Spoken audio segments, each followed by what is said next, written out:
Is Farhat coming on? I don't know. Yeah, I don't think know. Sinan is mentioning it's time for starting. I guess Okay. we have all presence of important actors for this session, and this Right. session is honoring the young art critics, supporting them, empowering them for our environment.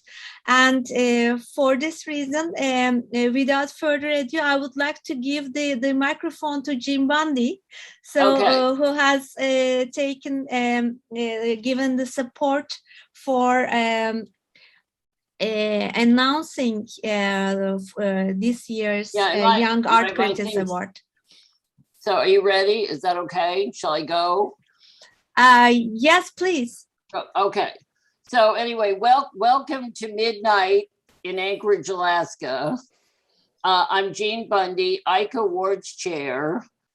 I wish to thank Aica President Lisbeth Robolo Gonzalez, Norman Kleeblatt, President of Aica USA, Liam Kelly, Chair of Aica Congress. I also like to thank my awards committee and the awards jurors, and the names will be on the web, who serve as board members and VPs. It was a challenge to obtain essays for consideration given the ongoing pandemic. And finally, thank you to Farhat Arapoglu, my accents are awful, so excuse me, director of this Congress. A Zoom conference is certainly not easy. And finally, Susanna Solik, Aica France, for helping me design award certificates, which will be emailed after the Congress. And I have to say, my daughter, Madeline Bundy, did a lot of work graphics for me. She's an artist in New York, so, Anyway, I want to again congratulate the distinguished prize winner, Dr. Gunzel Renda, there she is, for her decades of contributing to Aica and international art criticism. A special recognition this year goes to hypoallergicmagazine.com for their ongoing and exemplary coverage of arts and humanities during the pandemic, not to mention their support for Aica. For this year's incentive prize for young art critics, the awards committee sought mid-career art critics throughout the entire world. Since today is the International Day for the Elimination of Violence Against Women, it is wonderful that after 2 rounds of jurying, there were 3 women winners chosen. Honorable mention, and this is in alphabetical order, goes to Nimra Khan, Pakistan, for her essay, Rashid Rana, Challenging Notions of Truth. The second honorable mention goes to Zira Handami Misra, Pakistan, for her essay, Images on Water. The 2021 incentive prize winner is Miriam LaRosa, Australia, there she is, on her for her essay, A Guest on the Edge, Manifesta and the Quest for European Unity and Solidarity. Thank you all thank you to all 9 who sent in essays. The 3 winning essays will be posted on the Aica website shortly. The other 6 essays are available through my email, and you can get it through the Paris office. As they say at the end of the Olympics, on to 2022 Argentina-Chile conference, hopefully in C2. That answer is blowing in the wind. I will now introduce Miriam LaRosa, this year's incentive prize winner. Miss LaRosa is a Sicily-born Narn-based curator, a PhD candidate, and a graduate fellow at the Center for Visual Arts at the University of Melbourne. Her research looks at notions of gift exchange and host-guest relationships in the art residency, with the South as a geopolitical focus. LaRosa works as a project coordinator and research lead at Agency, an organization that fosters ethical investments in Indigenous-led projects in the arts and cultural sector. In 2020, she co-founded the Art Residency Research Network.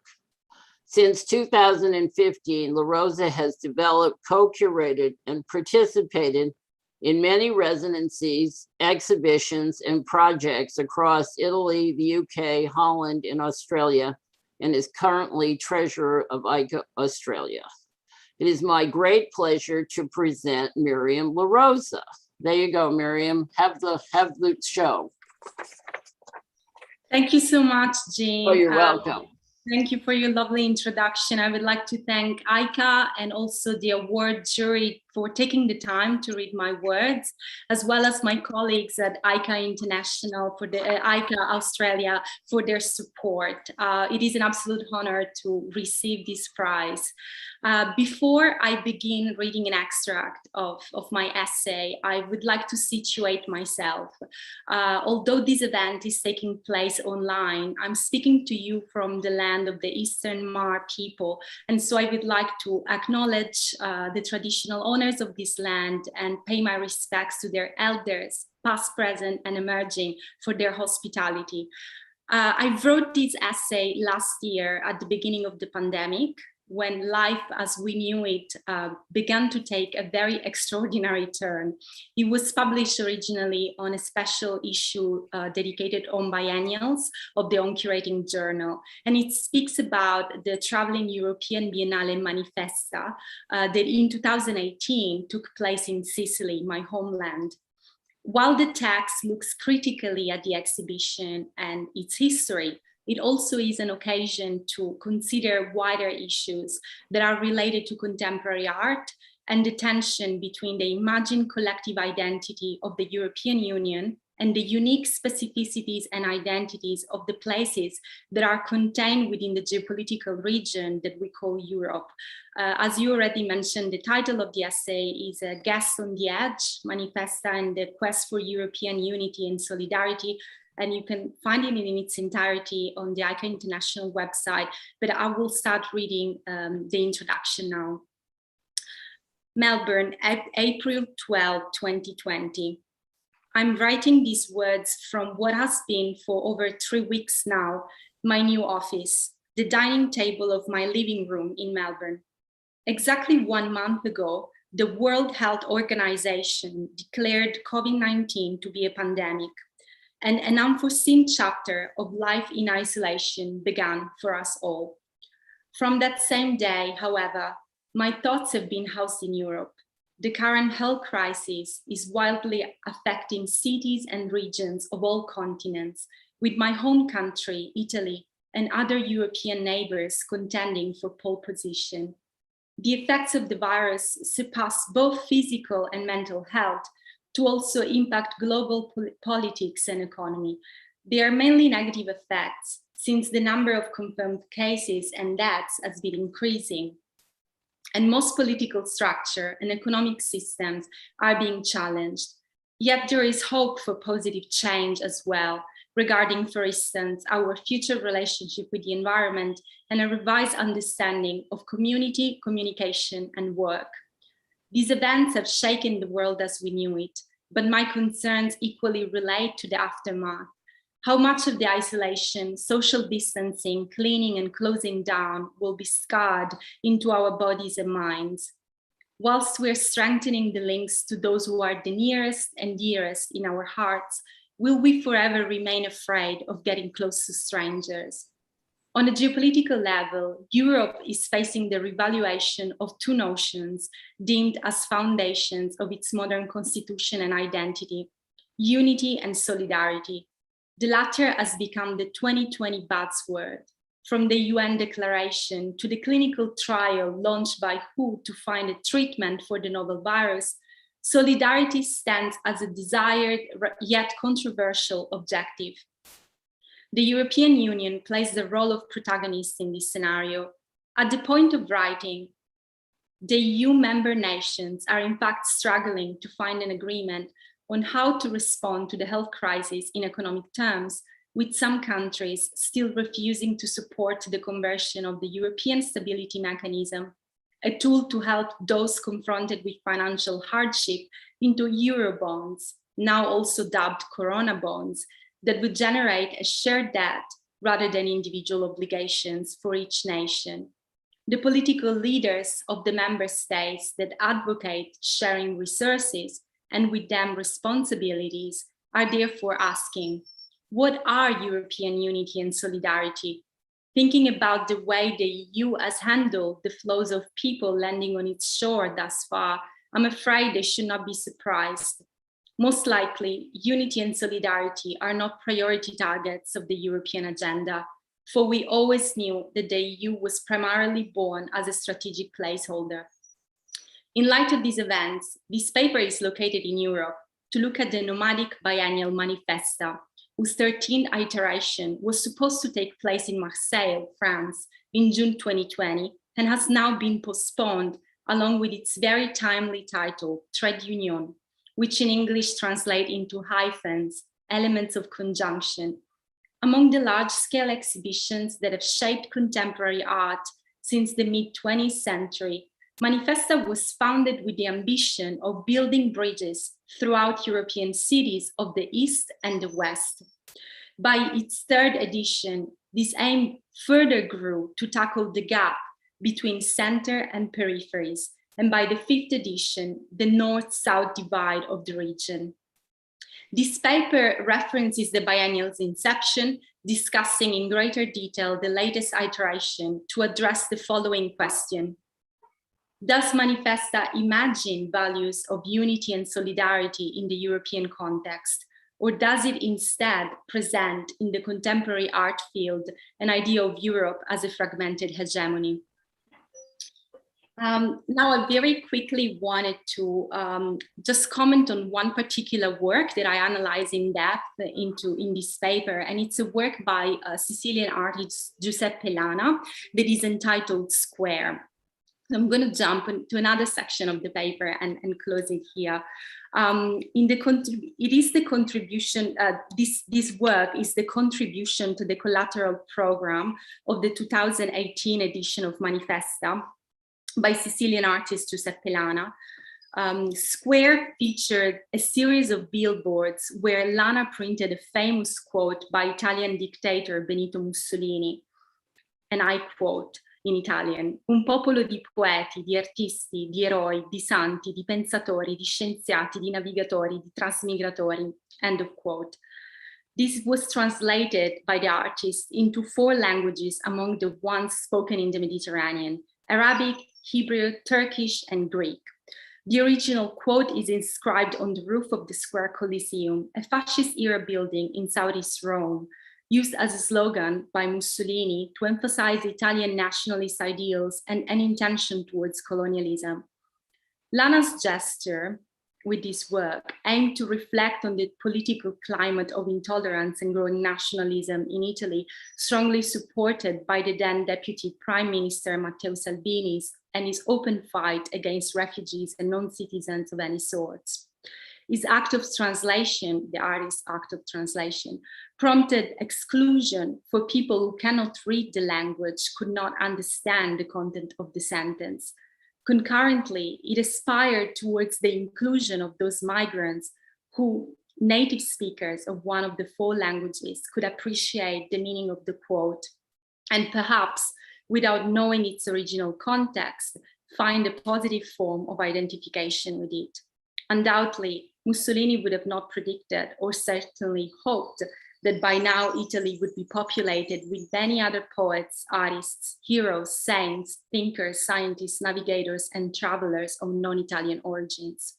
The proposal of this work was especially effective if we consider that the installation was located in Sicily, the multi-ethnic arrival point par excellence of the Mediterranean Sea, and that billboards were placed outside of historical palazzos and in busy streets of the capital cities, mingled with other forms of political and economic propaganda.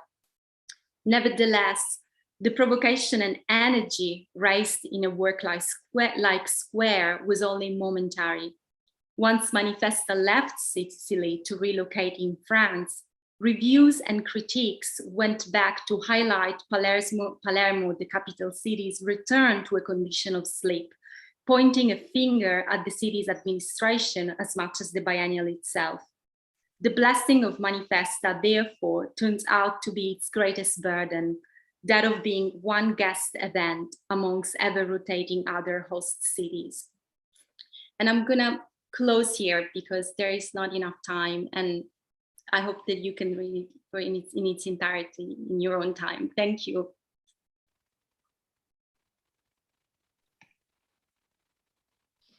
Thank you, Miriam. Thank you, and congratulations again for winning, and congratulations to the other two. It was not easy to put this together. It was not easy for Farad to put it together. So it's been a pleasure to work this year, although trying at times, right? So Jean, thank you very much for the introduction, and congratulations to Miriam. We are very glad to be with her, although we have some restrictions, and our respect to the indigenous population and environment that she is right now in.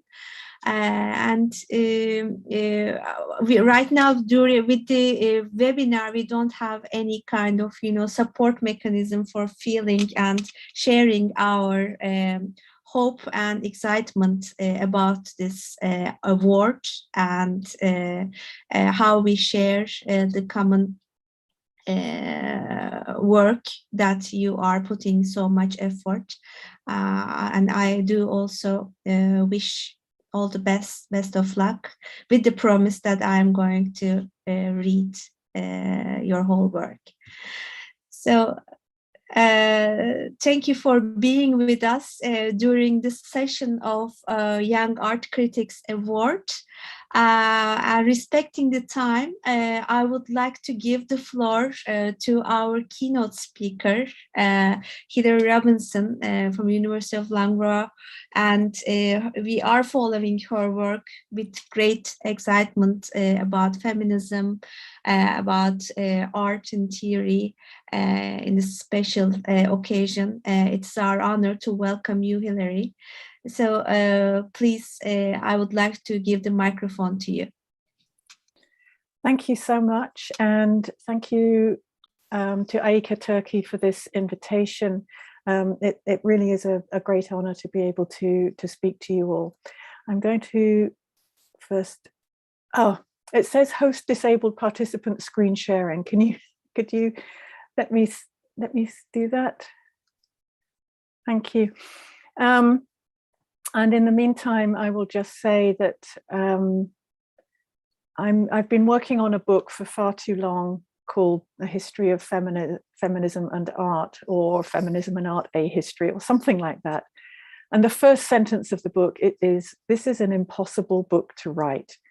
And I'm going to address some of the reasons why that is impossible today. Let's see if I can, yes, I can share this now, thank you. There, is that okay? Good.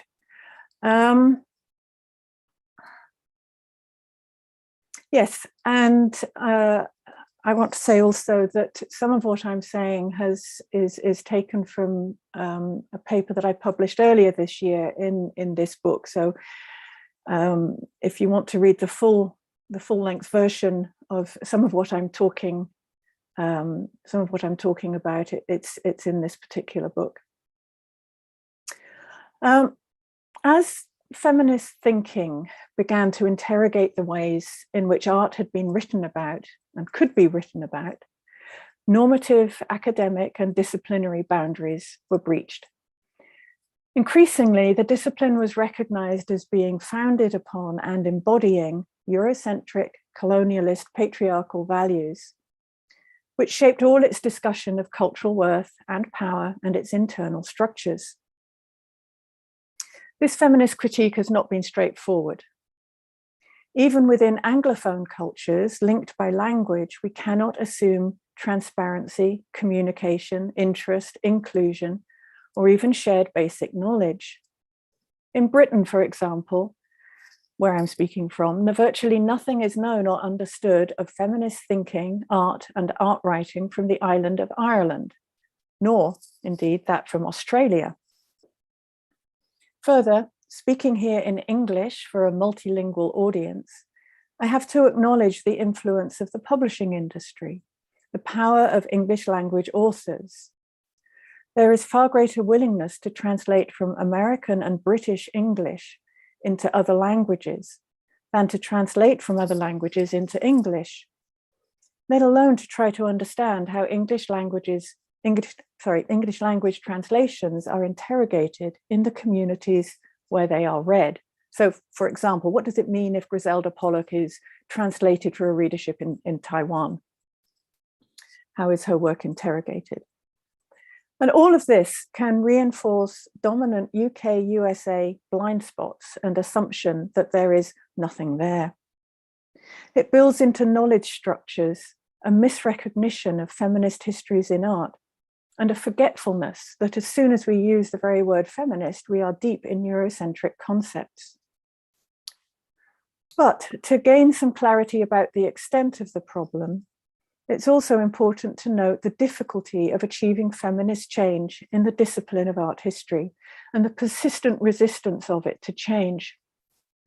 We may have had the new art history, but we are not yet in the aftermath of patriarchy.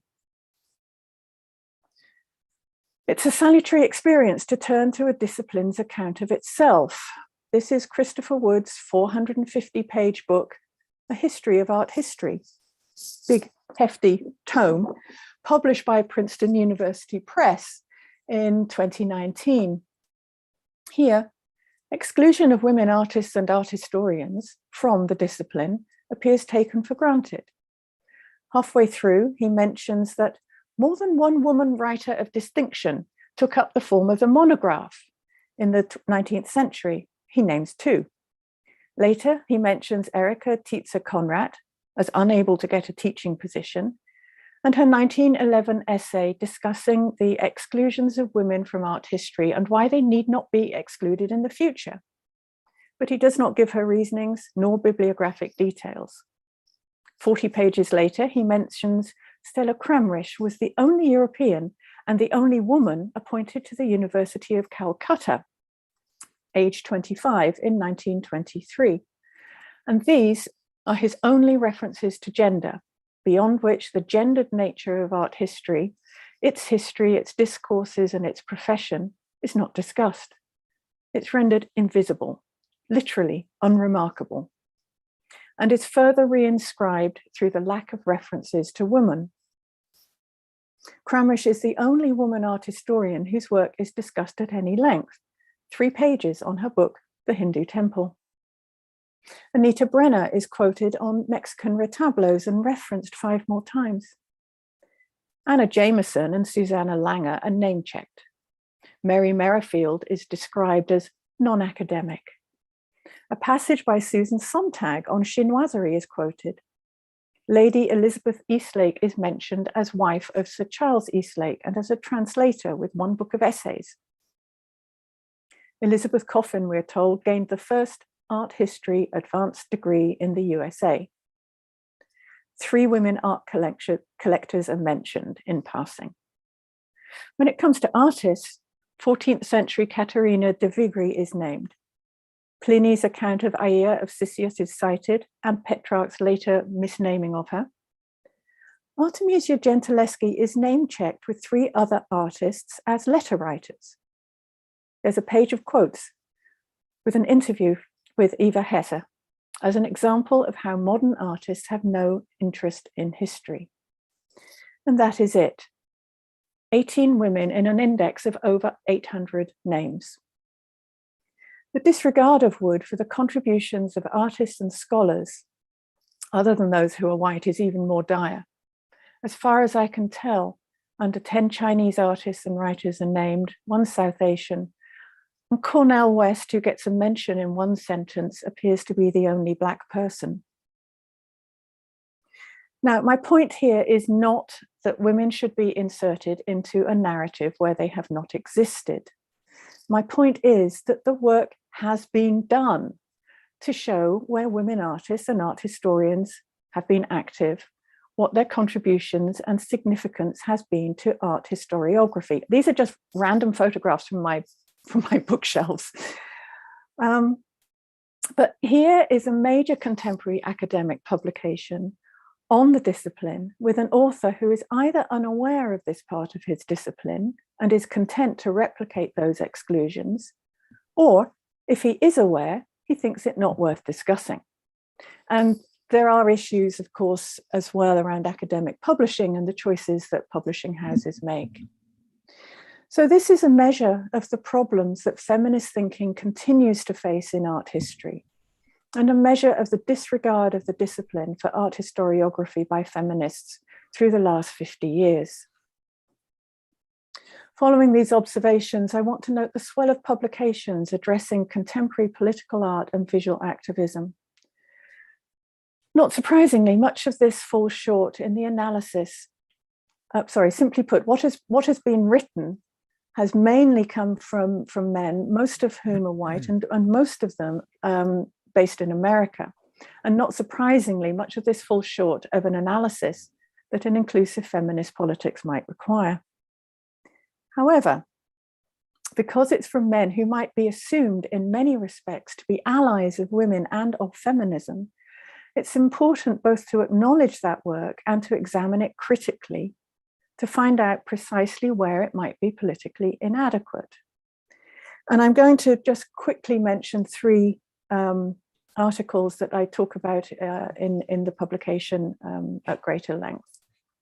Sven Lutterkam's Cultural Revolution bristles with references and names, but the first reference to a woman is the invocation on its 8th page of Margaret Thatcher. In total, 7 women are cited and 51 men.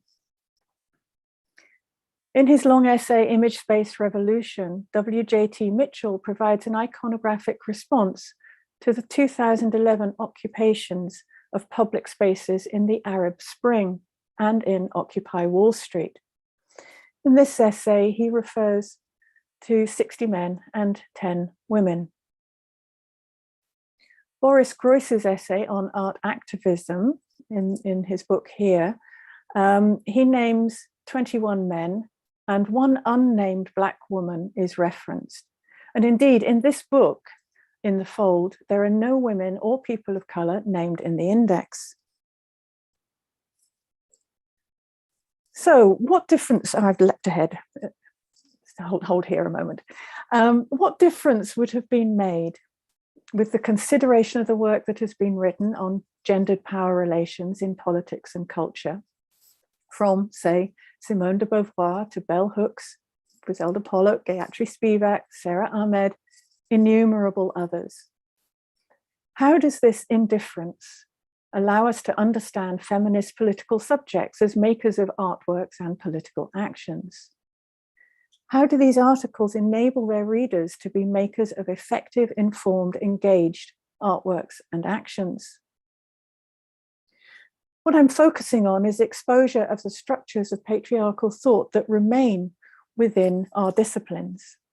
Why is it, for example, that one of these writers references the 1981 exhibition New Spirit in Painting in London, which was of 38 artists, all white men, and describes it as laying much of the groundwork for today's inflated contemporary art market and leading to an influx of new money? Yet this critique of a new art capitalism is not also identified as hypermasculine, hyper-white phenomenon, or power speaking to power. Now, I really want to stress that I'm not interested in calling out per se, and the defensive cry of not all men misses the point here. What I am interested in is building theoretical analyses that will help feminists be more effective artists and art writers in the future. In order to do that, we need to attend to the lacunae and blind spots of what's presently available and influential. And I do mention these 3 writers as they would position themselves on the left. They're published by radical imprints.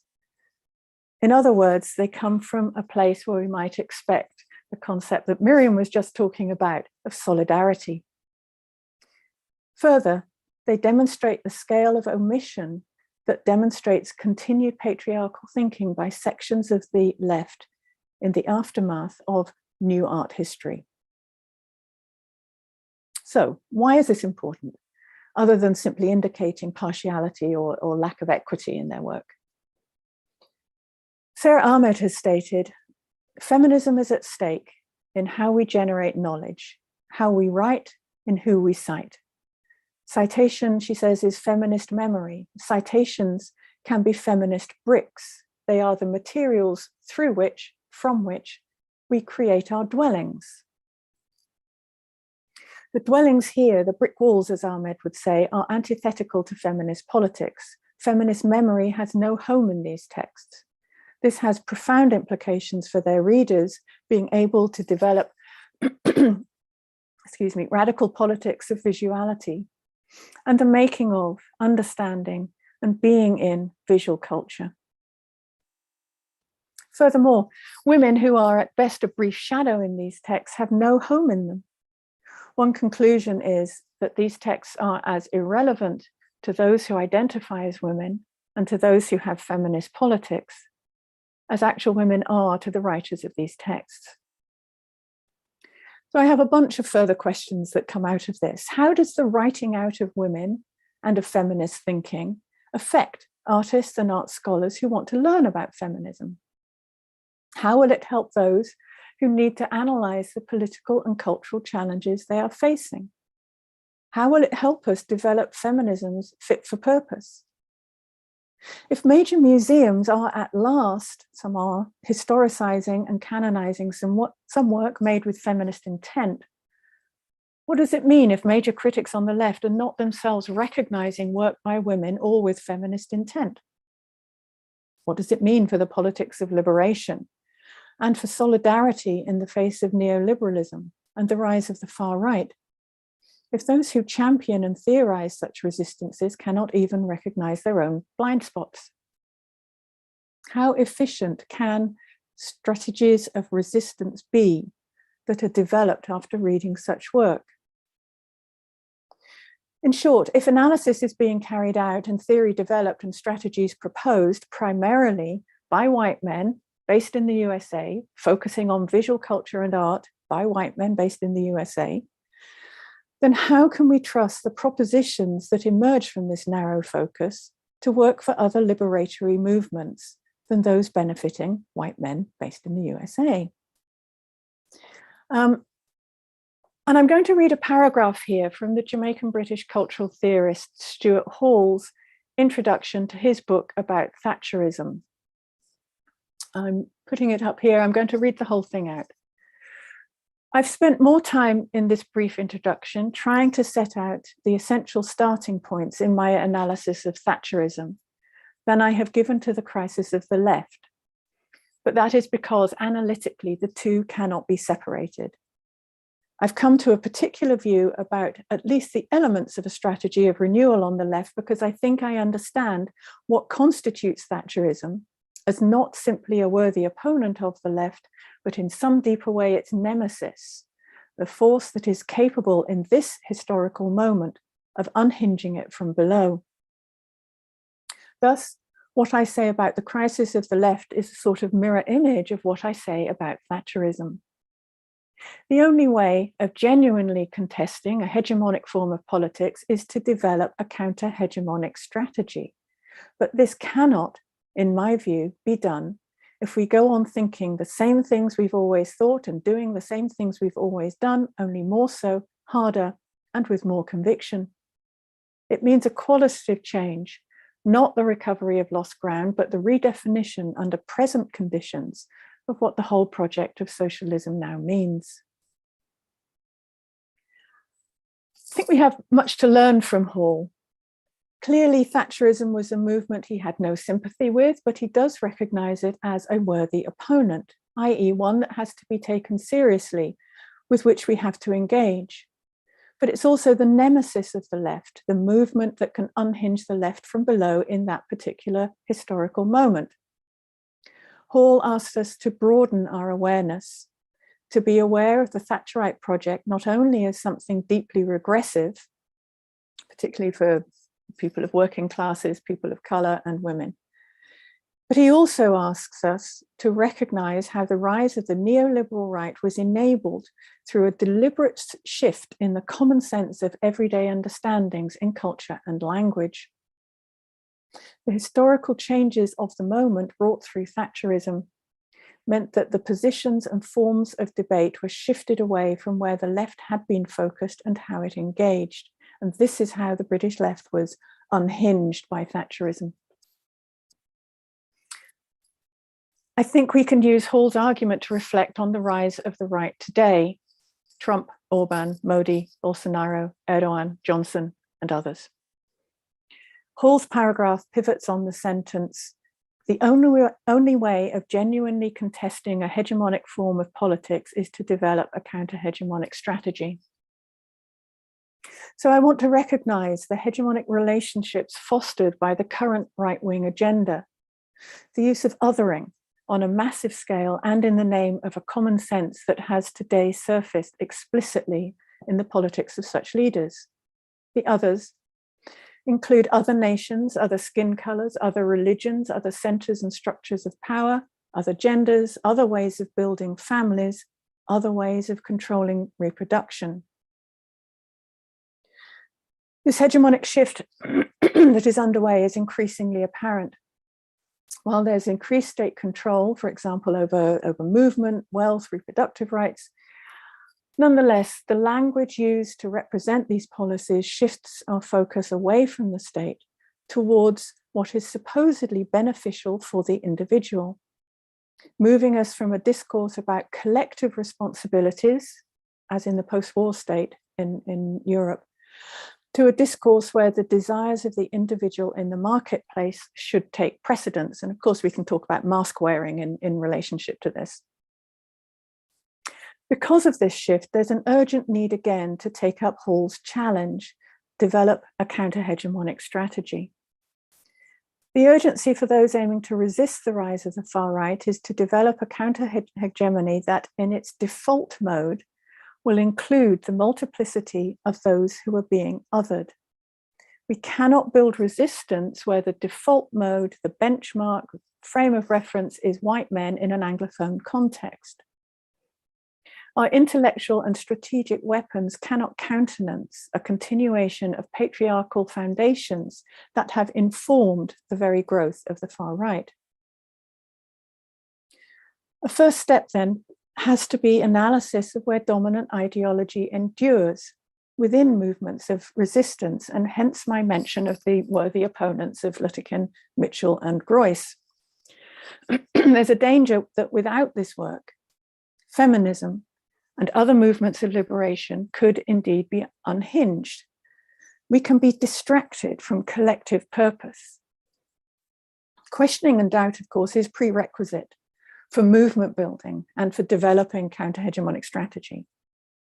The opposite of questioning, poise, position, focus, clarity, solidarity indeed, is needed for the end result, a daily communication of good sense in support of emancipatory goals. So in moving from common sense to good sense, I'm referencing Gramsci. And with this shift, he developed a strategy to consciously resist the hierarchies, practices, and values of dominant capitalism, normal common sense, and to replace them with new, compelling, recognizable narratives, good sense. Common sense may contain some valuable good sense, but it's unreliable, cannot be used as touchstone of truth. Good sense requires criticality, rational analysis to locate it. And this is why an exploration of the work of putative allies, white Western men on the left, continues to be imperative. If a swathe of contemporary art criticism has, as its common sense, an unexamined frame of reference, blind spots over the work of people who are not white and not men, if such criticism cannot recognize that ignoring the intersections between class liberation and other liberations will result in a theoretical structure that is inadequate for developing counter-hegemonic narratives. If all of this, then resistance movements in the art world will be left fractured, dislocated, and othered. As Audre Lorde wrote over 40 years ago, "For the master's tools will never dismantle the master's house. They may allow us temporarily to beat him at his own game, but they will never enable us to bring about genuine change." Now, at this point, I'd like to go back to Stuart Hall's paragraph, and I'm going to riff freely upon it, as rewriting it actually condenses my thinking, helps me focus. His words are in black, mine are in red. I've spent more time in this paper trying to set out an essential starting point in my analysis of the enduring elements of patriarchy among left cultural academics and critics than I have given to feminist thought and activism. But that is because analytically the two cannot be separated. Feminist thought and activism is resistance to patriarchy. I've come to a particular view about at least the elements of a strategy within feminism because I think I understand what constitutes the work of the academic left as not simply a worthy opponent of feminism, but in some deeper way its nemesis, the force that is capable in this historical moment of unhinging it from below. Thus, what I might say about the crisis facing feminist thinking and activism now, particularly about the feminisms of some white Anglophone writers, is a sort of mirror image of what I would say about the enduring patriarchy in left academia. The only way of genuinely contesting a hegemonic form of politics is to develop a counter-hegemonic strategy.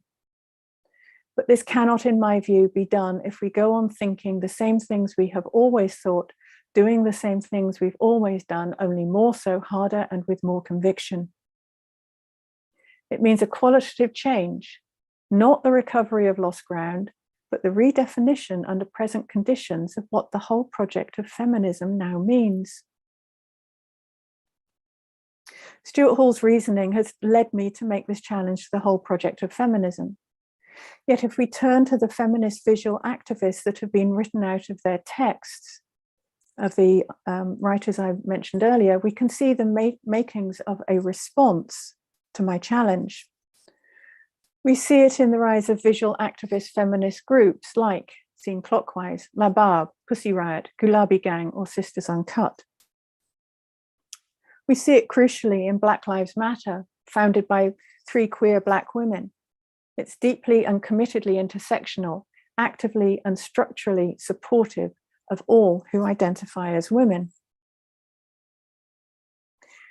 In the art world, there have been interventions, protests, activist work informed by feminist thinking, and where the participation of women, non-binary and transgender people have been notable.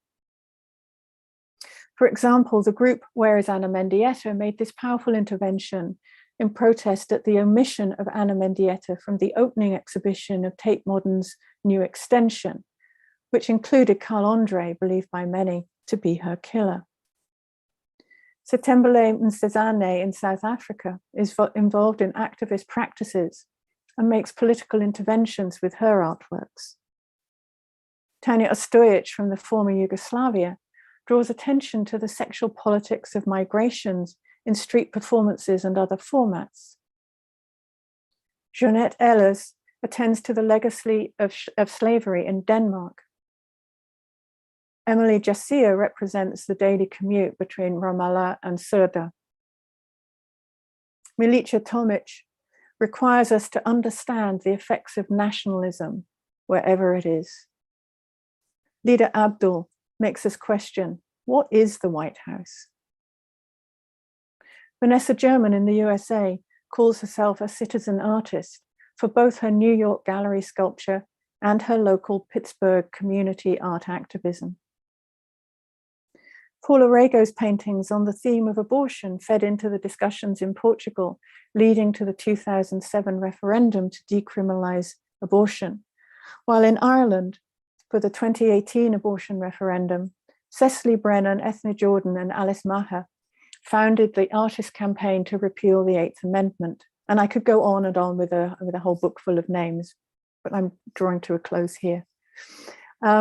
Names who would not be included by the writers that I was citing earlier, and many others. Protest about the exclusion of women, of course, is far from a new matter, with cries for 50% inclusion on grounds of fairness and equality being regularly heard from the suffrage movement onwards. My protest here is not simply on common sense grounds of fairness and equality. It's on the basis of the politics that are necessary in this moment. It's as urgent now as it has ever been to build feminist political strategy that is informed by good sense.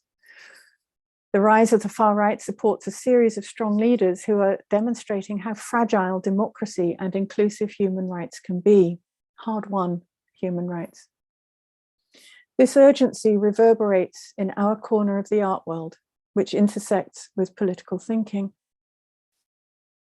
Theory based upon omission of women, misreading of representations, or lack of attention to feminist practices will never allow for the development of resistant or revolutionary practices that are effective.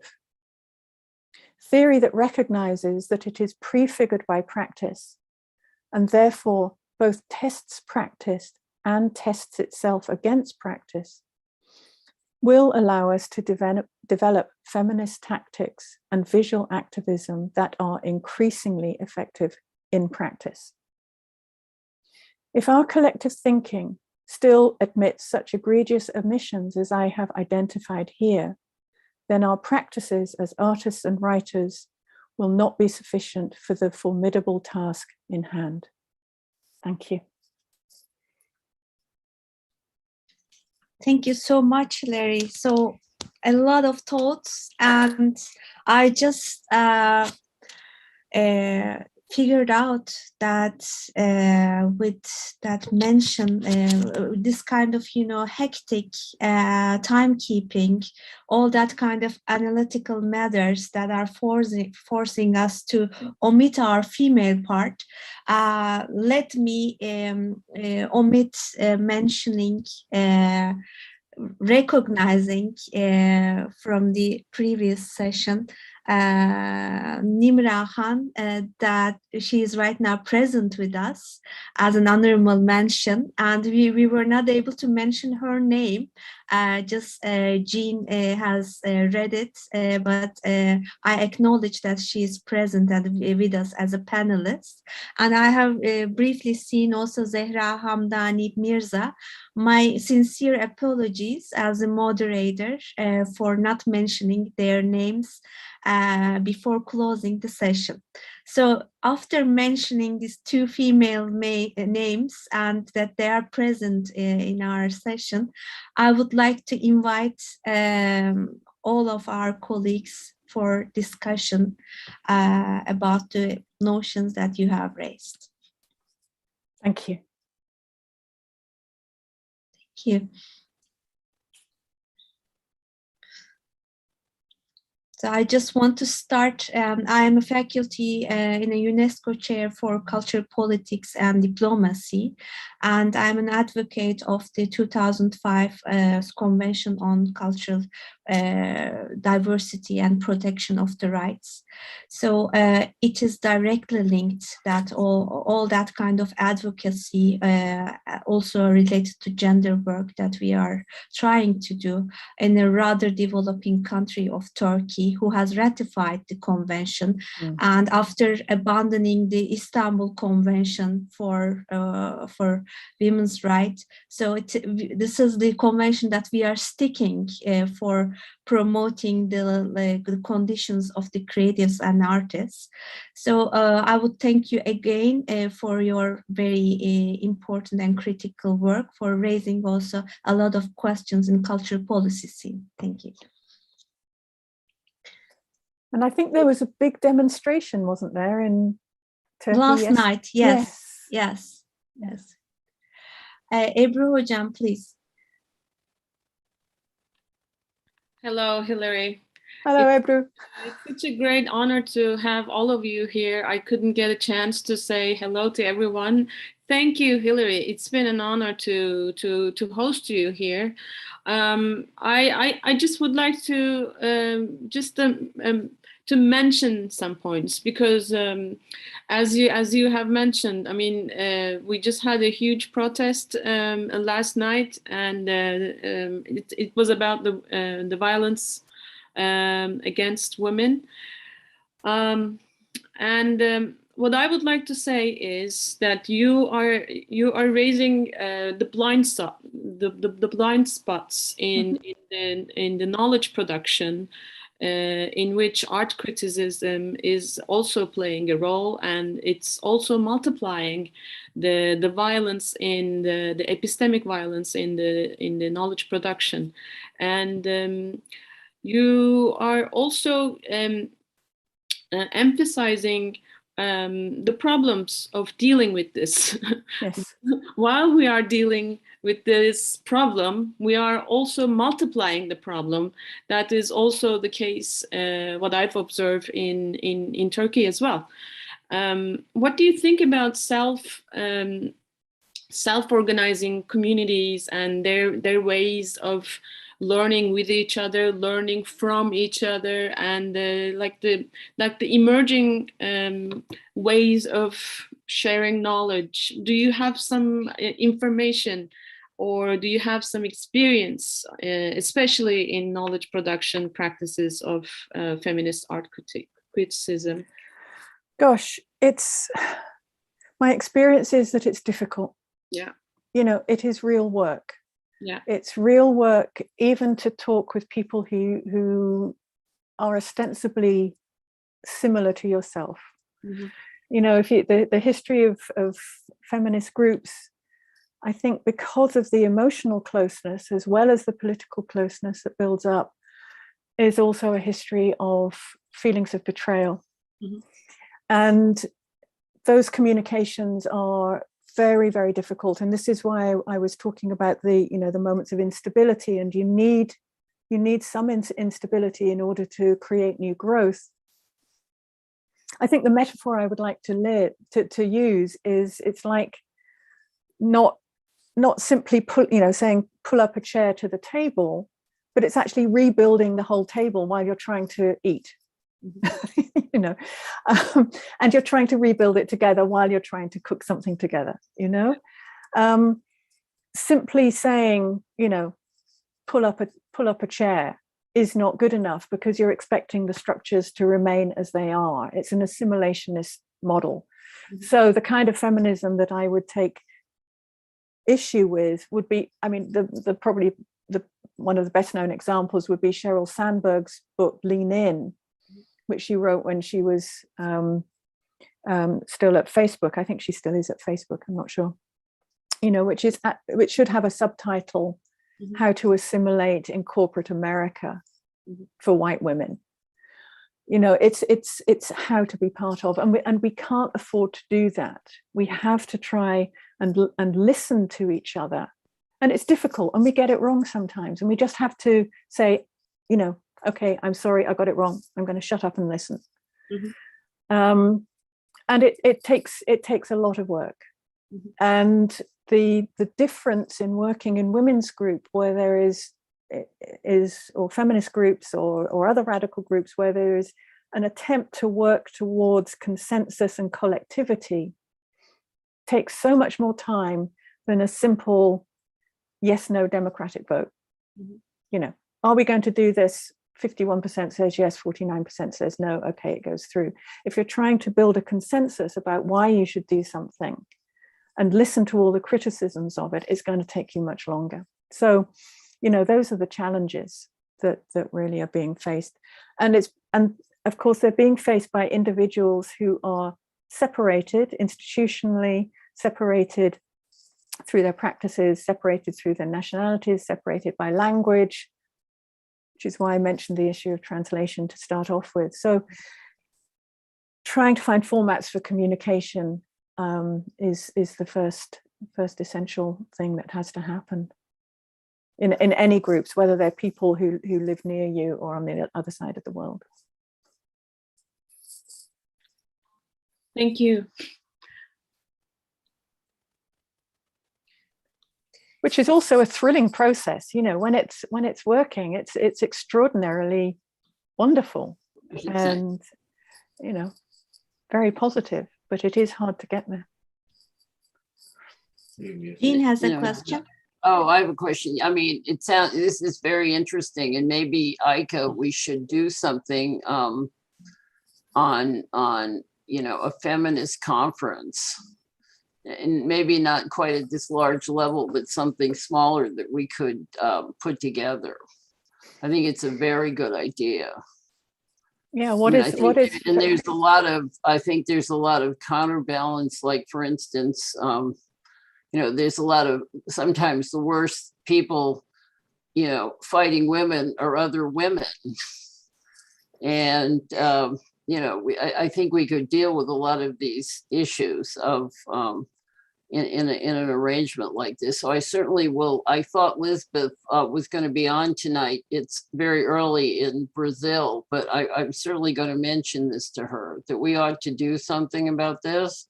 And then you have to deal with somebody like Thatcher, who, you know, it would be considered by some a feminist and by others not. So there's the counterbalance. So I think it would be very interesting. And I left my email with you, Hillary, so please get back. I think it's a great idea. Great. I think it's a great idea. Would love to talk to you.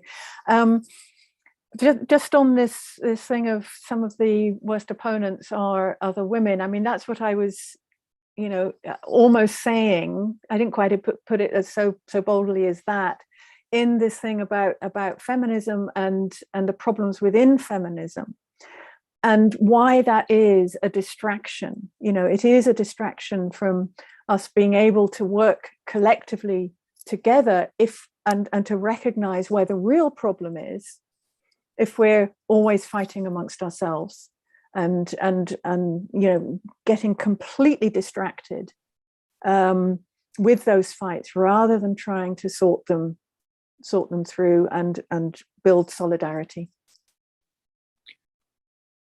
Can I also add that I also find a lot of linkages with your talk, with Eddie Chambers' contribution yesterday, yes, especially about white supremacy and the critique of racist structures and social structures, and Raya Badran's sociopolitical and economic crisis, and how people are dealing with the lack of solidarity and the structures of it.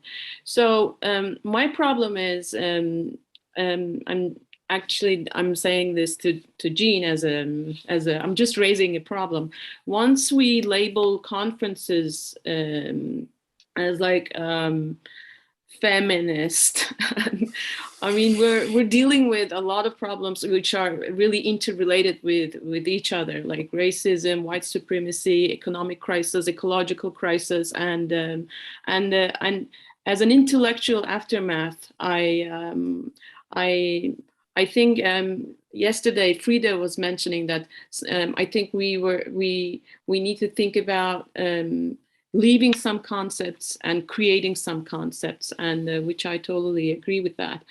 So I just want to mention this because I don't want to be part of a structure which is multiplying the problem and reproducing the problem within the tags of feminism. And that's why I think you know, the terminology is so crucial. That and I as I mentioned, you know, as soon as you use the word feminist, you are deep in Eurocentric language structures and etymologies. So yes, there are problems of using that word.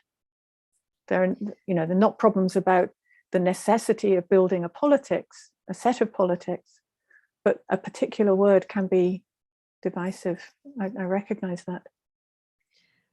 Raya Badran has a question, please.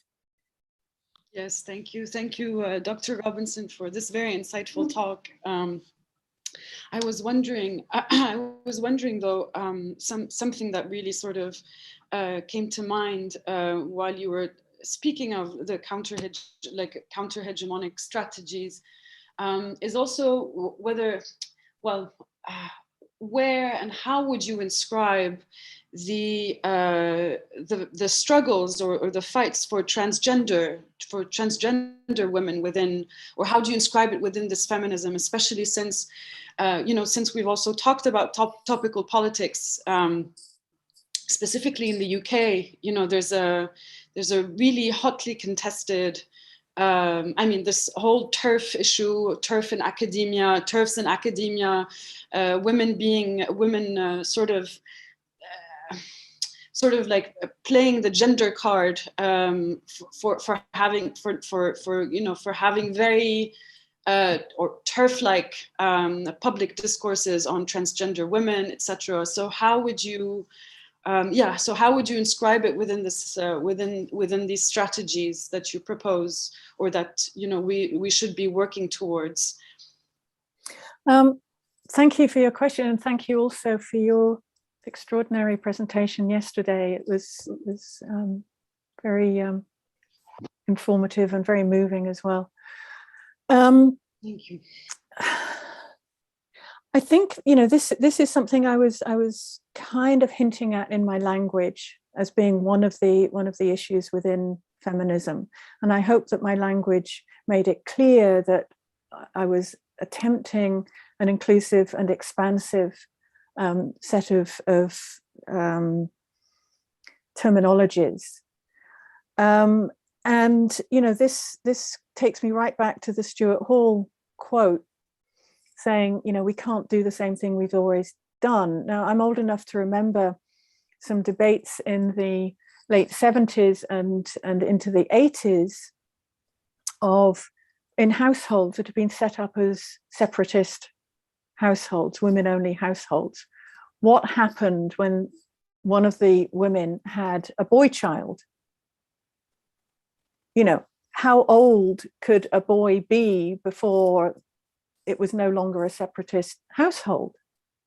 And it seems to me that these kinds of exclusions are really not helpful. If we're trying to identify the nature of a set of ideologies that is suprematist and exclusionary, then we cannot replicate those kinds of exclusions. We have to try to talk across difference. Mm. That's the fundamental position that I think we have to embrace.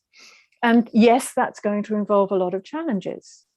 It's a challenge for me as somebody brought up as a ostensibly white person in the UK to talk across difference with people who are brought up in very different situations than the one I'm brought up in. But let's try to listen to each other and work out where our politics really go like this in order to make cultural change.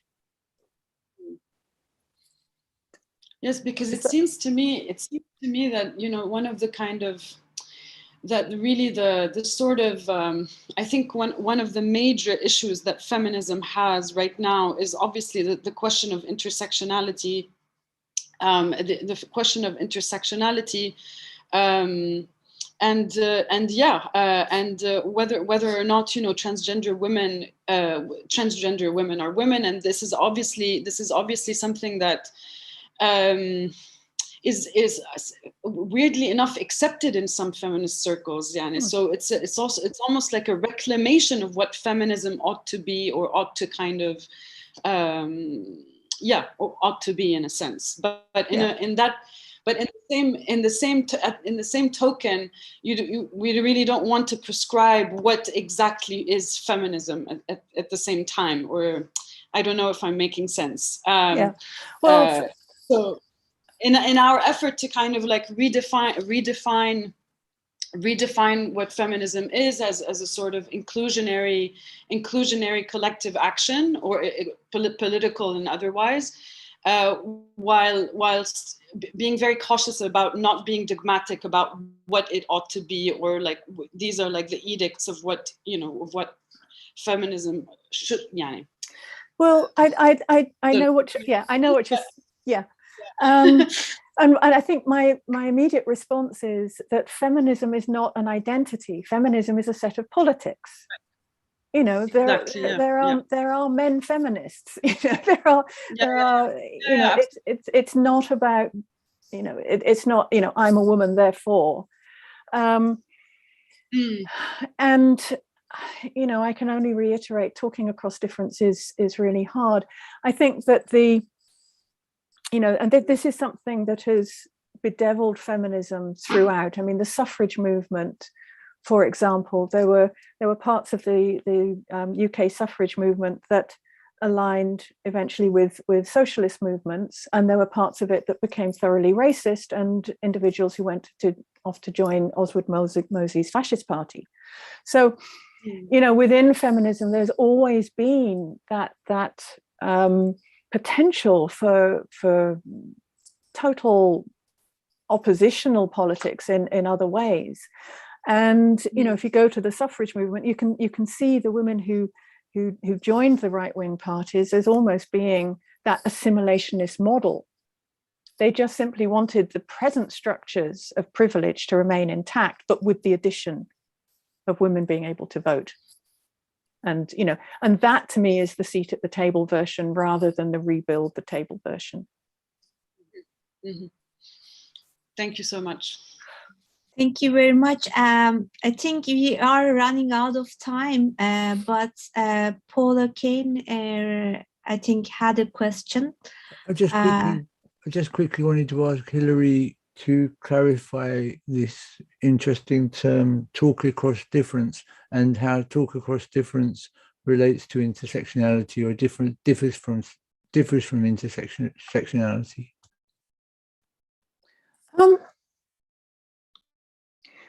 I think I think I'm just being in some ways a little more colloquial. I mean, the term intersectionality came from legal discourse originally, and a recognition of legal structures that allowed for a demographic of women in America and a demographic of African Americans, but could not recognize African American women as a particular demographic with interest. So, you know, it came from that background.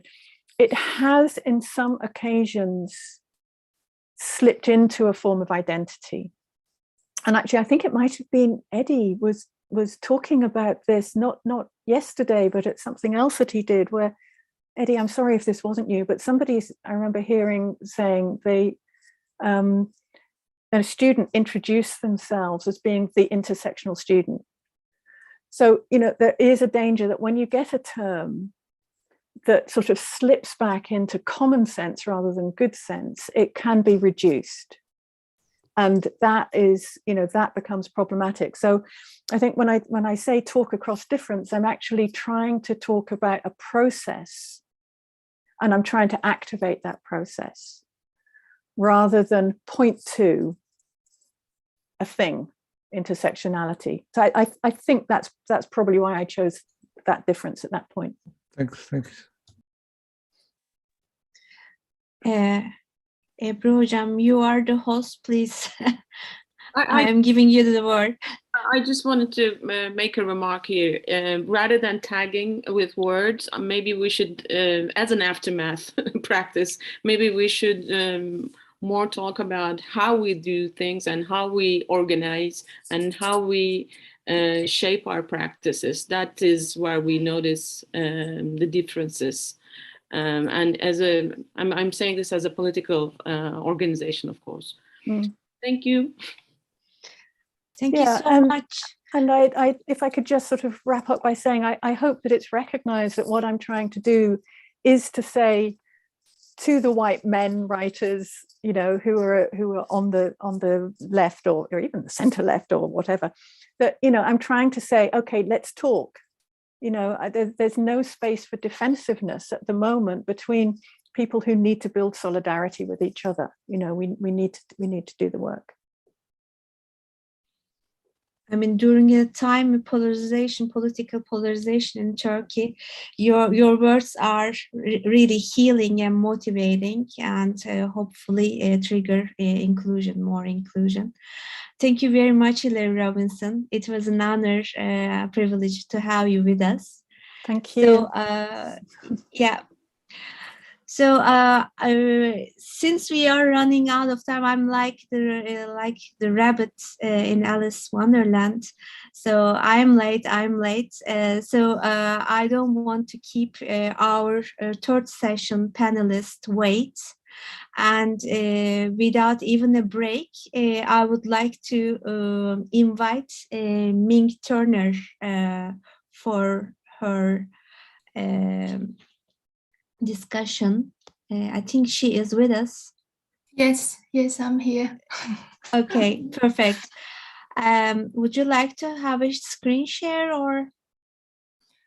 Yes, I'd quite like to have my screen share because I changed a little bit of some pages, some slides of my PowerPoint. Okay. Shall I have my screen share as a PowerPoint file or as a PDF file? I think if you can share the screen, you are allowed to. If you share it as a PowerPoint file, it will be better visually. So PowerPoint, right? Okay.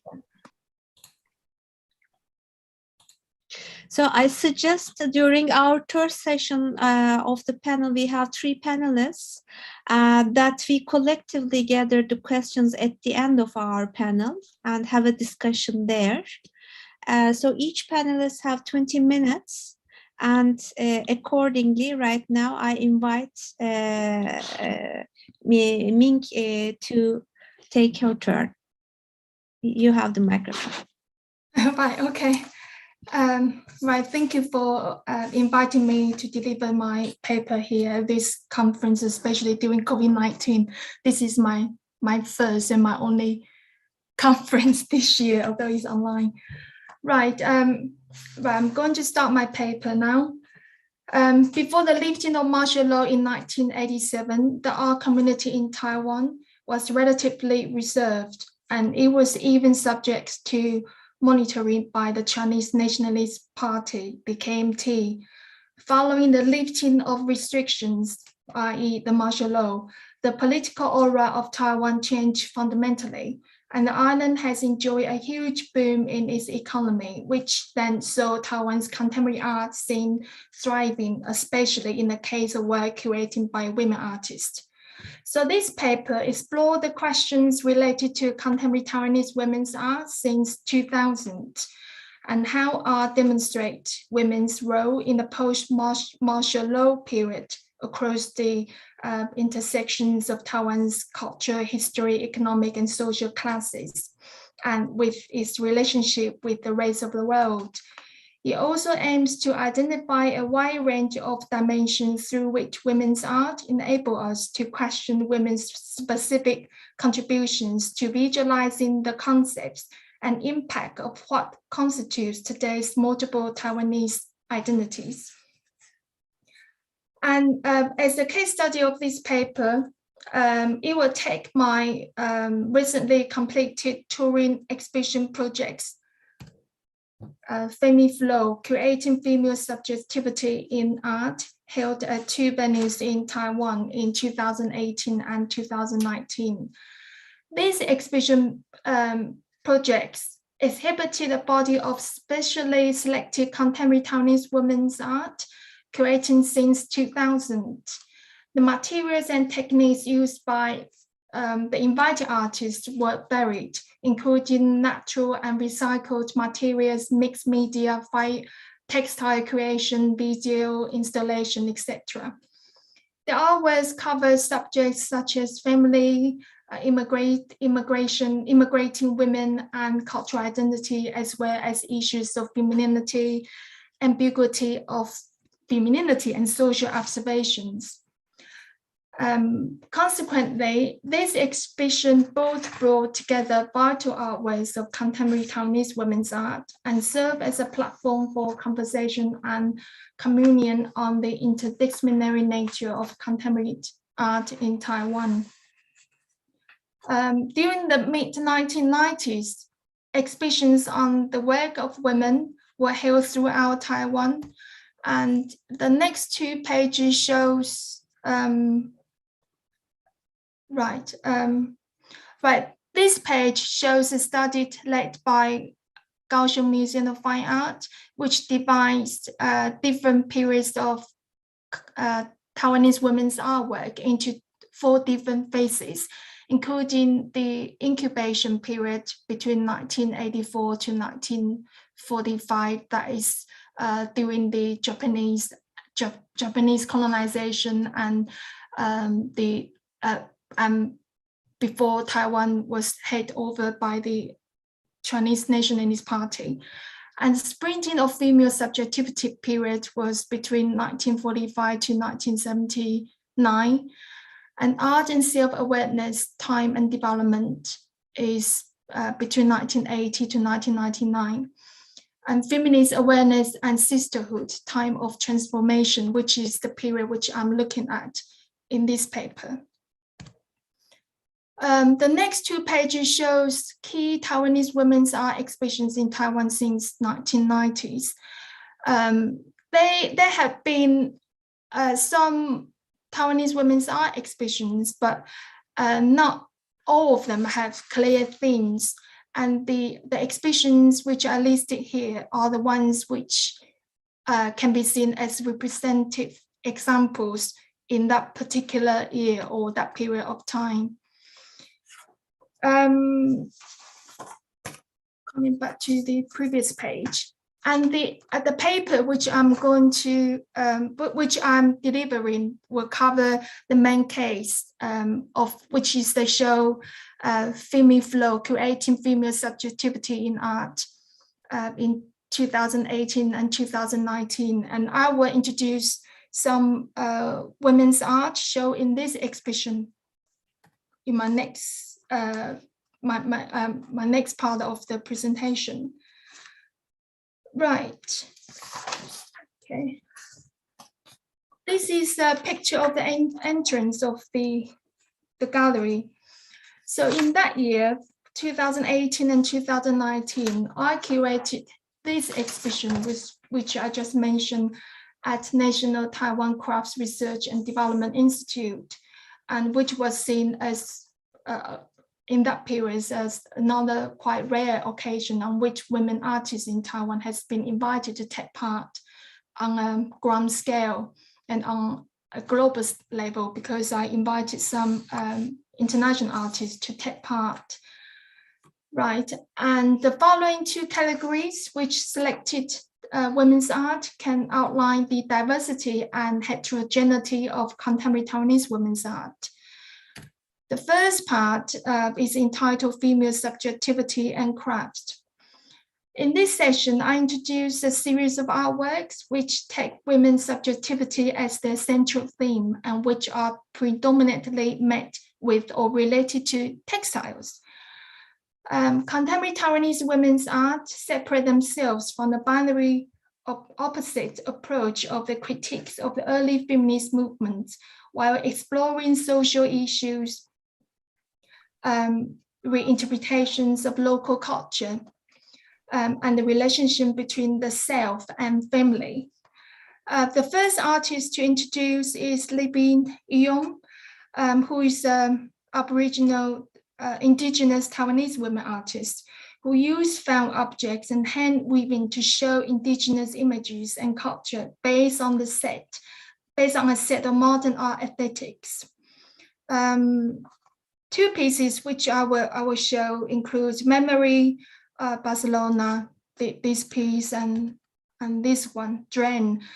2 works of fiber art, both inherit and transform Tailuge tribes, weaving traditions and techniques, and reveal the artist's new situation since she became a mother. when she needs to find time to make art in addition to looking after her child. So particularly in this piece, you will see a round table which was covered by textile work, and in the middle of the table you can see a shape of like a woman's breast, which symbolize women is mostly the ones who prepare food for people for the family as a feast, and also women as the one that nurtures children and nurture the whole family. The next artist, Ho Yiting, and her work, All the Ladies, which she created in 2015, includes embroideries of lyrics of songs which describe the lives and living conditions of working women, working class women, such as All the Ladies, which is the title of a song by Wen Xia in 1969. The work reveals the humbling circumstances of Taiwan's female textile workers in a capitalized world. So in this piece, you will see an installation, and in this installation, there are 3 panels. And on the panels, you will see white cloth, but on top of the white cloth, you will see like the text, which are lyrics of the songs.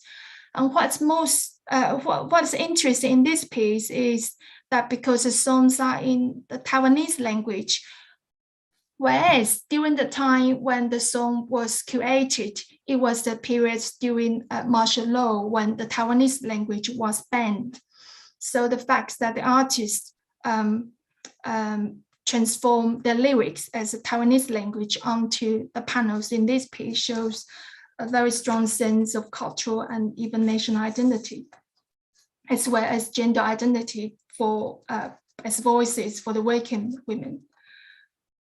For many years, Kang Yazhu, the next artist to introduce, has used textiles and mixed media to make art.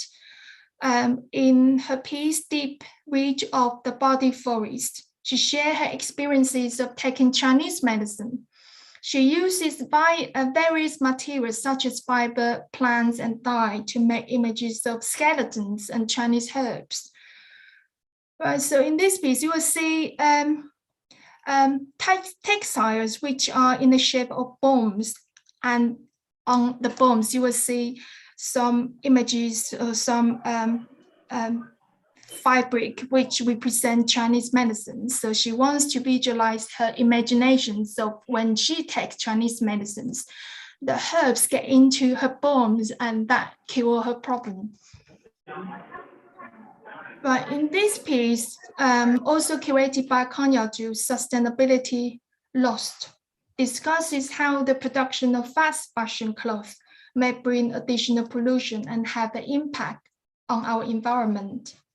So you will see people are in the shape of skeletons, but the other part of the skeleton are wearing quite fashionable clothes.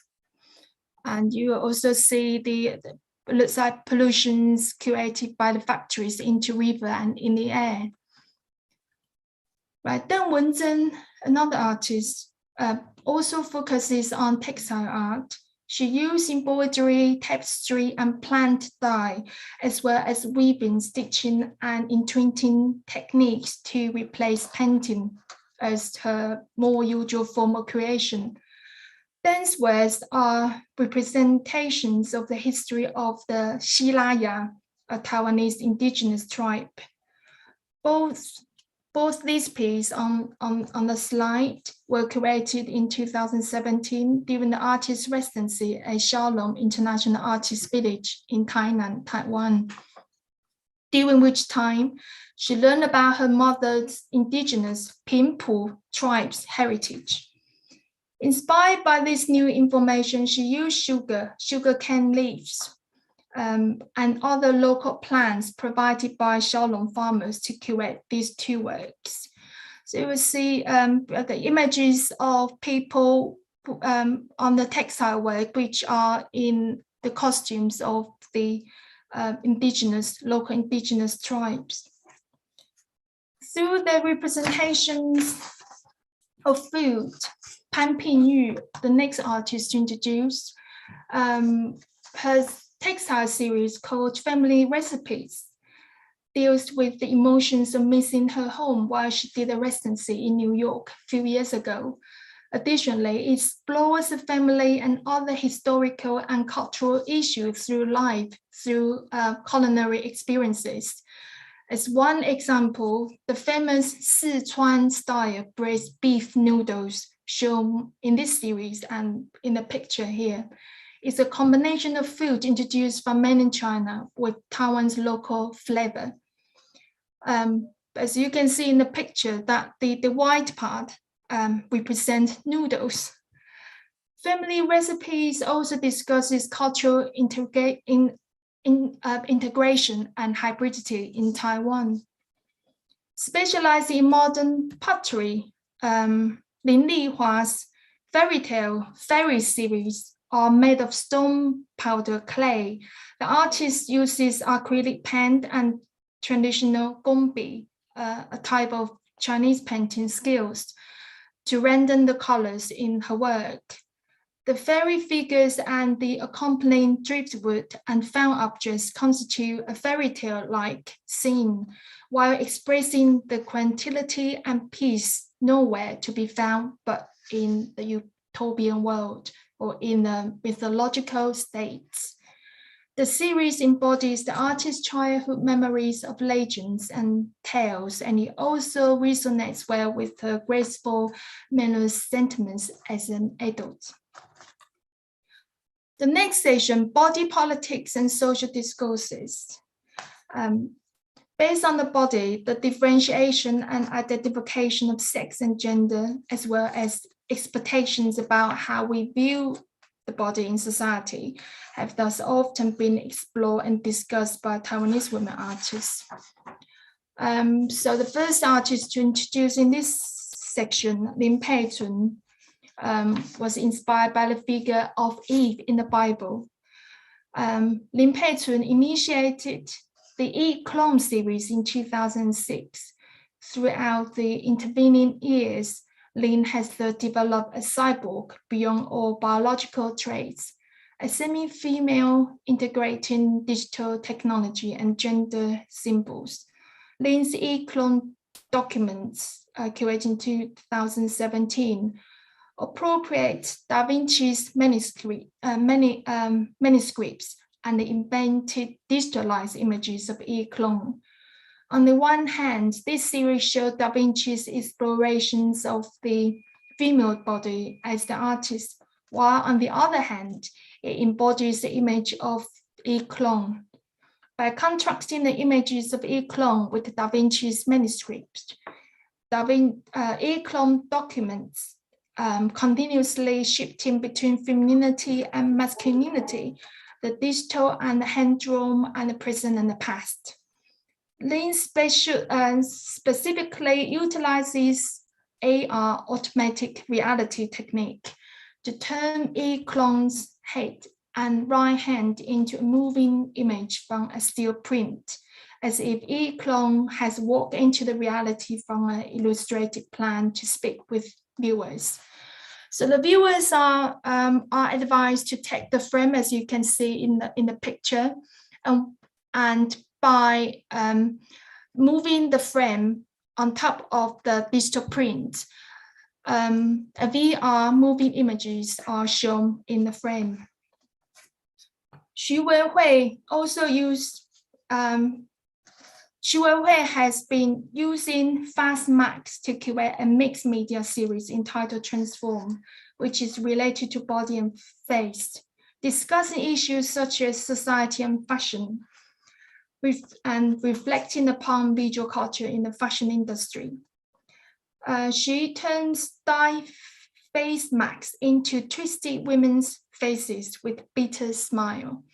The face takes the shape of flowers, suggesting that each woman's face is like a flower, either blooming or withering. In this way, the artist illustrates how society has certain expectations of women's beauty, women's body, and as a result, the female body has been commercialized. That's a new installation which she did at MoCA Taipei, shown only a couple of months ago. Through her, the next artist, Chen Yichun, and through Chen Yichun's video and experimental animations, for many years, Chen has expressed concern for the social issues being faced in industrial zones and marginal areas, for the lives of the underclasses and the working people. Wang Shi's memories, as the piece in the PowerPoint, which is a video in the form of a photo documentary features a stone chair which Wang Shi gives to her daughter as a gift. Viewers are encouraged to sit down on the chair and listen to Wang Shi's life narratives as if they were Wang Shi's daughter. Wang Shi was bound by endless household laboring work in the early years of her life in Taiwan, which is a highly patriarchal society. Coming to conclusion, since the late 1980s, Taiwanese women's art has evolved alongside the Western feminist movement. The female artists of today adopt a wider range of creative themes and medias, while in the past they have focused solely on gender issues. Today, they look at all aspects of life, such as the living environments, nature, food culture, politics, ethnicity, and identity, etc. In addition, thanks to the convenience of global transportation systems and fast-paced online networks, women artists from both the East and the West are now able to exchange ideas much more frequently. This has made Taiwanese women's artworks more diverse and sophisticated, while their devotion to art indicates that women have endless creative power. In the future, I expect that women artists in Taiwan will bring to the world more diversity of art creation, always with the experimental spirit and the representation of the engagement with society and the world. Thank you very much. Thank you very much, Ming Turnen, for keeping the time also so accurate. So, yeah, I have already invited the questions for the discussion session, but I realized that it is an immediate link with our previous session and our keynote. So at this step, I would like to invite if there is any related question to our keynote, any related remark, because the title bears a lot of similar elements about on a specific geography. So I don't want to pass this opportunity for inviting you if there's a related conversation. I think everyone holds the opportunity for the later, maybe longer discussion. Okay, then thank you very much, Ming Turner, for your contribution. And we are going to have our discussion session as well with your remarks. And now I would like to invite Meryem Saidi for her presentation on the searching for sustainability, what we can learn from small arts organization in rural Sweden. So, Meryem, I hope hi, you don't have any kind of technical difficulties. Please let us know if we can assist you further. Okay, thanks. Yeah, so I'm going to share my screen. So just 1 second. Okay.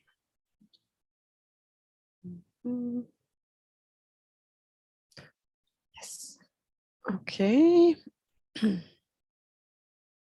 All right. Do you see it? Yeah, we are with you. Okay. Perfect. Okay. 1 second. Okay. So thank you for having me. So actually, I'm in the same kind of situation as Ming. I'm a PhD student, and this is actually my first conference this year, also because of everything that is happening.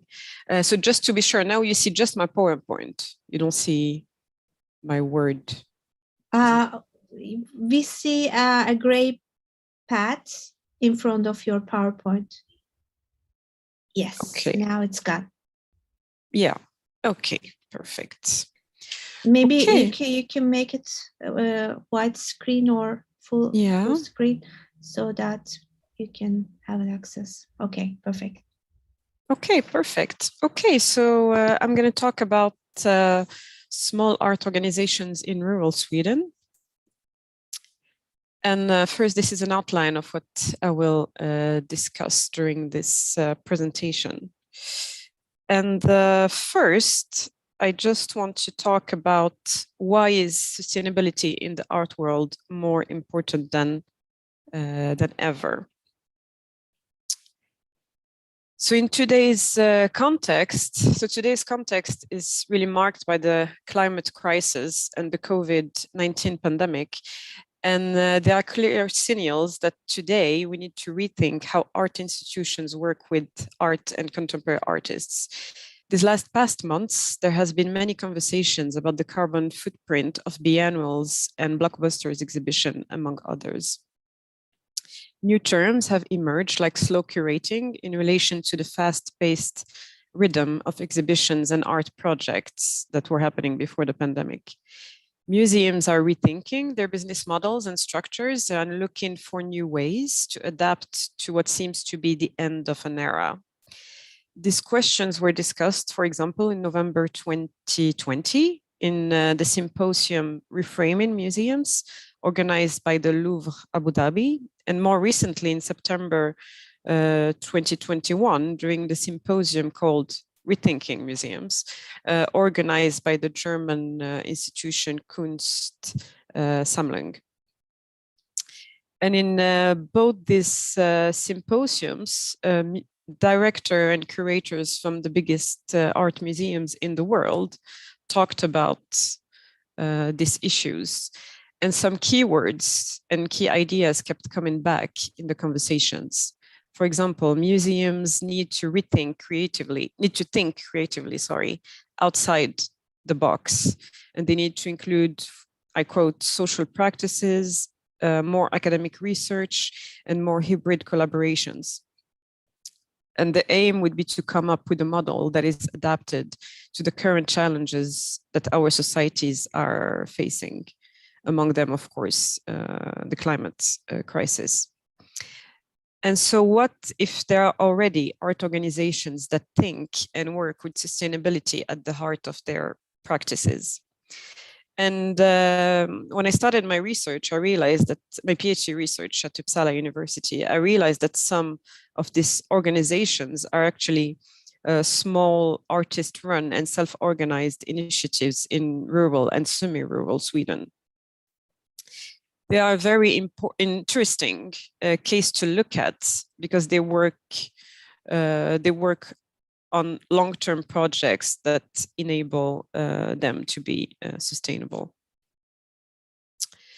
So first, I will talk about environmental sustainability and how they relate to this.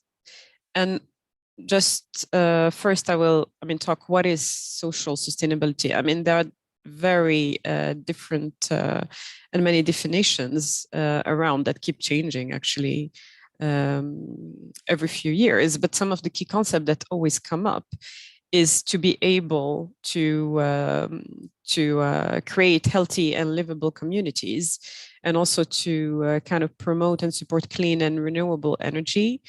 Also sustainable permaculture and agriculture, and of course, conservation of natural resources and biodiversity. And so now I'll go through some examples of how this Swedish small artist-run organizations work with these questions.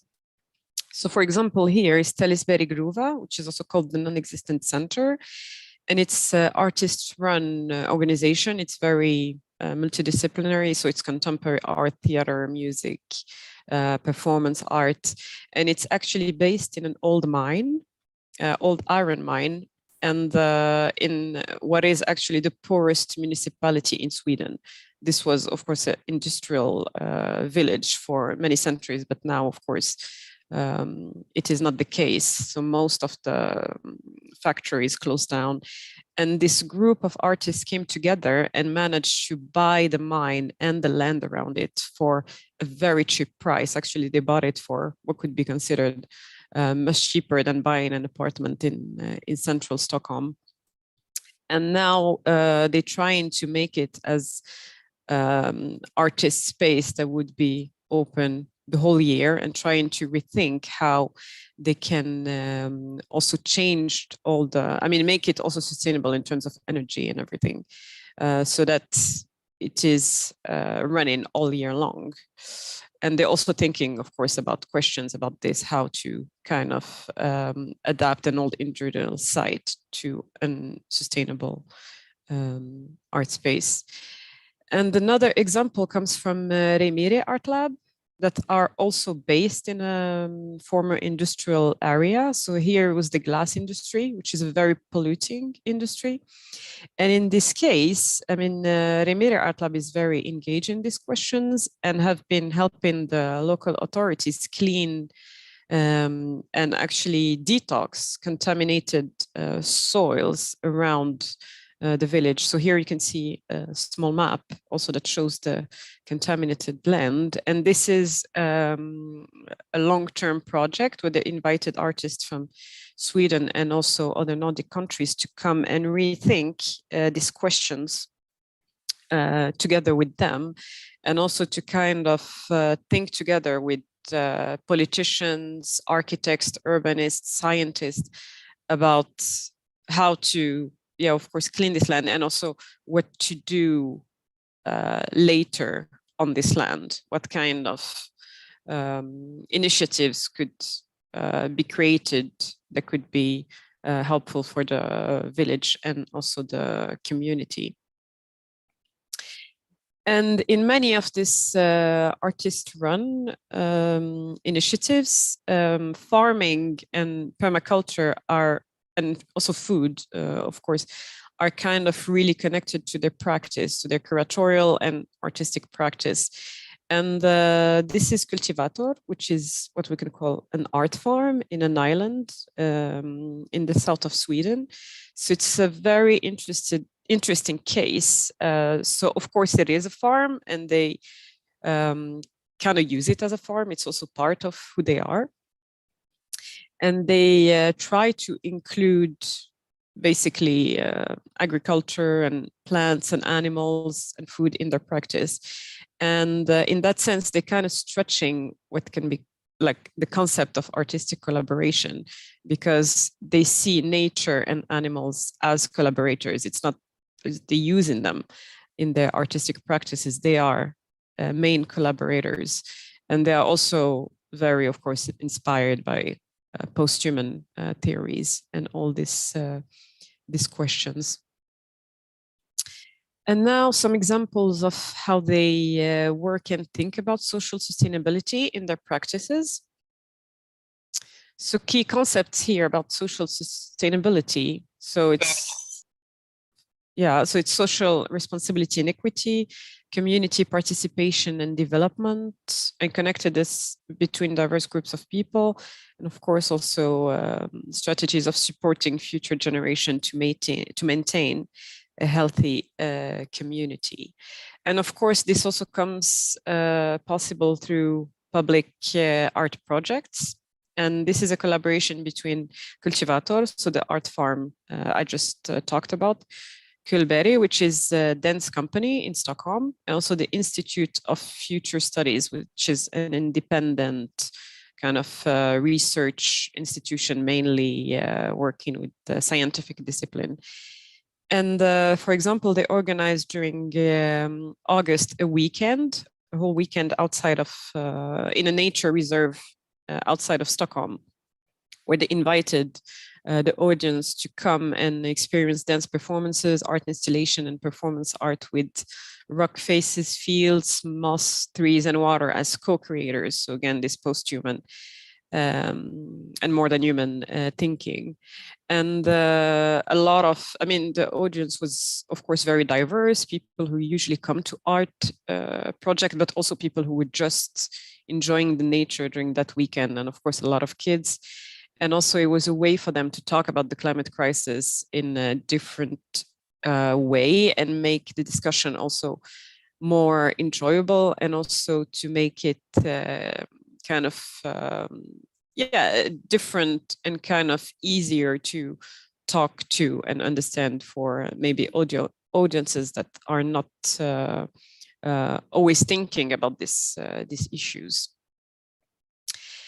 And many of these spaces, I mean, and particularly Art Lab Gnesta, which is a space this time not that far from Stockholm, in a semi-rural areas, they run youth programs all year long. And this is Squid Squad, which is a group of young people between 13 and 25 who come together to talk about climate change and environment. And the objective here is for them to learn also about art, but also about advocacy, and also how they, what they call also civil courage. So they kind of come together to talk about issues that are usually connected to Gnesta, but not only, can be about also, of course, Sweden, or more globally, the world.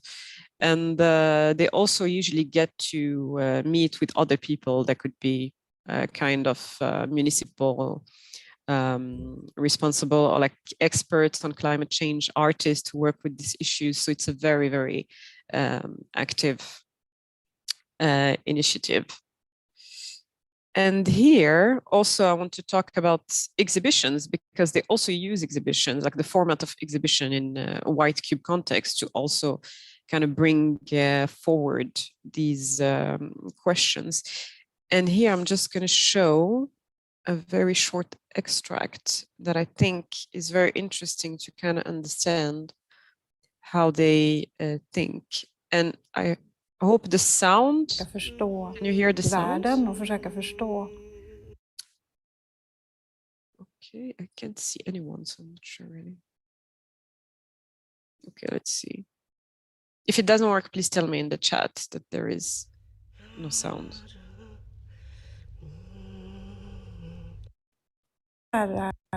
Konsten ett sätt att försöka förstå världen och försöka förstå vad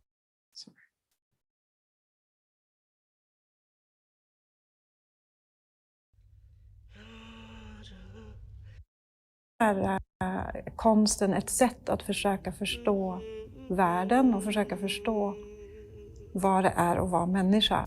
Frågan om människans relation till naturen och hur vi är sammanlänkade har varit jätteviktig ända sedan kanske sedan man var liten, men i hela mitt konstnärskap, även innan det.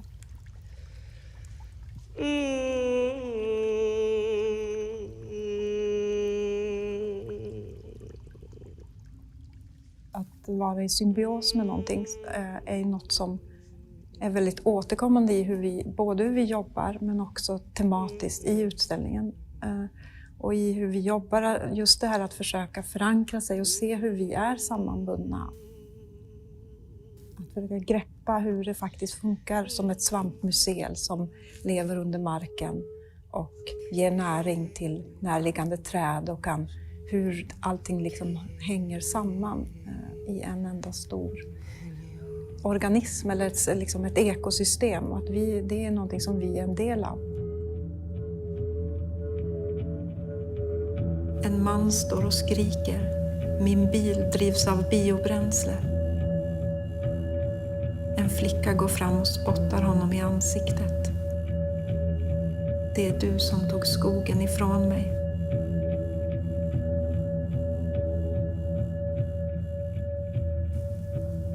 När jag tänker på djupekologi så skulle det vara att en relation människa-omvärld, och där blir ett fint exempel på det tycker jag är vattnet. Att vattnet på något sätt har en sån enormt tydlig oavsett människans vilja, om vi vill eller inte, så väver vattnet in i oss. Att det är en sån spännande länk också till oss människor. Att det är på något sätt samma vatten som sammanbinder oss också över tid. Och det är samma vatten som vi idag använder oss av och dricker. Och det är samma vatten som våra tårar består av. Ja, det är så fint. Och att det vattnet har vävt liksom genom varje levande varelse egentligen, men också varje levande människa. Och att göra sig föreställningar om det skulle på ett sätt för mig vara djup ekologi.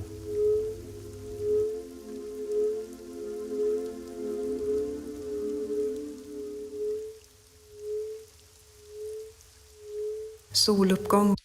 Okay, so as you saw here, they work a lot with the concept of deep ecology. And I just also want to say that this artist group, Ileboverket, they are based in the south of Sweden, and they also work with permaculture.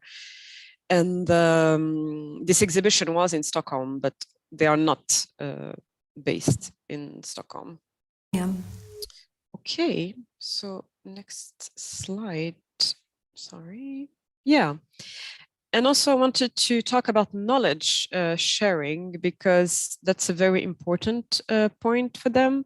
And of course, they are in this kind of practice of knowledge sharing with their audience, but they also collectively, I mean, they collaborate between each other. And one of the most important network is called the collective brain for these institutions in the margin, like in rural Sweden, outside of the main urban centers. And of course, each one of them collaborates with their own municipality, regions, and local organizations. So for example, there was the example with Remiri Art Lab helping to detox the land. And they also collaborate with bigger artistic and cultural organizations in urban areas. So there was the case also I showed of Cultivator and the Dance Company in Stockholm. They also worked with the Kalmar Museum, which is another city in Sweden. They collaborate with schools and universities in their area. But for now, it's a lot of collaboration between Sweden. So I think the question now would be interesting to see how these collaborations can extend outside of Sweden to other institutions, like self-organized art organizations all over the world. And just quickly, the impact of the COVID-19 pandemic on them, I think it's also interesting. I mean, I guess most of you know, because this was a big topic during the pandemic, that Sweden was one of maybe the only country, I don't know, that had no lockdown, and the measures were kind of very light if you compare them to other European countries. So art organizations, except major national museums, actually could stay open almost during the whole pandemic, of course, with limited numbers of visitors, etc. And there was also what can be considered a generous aid for the art sector during the pandemic. So most of these small art institutions actually were not really impacted in that sense, because also they were in rural areas where, of course, it's a total different kind of context. And they, since they work a lot on like a research-based project and long-term project, they just kind of shifted a bit from public events to kind of still have artist residencies and continue their research. So I think the fact that they're like really small, and also that, yeah, some of them are like farms, so they live in the art actually organization that they are running, made it quite easy for them to adapt. And just concluding words. So I think these examples are interesting because they show, I mean, they are a good example of how an artist-run organization can exist and work kind of outside of the logics of the art market and any neoliberal principle, and an example of how art institutions also the big ones, the big museums that are now rethinking how they should work, could kind of maybe get inspired for some of like their models, and especially when now they are thinking about how to kind of show more social art practices and how to include artistic research and all these kind of issues, and how to connect with your audience maybe in a different way that was been done today. So in that sense, I think it's a very interesting example. But of course, the limit here is that these self-run organizations emerged because also the Swedish cultural policy and funding system made it possible for them to exist. In many other contexts, it would be really hard for them just to sustain themselves economically. So then thinking about, of course, environmental and social sustainability would have been even a harder step. So of course, here, there is a context that made them possible to work like this. But however, I still think there are some things about how they work on a curatorial level that are interesting to look at in this context of the climate crisis and the pandemic. Yeah, thank you. I think I'm on time. Thank you, Miriam. You are on time, and marvelous presentation. I'm keeping my questions as a scholar of organization theory, so for the organizing groups. And I would like to give the microphone now to Paul O'Kane. And microphone is, I guess, related to the presentation and to the thought is made in the mouth. And we can see perfectly the presentation. Thank you. And thank you to Özlem, who's going to advance the slides for me when I ask. So could we go to the next slide, please? And then one more. Next slide. Okay, we'll start here. Okay, thank you everyone for being here, and thank you for allowing me to give my paper. I'll just start.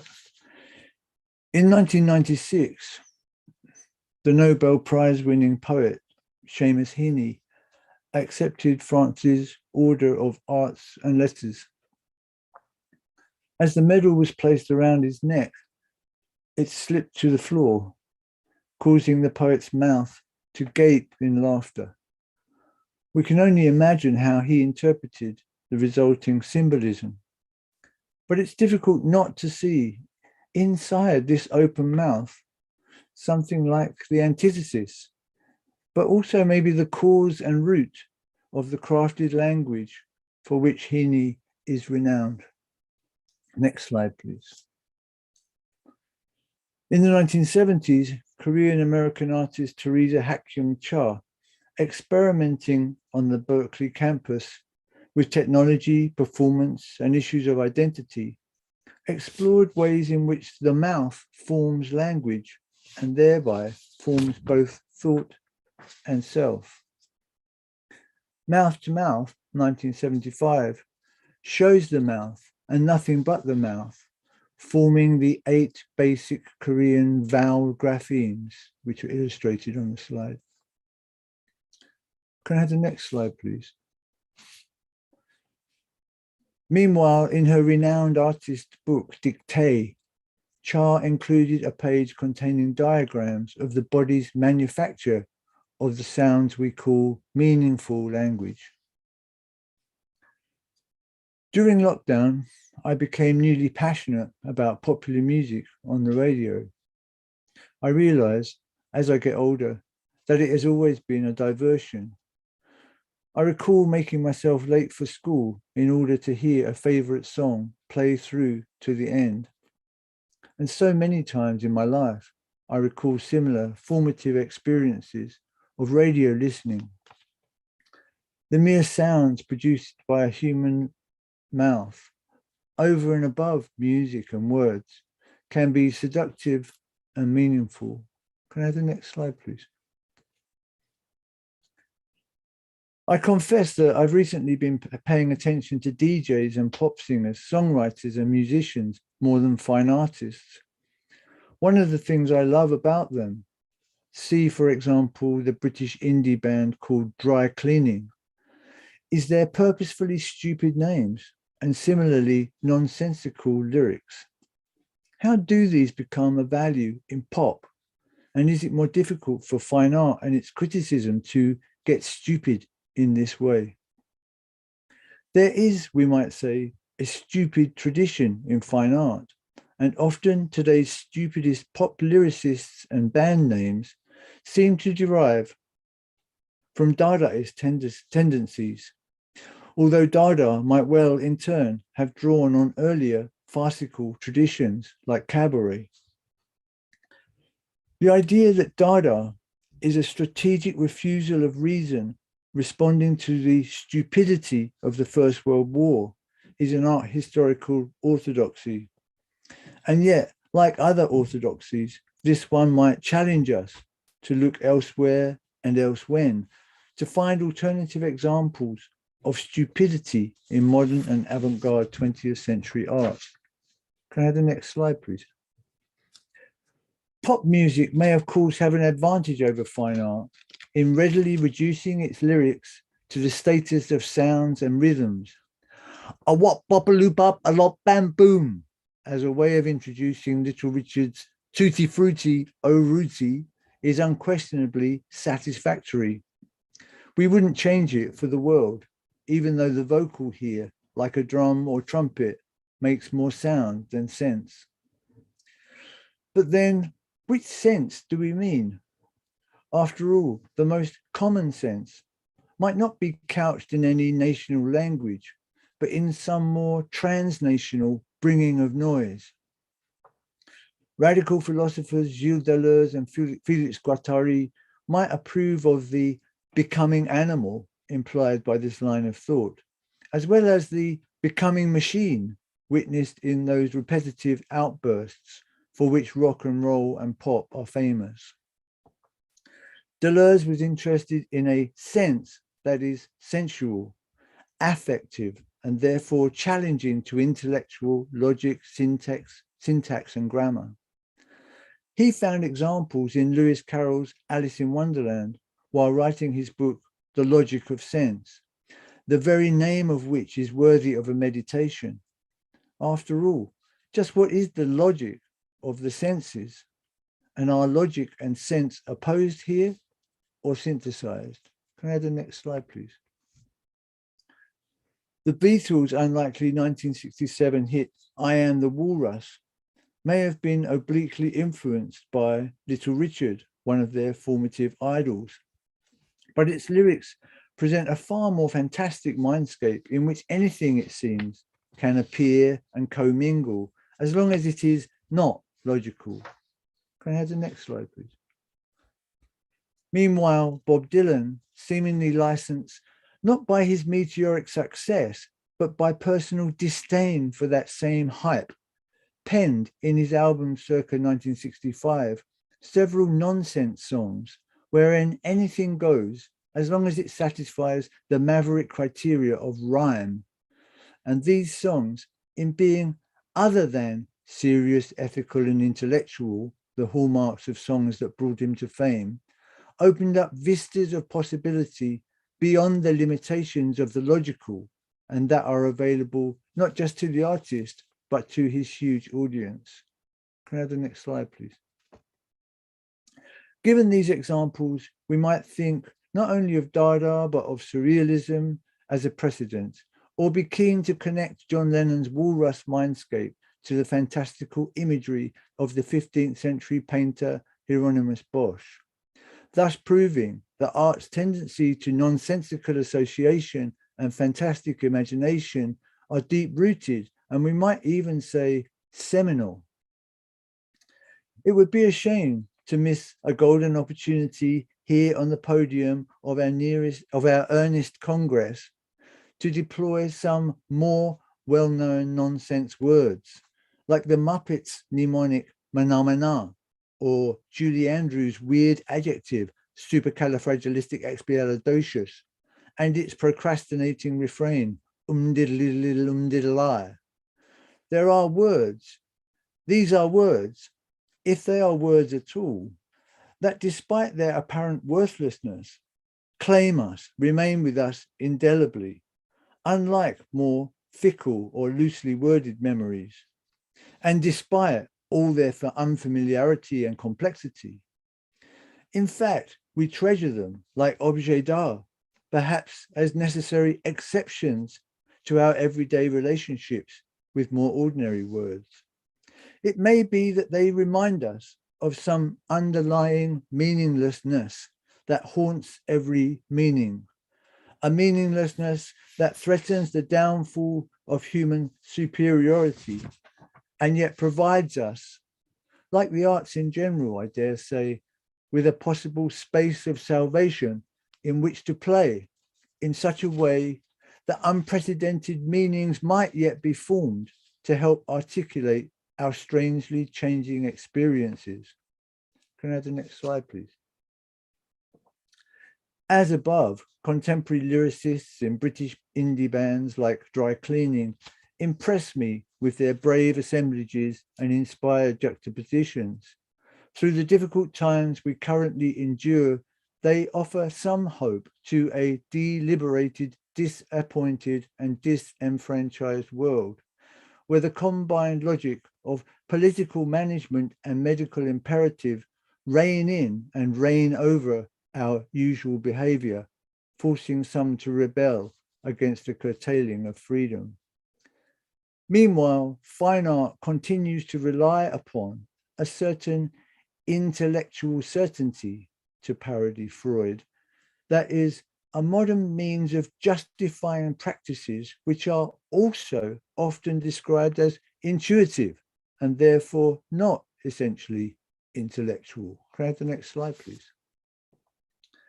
Andy Warhol comes to mind, famously making nonsense of intellectual interrogations by journalists and critics, sometimes answering every question with a sniggering yes, no mantra, or asking one critic, can you give me the answers too?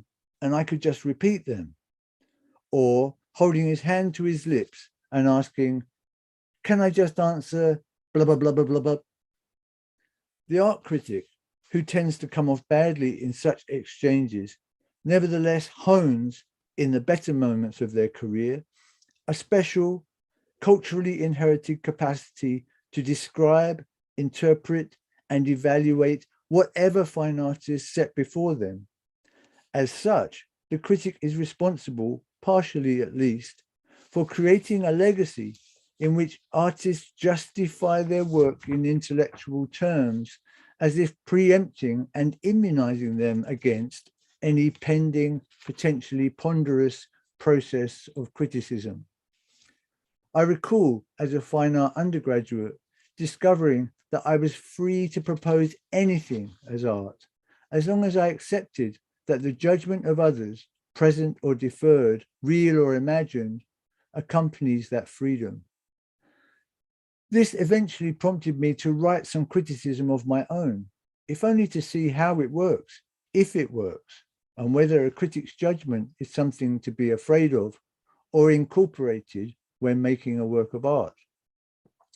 Ultimately, it might be just as difficult to make art without our freedoms as it is to make art without others' judgments. Can I have the next slide, please? While a strategically stupid art or artist is possible, and as we have seen, has historical precedents, a stupid criticism seems less likely. Nonetheless, we might recall that Charles Baudelaire advocated the satirical singing of revolutionary songs in the presence of works by the conservative painter Horace Vernet. Can I have the next slide, please? Meanwhile, artist Nicholas Bolton visited Donald Judd's 1995 exhibition at MoMA, Oxford, equipped with his own home-built reading device, something like a Geiger counter, and supposedly able to analyze and evaluate works of art. It was a spoof, of course, seemingly conjured from plumbing equipment. though a thought-provoking one at the time. And 25 years on, it seems to have predicted the current potential for an AI critic come audio guide, as also parodied by Andrea Fraser, or those QR codes that deliver evaluations of artworks to smartphones in an instant. So, could a stupid criticism, perhaps guided or overseen by Tristan Zara's mad manifestos, flourish in the intellectual aftermath created by recent barbaric challenges to our intellectual ascendancy? The 2014 Aica Congress in Seoul hosted a discussion of the changing role of the critic in the age of social networking, wherein in-depth, long-form intellectual writing and evaluation, and even professionalism in general, all seem under threat. Our previous Aica Congress in Berlin 2019 dedicated itself to confronting the challenges of populism, which thrives on ignorance and cultivates dangerous forms of stupidity that profess to be playful, but soon reveal themselves to be toxic, even lethal to democracy, society, and ultimately our lives. Given the above, we might ask whether artists and critics can possibly achieve their aims or find solutions to their current problems by in some way emulating rather than simply being appalled and dejected by such challenges. Thought is made in the mouth, said Zara in one of his Dada manifestos, apparently spurning any normative Cartesian organization of mind and body, and perhaps corresponding with Antonin Artaud's and Deleuze and Guattari's image of a body without organs. This body is one that we cannot ultimately know with any certainty. It challenges intellectual activity, which is itself a kind of organization. It challenges it with all the nonsensical grotesquerie of which the body is made and is capable, as celebrated in literature and criticism by Desardes, Rabelais, Swift, Bakhtin, etc. The sound poems of Kurt Schwitters, which we might like to listen to today, along with a Little Richard, were made in response not just to Nazism, but to Schwitter's captivity as a political refugee, an enemy alien, and an immigrant. They were performed or recited for and in response to a 20th century of unprecedentedly senseless destruction and mass killing, in which all too focused, enlightened, and educated minds produced multiple hells of attempted final solutions, including the Shoah and the atomic bomb. Can I have the next slide, please? Those limit cases seem to leave some of the art and artists of the late 20th century all but speechless or open-mouthed, as in the famously stark staging of Samuel Beckett's Not I.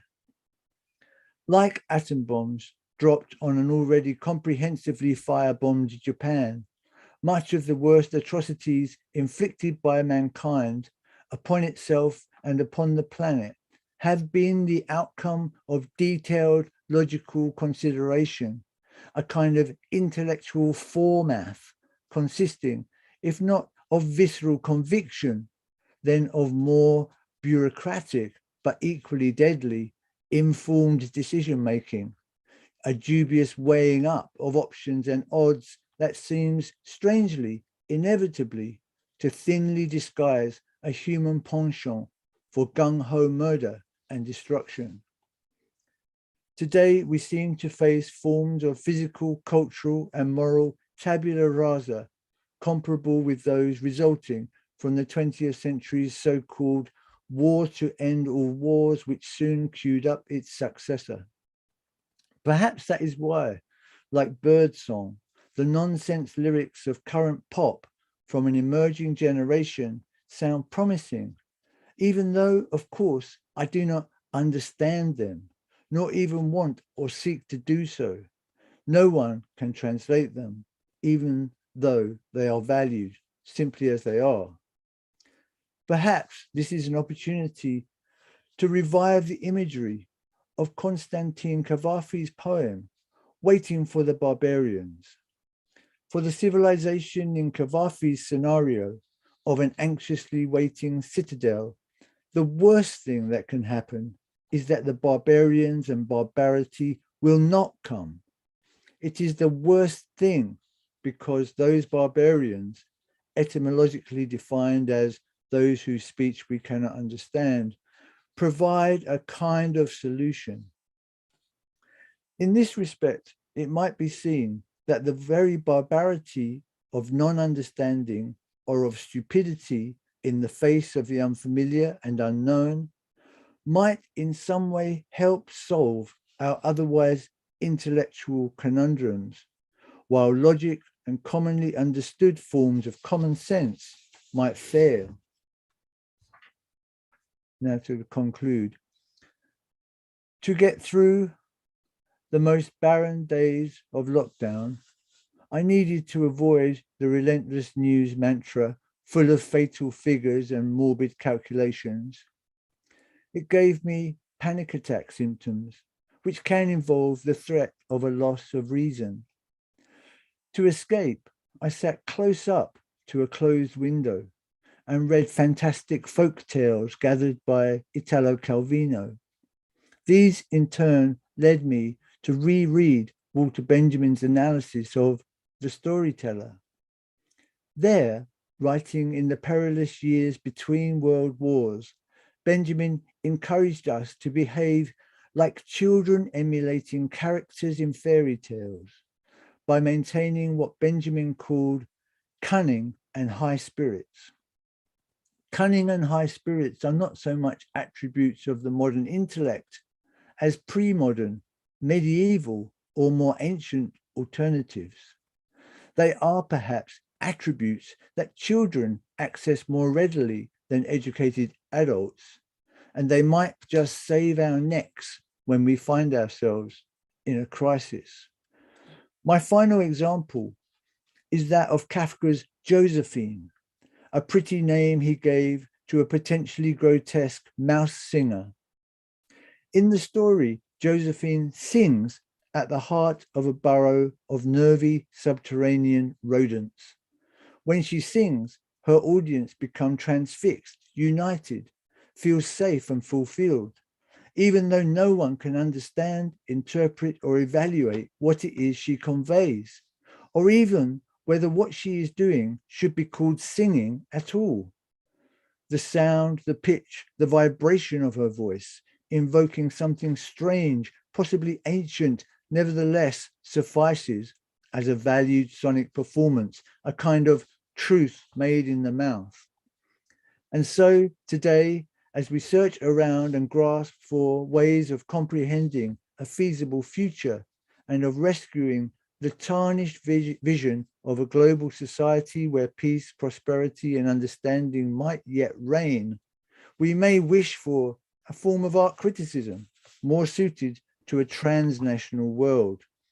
So perhaps we need to recall and retain something from the examples paraded above, as they allow us to uphold the high-spirited, humorous, and redemptive value of nonsense, while offering access to a kind of or originary utterance that might not be meaningful, but which nevertheless provides us with some essential value and sense of potential. Now, without further ado, I must just say, Papa Mau Mau, and thank you for listening to the odd sounds I have been making here today.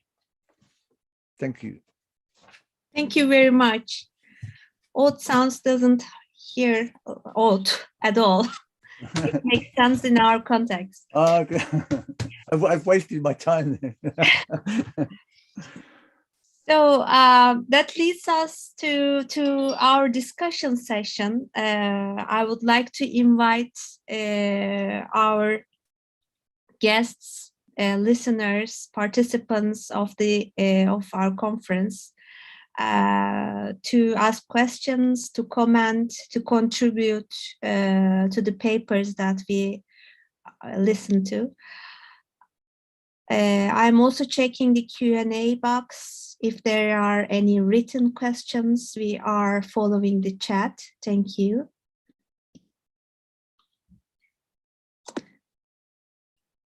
I think maybe. Hi, actually, I'm the technical moderator, which you can't see me. But I want to actually thank Mr. Paul. It was a really interesting perspective you brought today, which I really enjoyed. And when you started to talk about Little Richard and John Lennon gave examples with the sounds, it immediately reminded me the Tom Tom Club song. Maybe you know the Where the Rapping Hood.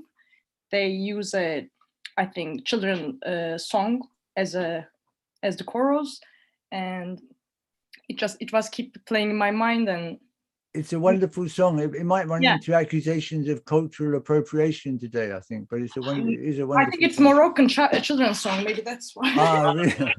I thought it was kind of I thought it was some kind of appropriation of Native American Indian culture or something. But I know the song you mean. It's a wonderful song. Yeah, it is. So I like the way now we can think after this presentation that we don't always have to be, or art doesn't have to be always logical or like serious. Or art criticism. Yeah. I mean, I suppose that was the challenge, whether art criticism could do that. Yeah. That's why it was really nice. Thank you. Thank you. Yeah. So, any questions, any comments? I would like to ask Ming and Mariam about the indigenous experience. It has actually triggered with Hillary's keynote. So maybe it's related also the tacit knowledge sharing with post-presentation. So Ming, you have mentioned about the artwork, the indigenous artwork of Chinese women and the practices with textile and pottery. And Mariam, you have mentioned about the artist groups, incentives, about self-organization and how they are organizing it. Does these practices have a prior reference to this indigenous knowledge that we are trying to follow during this conference? So is that a question to me? Yeah, well, during your research, do you have any kind of, observation or comment about the art practices, how they are linking themselves with the indigenous knowledge? Because the outcome of artwork is indigenous. So do they have any kind of observation about these traditions, practices? Because I think during this era, we are more in need with that kind of analog, indigenous, tacit practices rather than digital explicit practices. Yes, in Taiwan there have been more and more artists and even curators, even though there are not many curators working on indigenous Taiwanese art yet, but there have been more and more new and emerging and talented curators working with indigenous Taiwanese art. And in Taiwan, there are some very good indigenous Taiwanese artists who has utilized especially textile skills in their work, because embroidery textiles are traditional crafts in their everyday life, and many of them have utilized textiles in their work, but in contemporary art practice rather than as crafts in terms of for practical use. I just sorry I mixed most of the conference today because today is still a teaching day for me, so I only finished work and came back home. Like today, I took my students to visit an art exhibition, and at the entrance of the art exhibitions, there was a very amazing art installation curated by indigenous Taiwanese women's artists. and the work used the traditional patterns and techniques in embroidery in the installation, but give it a very contemporary and very modern ways of presentation instead of as a craft. And because of that, their work the work created by indigenous Taiwanese artists have been very powerful and very interesting and very inspiring, because what they are familiar with from their cultural heritage is very different from, at least from me and from the majority of people in Taiwan. So their work has become more and more influential and caused more and more attention.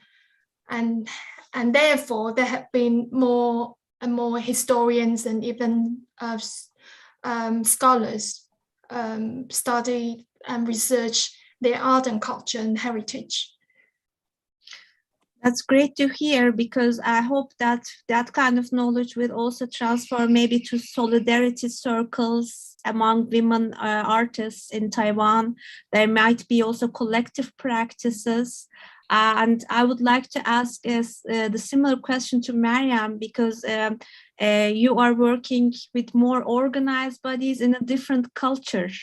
But the link is maybe the common source, the link to nature, to indigenous culture, to analog, maybe an intersection with the presentation of Ming's artworks from Taiwanese artists. How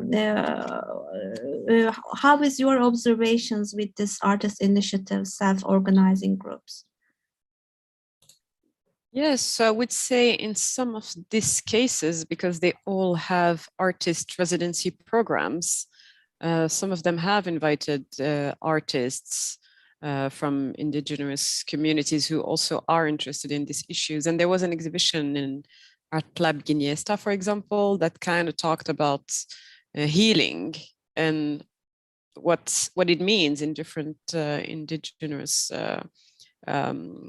context. But I guess in Sweden, it's also a tricky question because, I mean, there is a Sami community that is also, I mean, for many years, they have been kind of excluded from the art world, but now they also trying to kind of have this like self-organized initiatives. And there is one in the south of Sweden that actually just opened 3 or 4 years ago, that is run by Sami artists and want to kind of promote Sami art and also everything related to Sami art. But now I would say in Sweden, it's quite, I guess it's not as visible as in other countries. This kind of knowledge is integrated in some way or another when they invite some specific artists. But I think, yeah, this last couple of years, of course, it has been a very interesting kind of topic that these organizations are kind of thinking about. But I think this organization I was talking about, called Sapmi Salasta, I think it's going to be very interesting to see how they're going to evolve in this couple of years. Because in Sweden, again, it's a very homogeneous art scene, very white in that sense. So it's starting in the margins to kind of include this kind of new perspectives. I think it's an interesting time.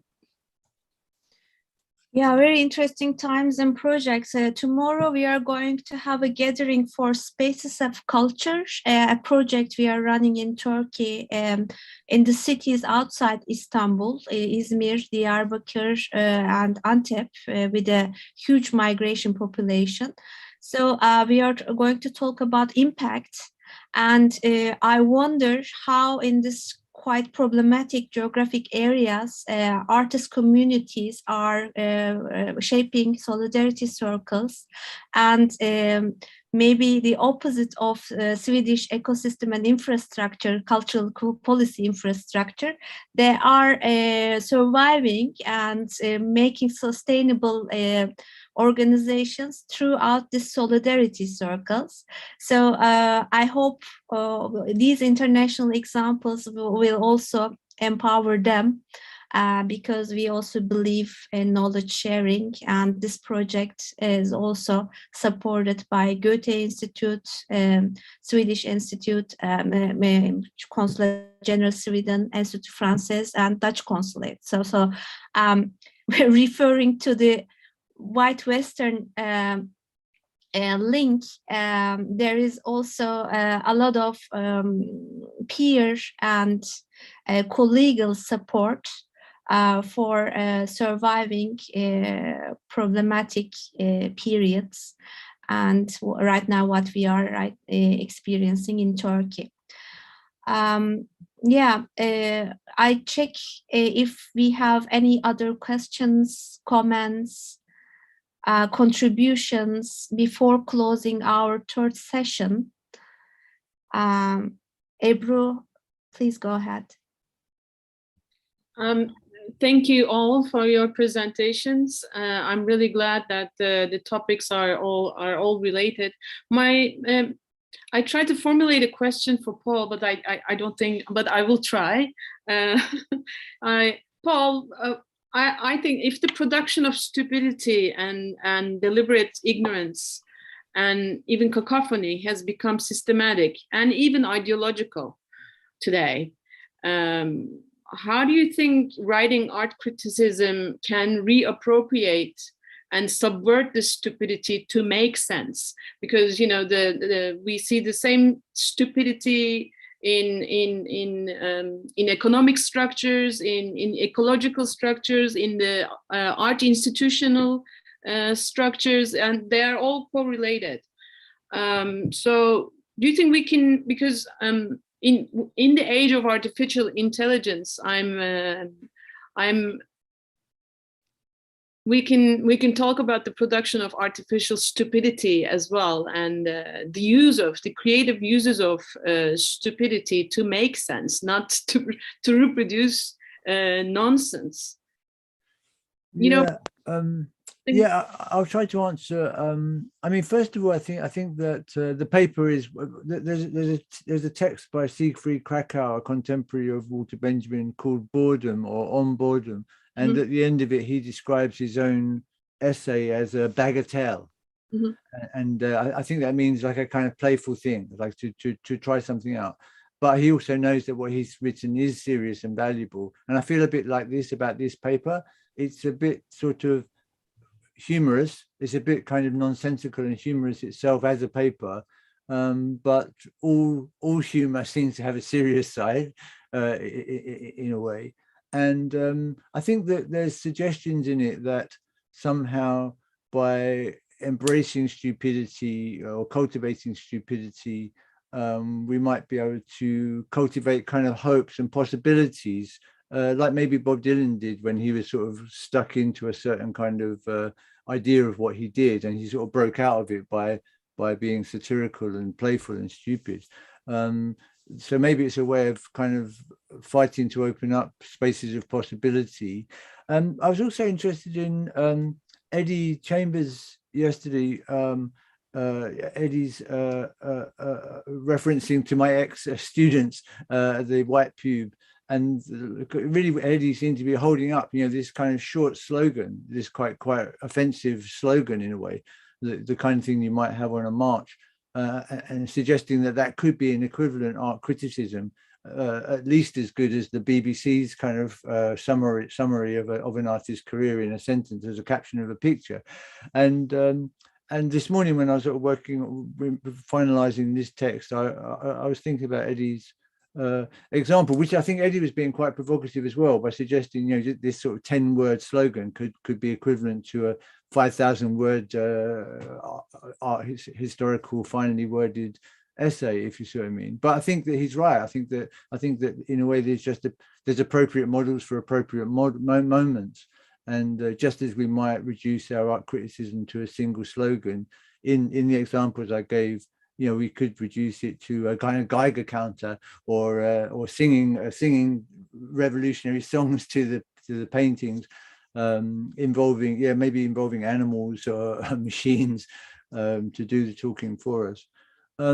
Yeah, I mean, I think my paper is a bit playful. It's a bit of a bagatelle. It's early days yet. I tend to sort of give these papers and then work on them for another year or two, try and turn them into something of clearer value. But yeah, I understand your concern and the question. And in a way, it's dangerous territory. Yeah, to turn towards stupidity and sort of, yeah, fight instead of fighting fire with fire, fighting stupidity with stupidity. It may be dangerous, but it may be the only option as well, because I think the right has pushed the left into certain kind of corners in a way that the left is finding it hard to find its stride, its momentum in a way. But maybe the left still finds its best momentum in experimental practices that the right can't keep up with, like dancing with a horse, as we saw earlier on, or inviting animals to your dinner table. Yeah, anyway, so can I also extend this discussion with you, Hilary and Eddie? Because Hilary, you mentioned Gramsci's and counter. Do you think we can consider this as a counter-hegemonic tactical maneuver? Because you were also mentioning about revealing the blind spots, and your paper was basically about this, revealing this gaps in the art history. I think that, well, for me, counting like that is only a tactic.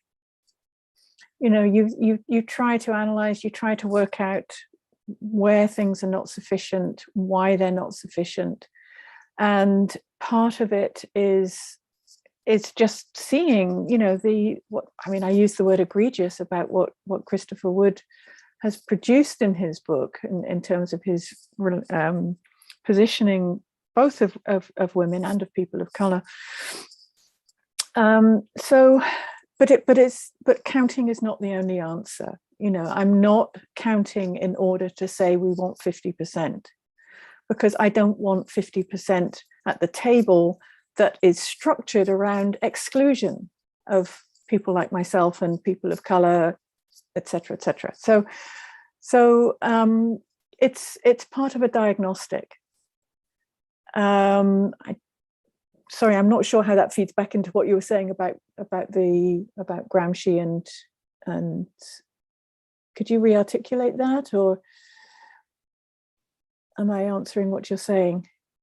Well, since stupidity, let's say, becomes an ideological apparatus, and it's hegemonic in terms of economic system, in terms of legal system, in terms of cultural system, in terms of market system, you know, it works. Mm-hmm. And in art criticism, you're spotting the blind spots, mm-hmm. And we're basically saying that why, how is this happening? So you're revealing what's missing, and it's actually stupid not to have that. Yeah. And you're revealing that. So it can become as a tactical apparatus, as a counter-hegemonic apparatus that we, the writers of art criticism, can use, maybe. Yes, because it's diagnostic. You know, there is this common sense. There is this common sense that there is this thing called art history, and there is a history of that discipline. And, you know, this is what it looks like. But in fact, you know, that's not what it looks like. This is just one version of what it looks like. And the issue with that particular version, of course, is that it's got this huge endorsement from Princeton University Press. You know, it's a key volume. It's situated. It has all the makings of being a key volume that's going to be given to students, etc., etc. So my point in doing that kind of counting on that book is absolutely to try and move from what seems like common sense to actually say, let's move this around a bit and try and do something else here.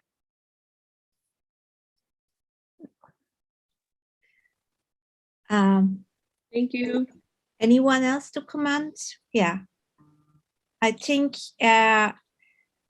we are right for the following session. We have also spent the break with our fruitful discussions.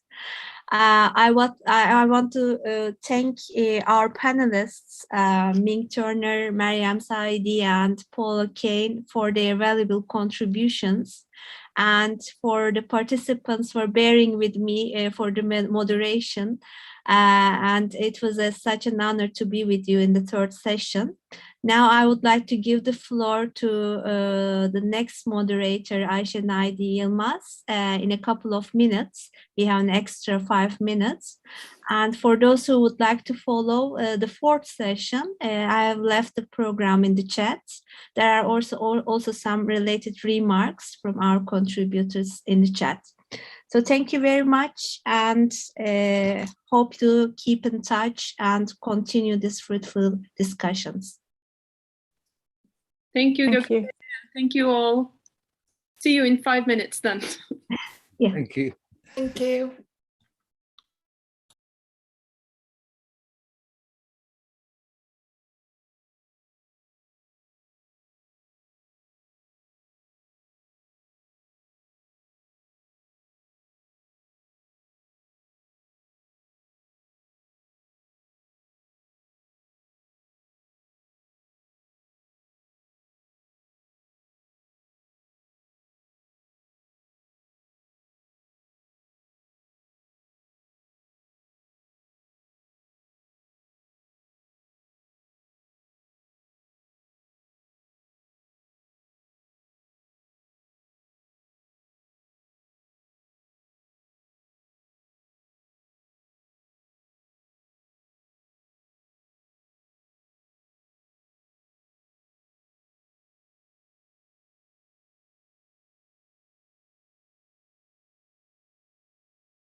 Hi, everyone. We are here to attend the last and fourth session of the 53rd International Aica Congress. We have listened many inspiring and moving speeches so far, and I'm very glad to be a part of this. And thank you all the contributors for this event. In this session, we have 4 speakers, and I'd like to begin with Ismail.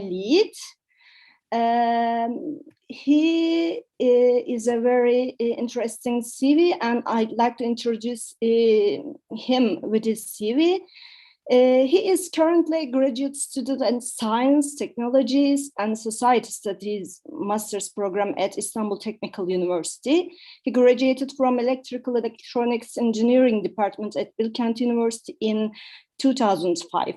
He works as Information Technology and Security Specialist at Banking Regulation and Supervision Agency of Turkey since then. His sci-fi stories were awarded by Turkish Association of Information Technologies in 2016 and Turkish Foundation of Fantasy and Science Fiction Artists in 2017.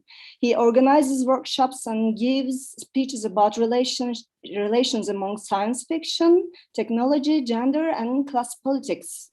He writes reviews of sci-fi books and films periodically at Turkish Sci-Fi Club web portal. So the mic is yours, Ismail, please.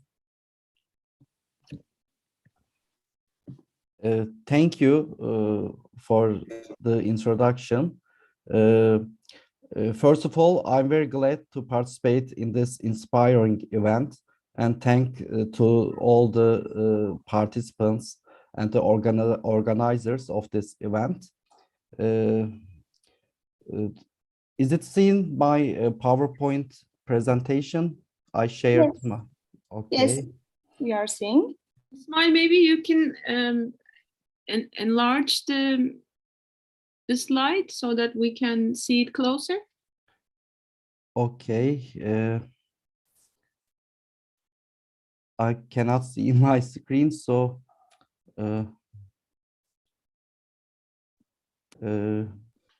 you can go to view and make it a slideshow on the menu.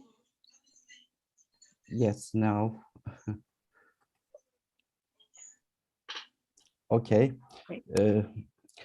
My title of presentation is Science Fiction Works of Art as Antidotes in Times of Ecological Crisis.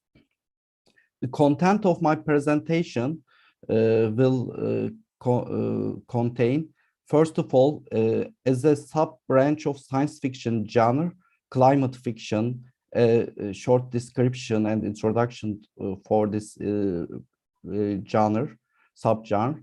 And I will present some early examples of climate fiction and some types of climate fiction. After that, I will present some of the social and political movements that are inspired by this literary and cinematic genre, climate fiction. And finally, I will conclude with some final remarks. First of all, the term climate fiction, which in short form CLIFE, was coined by a Taiwan-based blogger and journalist Daniel Blum as a new literary genre in 2007. It means that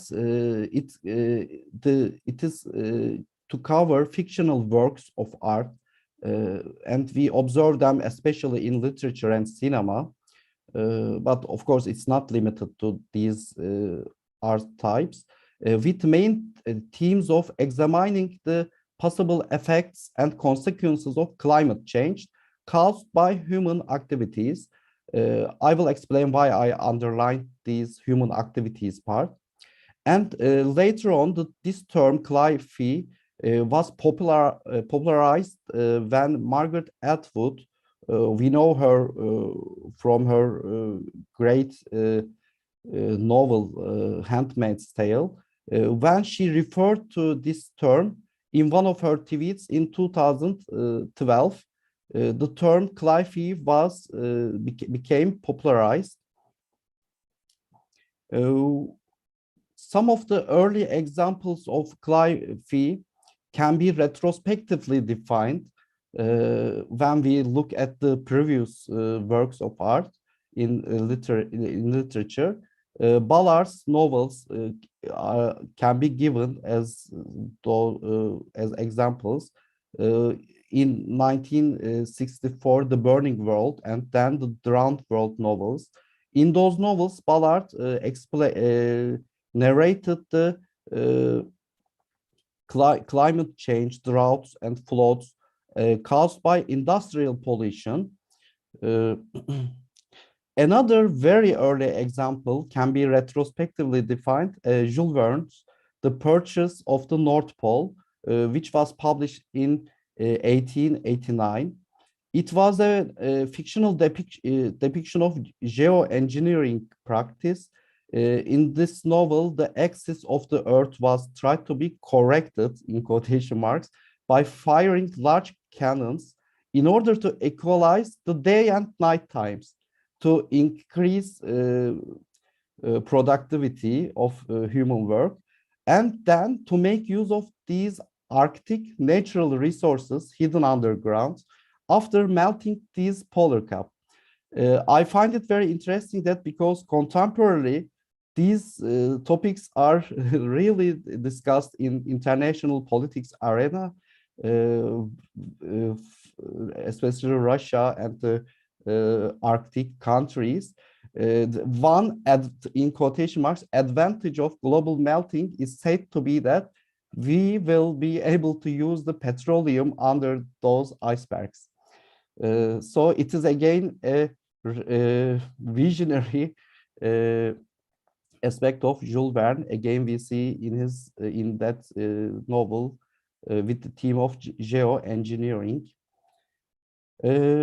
Now I will explain why I underlined the words caused by human activities, because climate crisis theme or climate change we see in the very ancient texts. We also see such kind of theme, but they were not anthropogenic, but they were theogenic, like that the direct acts of a godly figure, like in Noah's flood story, were told in those ancient texts, religious texts, or some of the stories are geogenic character. They tell that some natural geological or planetary events, like the cycles of ice age or the lessening of the solar heat. However, CLIFE does not deal with such kind of theogenic or geogenic events. CLIFE deals with the aftermaths of industrial civilization of humans, which consumes and pollutes the nature, including the intentional, fictional geoengineering attempts. We can give examples of for example, the quantity of solar heat to change the quantity of solar heat, the composition of atmosphere, and climate events are tried to be controlled artificially. They are in the scope of those geoengineering attempts. We can say that CLIFE can be or is an art of the Anthropocene era. It is also a reflection of, by referring to Donna Haraway, a famous STS researcher, Cthulhucene period.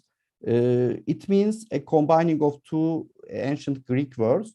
It means that Cthulhucene period is a kind of time place for learning to stay with the trouble of living and dying in responsibility on a damaged earth. We can say that CLIFE texts, they can be visual or written texts, of course. They deal with the troubles of this our deteriorating Earth, its problems, and how humans face with these problems. I want to present some of the accepted types of the cli-fi genre. First of all, it is in the first section, the denial, mitigation, negative adaptation, positive adaptation, deep ecology approach, and fatalism approach in the left side. In the right side, the forms of those texts range from classical dystopia to classical utopia. In this chart, there are some contemporary examples of this of cli-fi.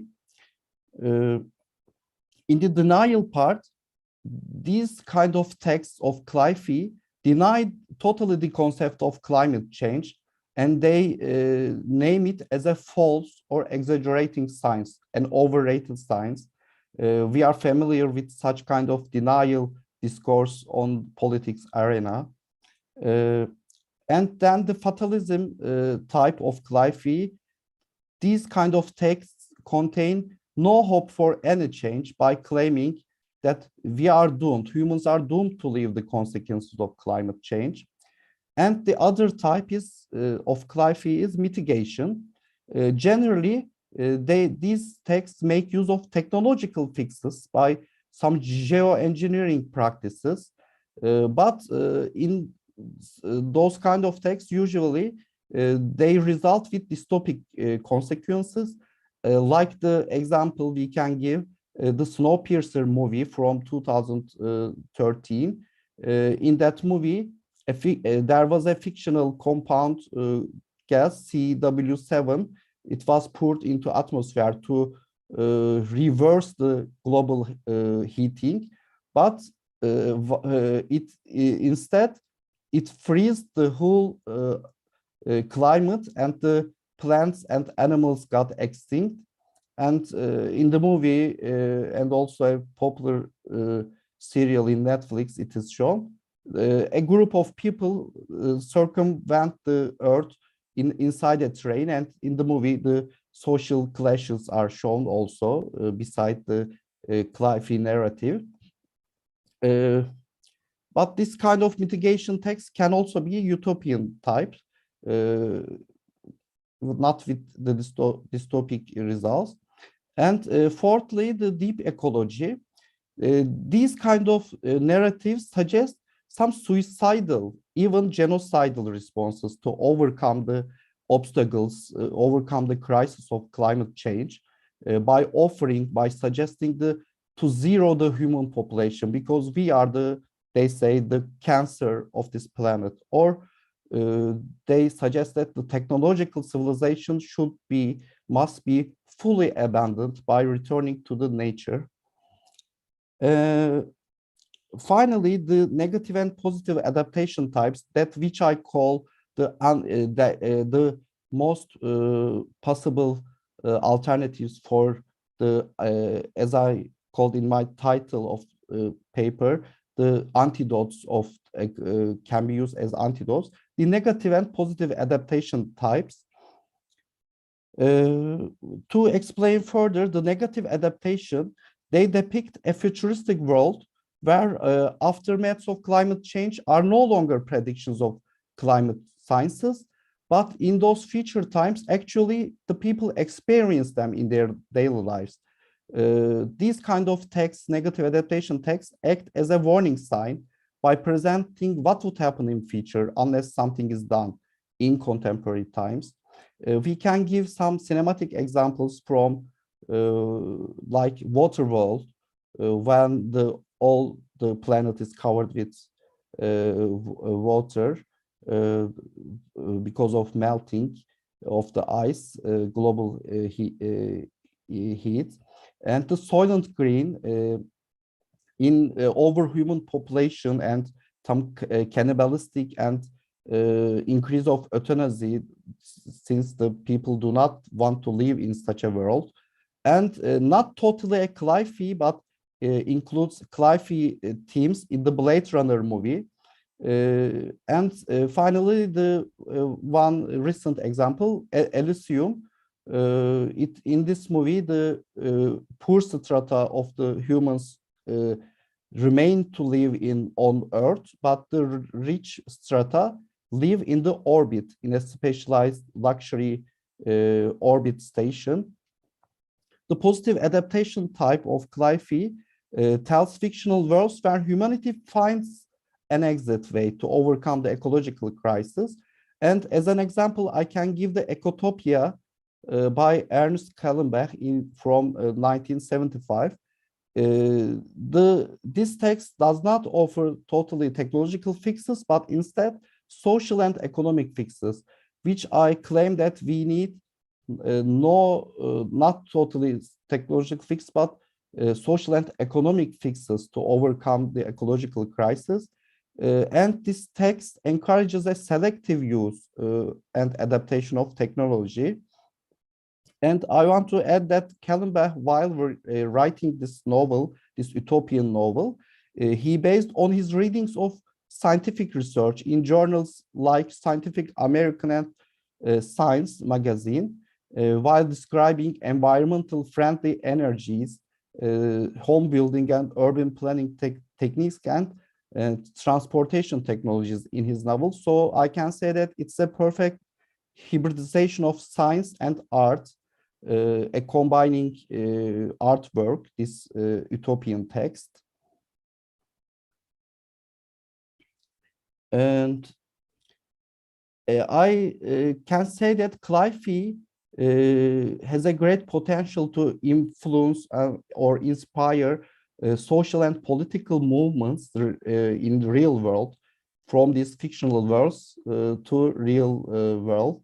One astonishing example can be given Rachel Carson's Silent Spring from 1962.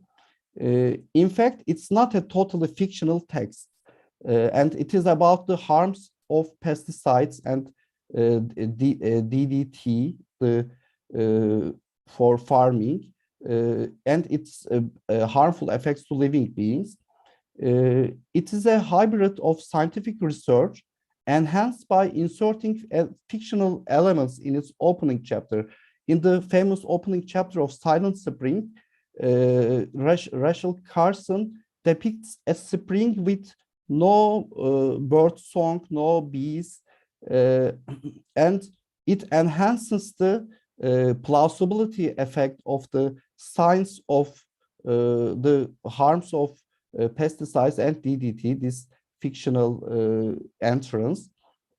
And legacy of this book, Carson's book, the modern environmental movements can be given as examples, and also officially the foundation of Environmental Defense Fund, National Environmental Policy Act, NEPA, and United States Environmental Protection Agency can be said as the direct consequence of the popularity of this text, Silent Spring.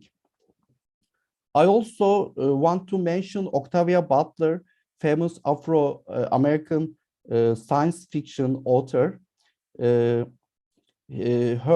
Especially the novel Parable of the Sower, which was published in 1993, was effective to influence and inspire environmental movements in United States, especially. This novel begins in the year 2024, a future time with respect to its publication date, of course. And the United States society in the novel is deteriorated because of climate change and huge wealth inequalities due to the corporate greed. Then the novel follows a form of diary kept by an Afro-American female teenager. What is important in this Butler's work is that she calls herself a histofuturist, because while preparing that novel, she says that she collected vast amounts of archive news, politician statements, and scientific articles on climate change, climate science, environmental disasters, and effects of neoliberalism from the 1960s through the mid 2000 years. So again, we say that it is a perfect example of a hybridization of actual science and art to enhance and to inform the public about the consequences of those scientific findings. Octavia Butler's literary works and her research archive also is opened for public, inspired eco-movements that intersect in United States Black and indigenous matters and also gender issues. The concept of guerrilla gardens was, it is said that popularized after this novel, Parable of the Sower, and a society in United States for environmental defense, the Ruckus Society. In their statements, they refer to Octavia Butler specifically, and this society defines themselves as a multiracial network of trainers dedicated to providing the necessary tools, preparation, and support to build direct action capacity for ecological justice and social change. In addition, they work with indigenous communities and other communities of color, working to preserve their homes and environments and for climate justice. Therefore, we can say that a fictional work of an artist like Octavia Butler inspired a real grassroots movement in real world. I have a video here, but if the time is remained, I may present it. Finally, as a conclusion and final remark, I can say that the cryphy of literary and cinematic art gained high popularity since 2010s. More than 100 courses in American universities host such works in their syllabus. And I want to mention a specific paper that from Lycum and Leda. They provide a vast bibliography of literature research in cryphy studies. So we can say that cryphy studies is an emerging field of research in academia. And I want to mention Adam Treckler's book, very excellent anthology, The Anthropocene Fictions, the novel in a time of climate change. It was published in 2015, and in this book, more than 150 related cryphy novels are analyzed deeply. One important aspect of cryphy texts is that they are fed from indigenous minorities' worldviews and cultures. We observe those communities' worldviews and cultures highly in those cryphy texts. And for example, no distinction of nature and human beings as categorized into two distinct realms by modern science. And we also see a suggestion in some of those texts, like we should accept a legal protection status for non-human entities like forests, rivers, mountains, and lakes, just like the law system of contemporary capitalist economy granted personhood for corporations. They say that if corporations do have personhood, then the rivers, forests, mountains as an entity should have a legal status. Then we may protect them more easily, maybe as a suggestion in the law system. We can say that cryphy act as an artistic mediator that engage the public with science and technologies affecting the environment. And it's an intersection of scientific and artistic research. and it emerged as both inspiring new alternative strategies to cope with the aftermaths of ecological crisis and also resisting them. Thank you for listening. Thank you, Ismail. It was really interesting subject. I hope and believe there will be some questions for you, but like other presentations, let's take those questions and comments after all the speeches is done. So now our second speaker is Jorge Aram. Welcome, Jorge. I'm not sure Hello. if I'm spelling it correct. Please. Yes, you are. Okay.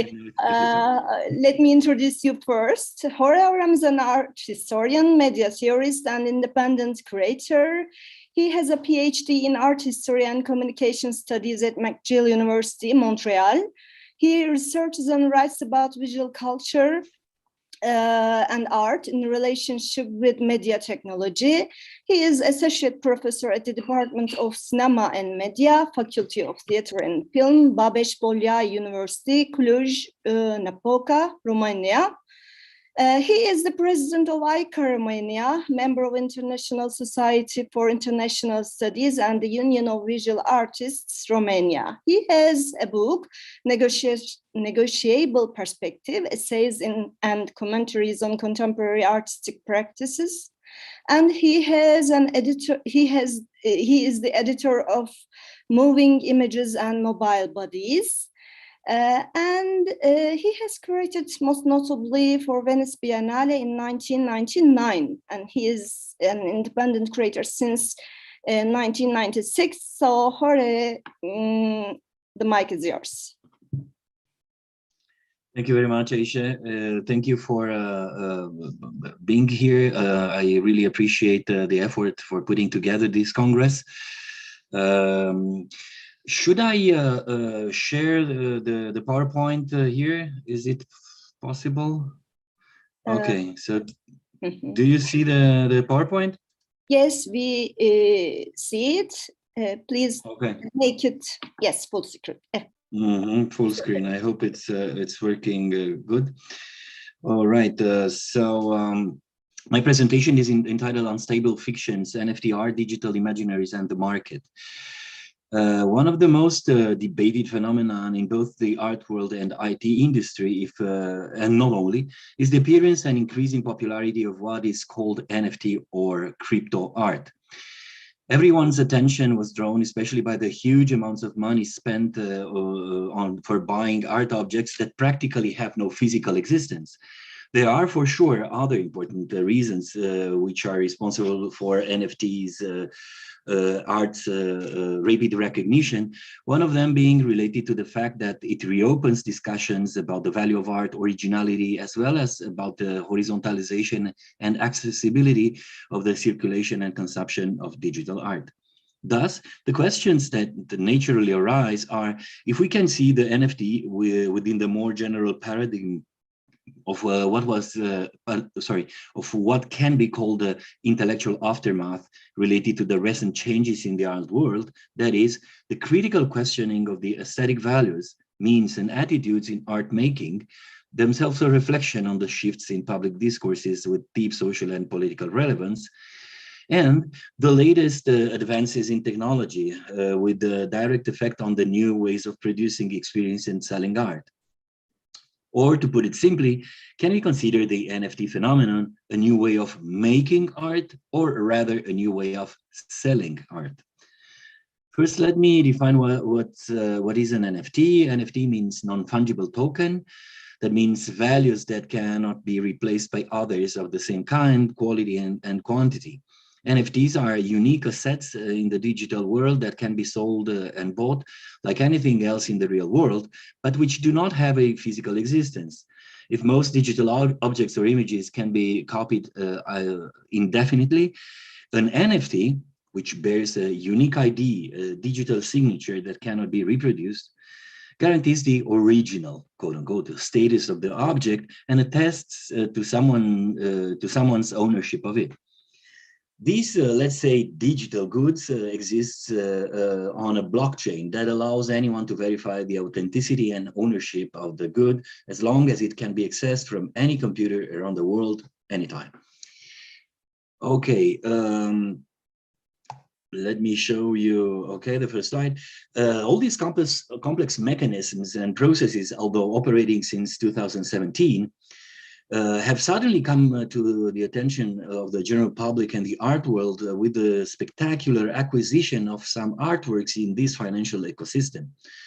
In mid-March 2021, so we're speaking about this year, this, I don't know, past months, effectively, news platform around, so in March 2021, news platform around the world reported with astonishment that Christie's auction house sold an NFT artwork worth of $69.3 million. The work titled Every Days, the first 5,000 days, the one you've seen now, is a collage of 5,000 digital images made by American artist Beeple, whose real name is Mike Winkelmann. The work is a JPEG, photo with and you have the size of the image, totaling, and it's and they are organized in a sort of chronological order. A zoom in this huge puzzle reveals various colorful images, some abstract, fantastic, or grotesque, others absurd, deeply personal, or else cynical representations of current events. Another prominent auction house, Sotheby's, also took the step towards NFT. In April 2021, it auctioned works by the artist Pack, a series of digital images designed and modeled on the theme and shape of the cube. After the 3 days of transactions, Sotheby's raised $16.8 million. This action, entitled The Fungibles, set 2 records: the largest number of open editions, works purchased since anyone could buy an unlimited number of images of the same project in that precise time frame, and the largest number of offers made on such a sales platform. The fact that large auction houses' entry into the game is perhaps an important indicator for anticipating what this phenomenon may become. They had the necessary promptitude, flexibility, and perhaps the vision to make the leap into the NFT world, which offered them the opportunity to make transactions on amounts that some would describe as obscene, with works that do not even have a physical presence, let alone a frame or a pedestal. So let's say a few words about what is new and positive about the NFT. One of the main benefits, let's say, of the NFT environment is that the circulation of artworks in digital formats that are difficult to collect or to museify has become much easier. NFT offers a somehow unexpected, after all, opportunity to promote and distribute digital art, an area largely ignored by mainstream museums and institutions and galleries until now. In other words, it has never been easier to collect digital art. It has never been easier for artists to sell digital art, especially since the channels and the sales processes are transparent and supposedly accessible to all. The openness implied by the NFT world indicates other important benefits for art, namely the decentralization of works circulation, the democratization of access, and a certain control of the artist over his or her own production. To some extent, this phenomenon breaks the established institutional monopols, their influence, and the power relation they exercise.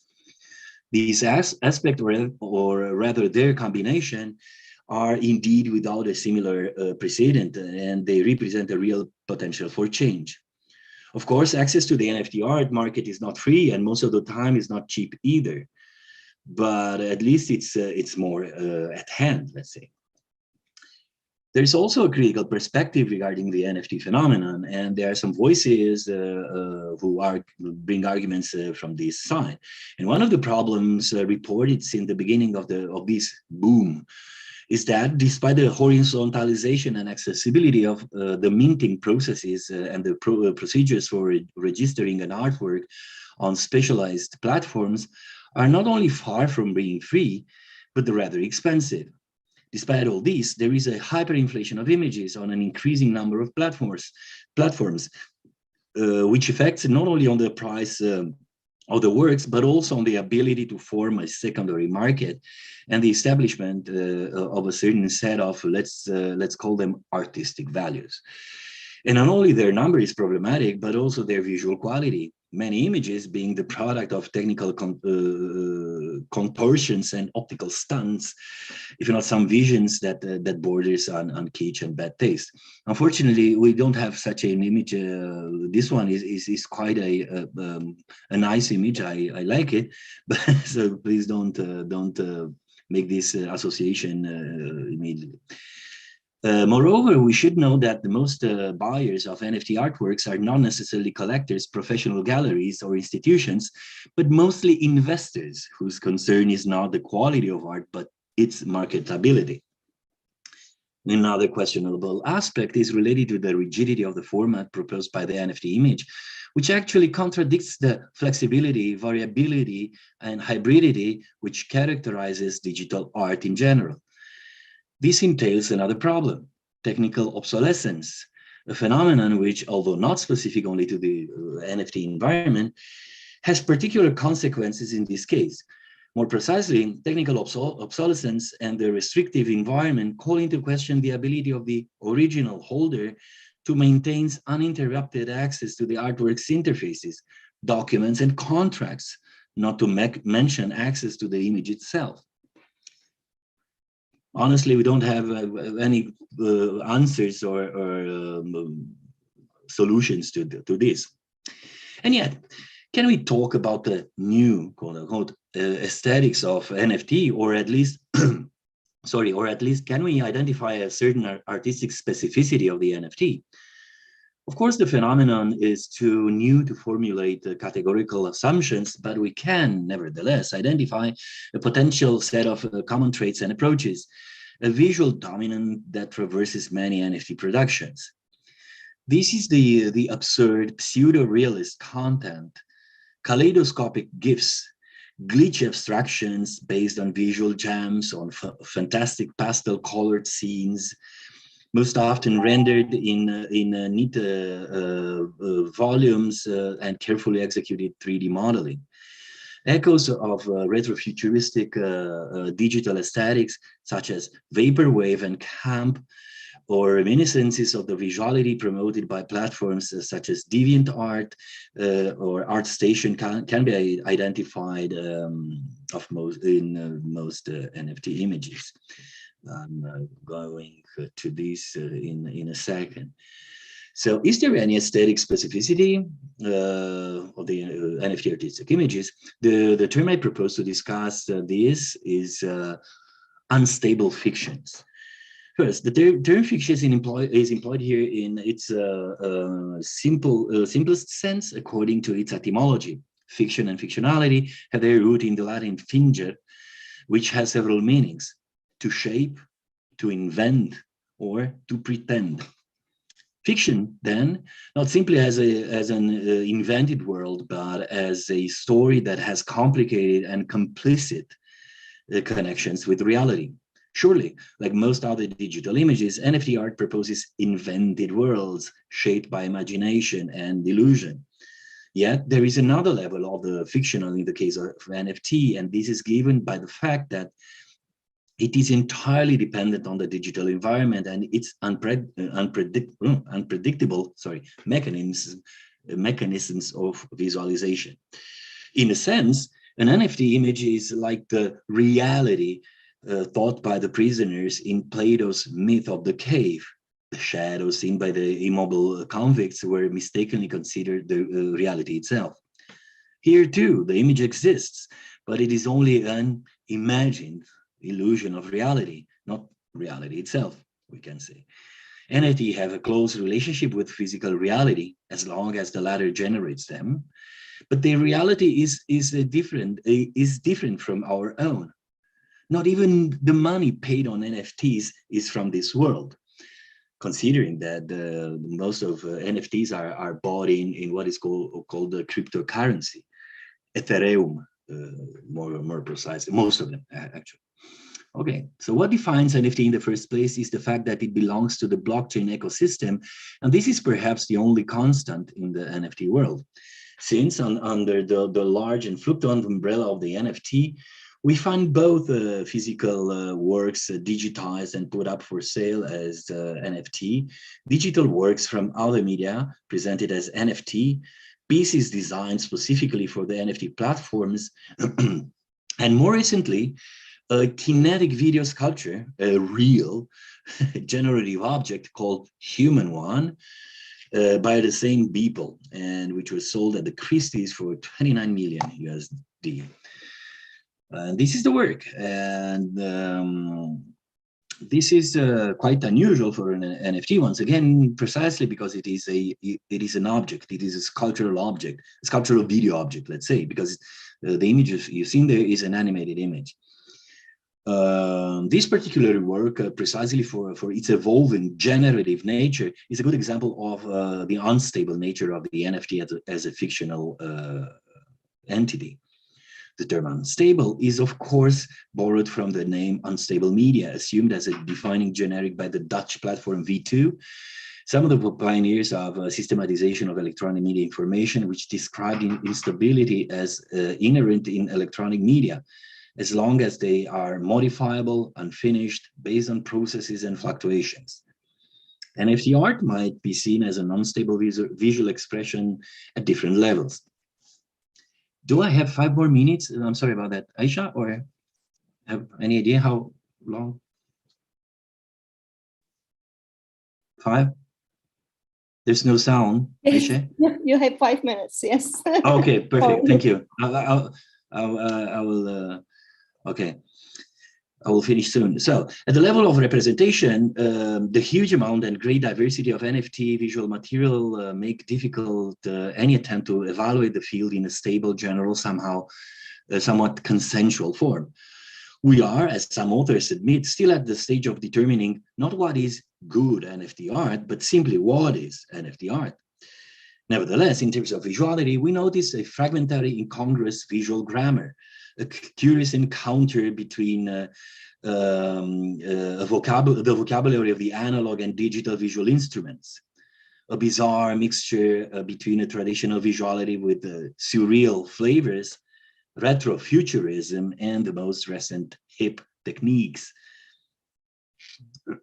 And you have here a very beautiful, very pictorial example of an NFT. At the level of the medium, we notice that NFT pieces are almost exclusively short dynamic sequences, and you have here an example in this sense. This argues rather for the observation of this, I don't know, surreal flavor, I called it. So 3D imaging is the specific artistic approach for the NFT. It is also the most sought after type of image, hence the high sales in this category. It is also interesting to know that the works labeled as drawings are sold at lower prices. With the notable exception of Beeple's work, Human One, you've seen the sculpture, so-called sculpture, yeah, which has a programmatic value indicating perhaps the new directions in the field. NFT art remains preeminently in the paradigm of two-dimensional image in a structural logic dictated by the frame and the screen, with a passive and unidirectional spectatorial experience, all of them already practiced by other established artistic genres, which use moving image such as cinema or video art. Therefore, NFT does not work with the medium in the sense of questioning its aesthetics and exploring its limits, but rather to confirm its status as an intermediary. The experiment takes place in the given mediatic conditions and does not aim to challenge them. This brings the question regarding the ontological or technological nature of NFT. That is, an NFT exists only digitally and it's entirely dependent on a system with an uncertain posterity. The most problematic aspect from the point of view of the medium is the lack of material dimension of these works and their exclusive dependence on digitality. This is not a completely new situation, obviously, but new is the fact that the entire NFT ecosystem resides exclusively online. So we can't help but wonder, along with the philosopher Anthony Cross, what precisely these multiple instantiable artworks are fundamentally. Should we understand them as abstract objects, types with many individual tokens? Or are they just nothing over and above the set of all the existing instances, unquote. The author does not settle the issue, but rather emphasizes the unstable identity of the NFT. The NFT work is ultimately made up of a set of bits identical to themselves and any other set of bits that form a similar work. Therefore, the artist cannot really name which is the authentic original, quote unquote, piece. Without an authentication, which is strictly digital or rather bureaucratic. Sorry. The owner of the work does not have a certain form of the work, original, copy of the series, etc., but only a certificate on it, on the property rights more precisely. And at the network commercial level, we should know that NFT is dependent on public accessibility and market fluctuations. And as I already mentioned, NFT platforms are often selective and prohibitive too because of the costs. And despite any control, we have a sort of hyperinflation of images with effects not only on the price, but also on setting some artistic values. And as I mentioned, it's not only their number is the problem, but also sometimes their quality. Let me jump to the conclusions. Sorry. NFT art is a phenomenon that convincingly represents the reality of a world in which a growing part of the population is digitally born.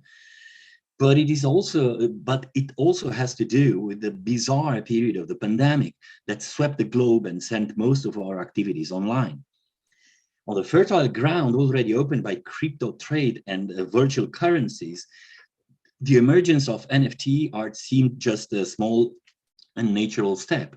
It was a matter of when, not of if, this craze will touch also the realm of art. Some believe that despite the hyper-commercial dimension of and the fragility of the concept of original articulated exclusively in the digital environment, the NFT art market will become a new artistic phenomenon represented by more and more serious works with visual and conceptual value. Even more, they believe that we're just experiencing a technological paradigm change, a sort of Web 3.0 and the dawn of a new and interesting epoch. Others, on the contrary, consider NFT art just a fashion, the manifestation of a chic attitude of techno-optimism. Moreover, the transactions in this area are just the expression of a speculative actions, a new bubble of crypto activities in the digital environment that will eventually explode. That is, a phenomenon otherwise transient, related to economic ideology and technological philosophy, rather than a movement or artistic innovation. Like all other digital phenomena, from the widespreading of the World Wide Web to the latest manifestations, applications and devices, there are always positive and negative aspects, as there will always be equally enthusiasts and skeptics who will commend the issues. So I conclude by saying that it is difficult, however, to make stable hierarchies and bet, quote unquote, on one artist or another without certain risks. And I'm not talking about the commercial risk, obviously, due to the fact that NFT is an extremely new phenomenon which is in movement. And as I said, without a crystallized set of values, it is certain that despite the hyper-commercial dimension and the fragility of the dimension of originality, the NFT phenomenon has the potential to turn from a miracle of the art market into a specific artistic movement or manifestation, even if the form and its expression are difficult to anticipate. Perhaps the best is to be patient and avoid putting verdicts yet. Rather, a careful observation and lucid evaluation are necessary, especially on a phenomenon that has just come out into the world, but which, it seems, has much to say. Thank you. Thank you, Jorge Avram, for this presentation. We hear more and more on NFTs day by day. So your presentation made us clear lots of things about this subject. There are some comments on chat part, so you can check that part. So the next presentation is a collaboration, Ana Lucia Beck and Lucian Ruchal Nascimento Garces. Ana Lucia Beck, yes, I'm not sure who will make this presentation, but I have a small information about them.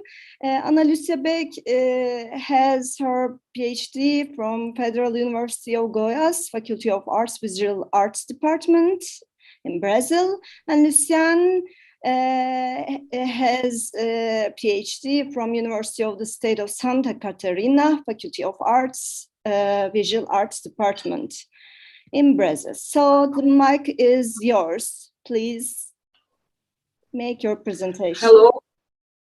Hello. Good morning. Thank you for having us. I'm having a really poor internet connection, so please let me know. Please interrupt me and let me know if anything is unusual, because I have a second PC ready here in case this one doesn't work so well. So I'm going to present in my name and Luciani's, and we are going to present, which is still a work in progress. Our paper is still in progress. Aftermath, Pandemic and Creative Process in Fernando Lindotti's oeuvre. This is our abstract, which I'm not going to read for you because we are going to speak a little bit about this information during the presentation. And we are going to present to you, and this is going to be interesting following so many diverse presentations, or better said, presentations about very diverse and innovative art projects, because we are going to present to you Fernando Lindotti, who is working with a very traditional media, oil on canvas mainly. He also works with three-dimensional projects, sometimes sculptures and installations.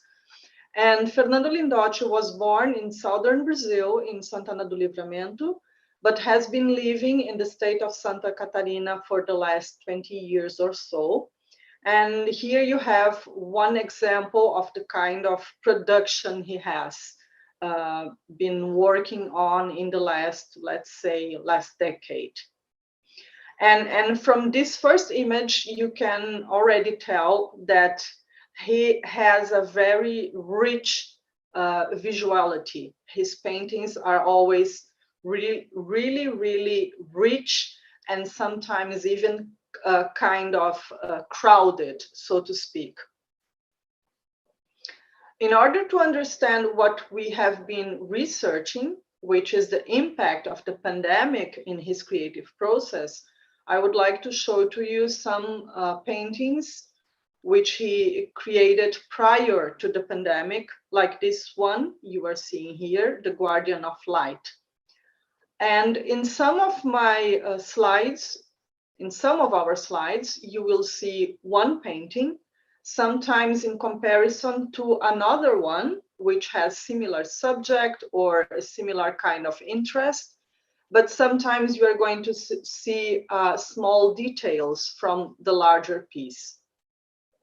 And here you can already see that one element or one character, so to speak, that Lindotti has been working with a lot are the monkeys and apes. And of course, this brings a very ironic element he has in his production, which refers many times to some kind of remark on the kind of elements he brings to his paintings. So he creates a kind of scenery, usually, where he organizes elements gathered from art history, from visual culture, from Brazilian folk tales, among others. And he establishes this kind of enigmatic figures which do not convey any kind of linear meaning. And we are right now, we are not interested in asking ourselves about that. And as you can see also in these two canvases, Lindocci usually works certain elements or ideas over and over again. This is very usual in his creative process, in his pictorial practice. So it's common for us to see many paintings which relate to each other, but in which he somehow creates a distinct solution or a distinct composition. This is an important remark for us to understand something I'm going to speak about later on. And as you can see here as well, he has a very diverse way of working. If the more crowded paintings, like the one on the left, are more usual, he also sometimes has paintings like the one to the right, where you have a more lean and clean environment, so to speak. But I am, of course, speaking about the pictorial environment, the visual environment.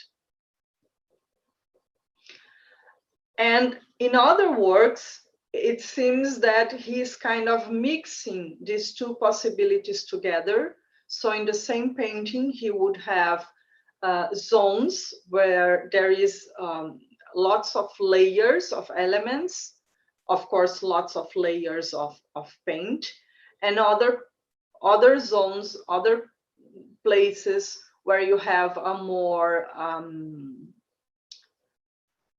I would say, there are places where it seems like it's easier for you to go inside, to get inside the painting, as if going inside visually, or even projecting yourself in this kind of scenery. And what is difficult for one to tell when you see digital and photography of his paintings is that sometimes he also works with very thick impasto, creating these three-dimensional elements that come out of the canvas, like you can see here in the detail at the right. But he has usually he works with very colorful, bright colors, but also when you think about the colors, there is some kind of combination between areas with very bright colors and areas with more undefined tones or mixed tones. And you can see here at the right also a detail from the larger painting. And when you look at these details, you realize how rich his painting technique is. So in his practice, he has a very complex pictorial practice, a variety in style and painting techniques mixed within the same painting, a diversity in visual identity or visual solutions. He works with heavy impasto, thick painting surface, or very fluid transparent ones. Very intense compositional relation between different paintings, and a variety in working references, ranging from works by other artists, art history, philosophy, Brazilian tales, etc. So once we have a very fast idea about the paintings prior to the pandemic, we are going to see some works he has been working on since last year, since 2020. And what is remarkable, and we have been asking ourselves about this, is that one cannot tell by simply looking at the paintings that these paintings have been elaborated during the pandemic, because the final product doesn't look as if something distinct has been happening, although his creative process has been deeply affected by the pandemic. This is another example of the paintings he has been working on. So you can see how some elements like this kind of flowers, which he had been working previously, are still here. And this is another example where you can easily recognize how Lindocci works with a very wide range of references from art history, for instance. And what happened during the pandemic is that Lindocci resorted to a hyperproductivity as a way for dealing with the effects of isolation, insecurity, the lack of sociability, and the absence of field research, which is a crucial impediment, considering that revisiting works of great masters in museums abroad has been pivotal for his pictorial practice. So the main difference, the main thing that happened during the pandemic, and this is what happened to everyone, is that Lindocci had to spend more time inside his studio. And this meant he could not only could he not travel and see the works of art, which is crucial for him to think about his own practice, but he also had to stay in the studio closer to the paintings he was working on all the time. Here you can see another work still in progress, where you can see he's building this very thick object in front of the painting. And we are going to see now some pictures from his studio, and then you are going to realize his studio is a very small one. And because he began to work mainly inside the studio, and he was not allowed to go out, he began to work on many paintings at the same time. So he began to work in a greater number of paintings at the same time. Last year in July, as he told us, he was working on 40 paintings at the same time. And this meant that he began to work more on each piece. Also because usually what would determine that some paintings had to be finished is that he had a deadline for an exhibition. And also the exhibitions during this time were canceled. So this meant he had a difficulty to trying to establish the ending or the final point for each painting. And he began to work more and more on them, not having the opportunity to have this kind of situation where you are able to distance yourself from your work, which I would say is something similar to having the possibility of distancing yourself from a problem. So he was facing this all the time. And this reminds us of the way Daniel Buren thinks about the studio. For Daniel Buren, the studio is substantially more necessary to the artist than the gallery or the museum, and the forced permanence in it has definitely changed the ways Lindocci's paintings relate to painting tradition and converses with it. Yet it's still to be seen if these differences will be noticeable by the general public. So we don't think that this is something people will perceive in the future when looking at the paintings. And this is why it's so important that we speak about this. So the artist embraced such a work rhythm that unfinished canvases accumulated in his studio being never considered finished.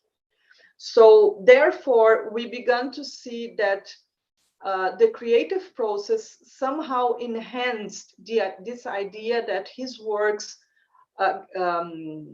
establish a constellation of works which relate to each other. And we are going to see now a sequence when you can see how some elements are worked over and over again, and how they migrate from one canvas, from one, even from one idea to other compositions. So this flower, for instance, is something that comes, this kind of flower that seems a little bit like a small animal, something in between realms, is very common in his work. So his creative process intensified into a swirl, generating constellations of works rather than generating a sole narrative. There are dozens of unfinished works in varied stages of production accumulated in the studio, especially due to this impossibility of gaining distance from them. Of course, by now, he is already finishing many of these pieces because he already has some exhibits and shows planned. Just this week, he released pictures from this black and white canvas, which was a huge surprise for me, which is why I included one more painting in the presentation. Here you can see some details from this larger piece.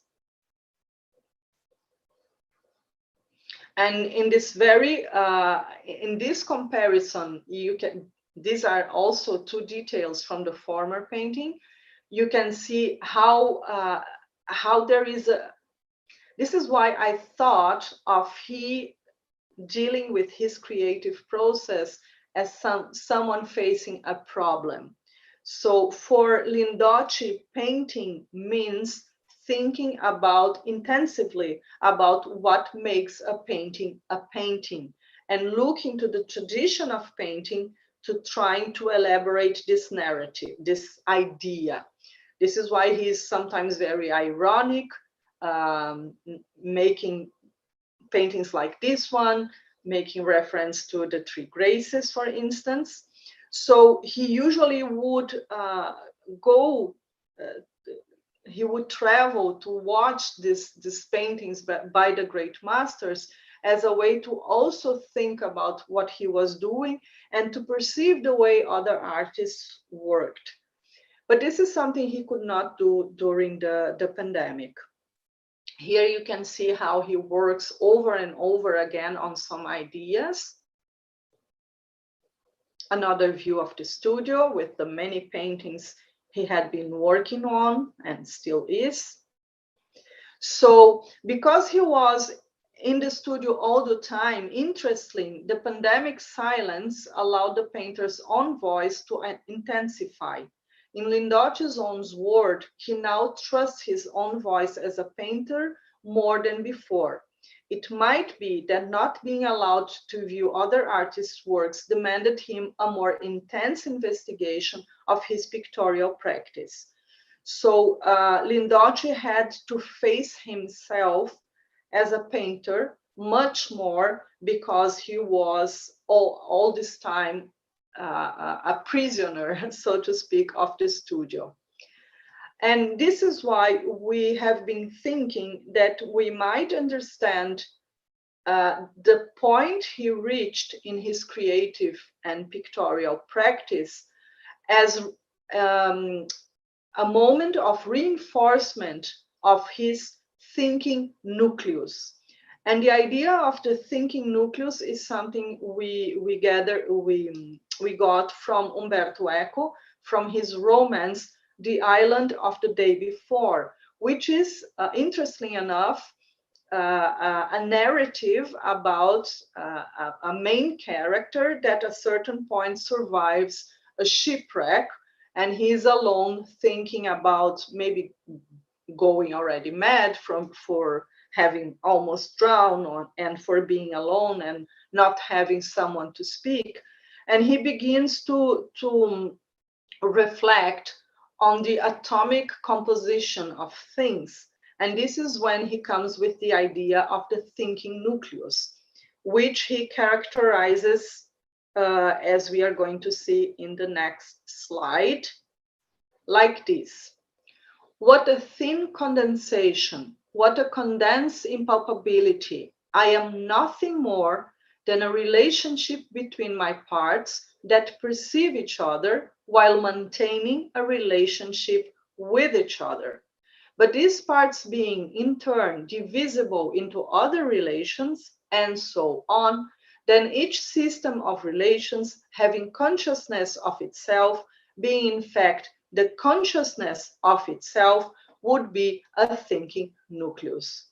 So in our understanding, what is happening is that Lindocci, if he perceives that he now has gained more of a voice as a painter in his own terms, is because he's becoming more and more conscious about these relationships that occur in his practice and how they all together, being together and being perceived together, create or establish what his painting is.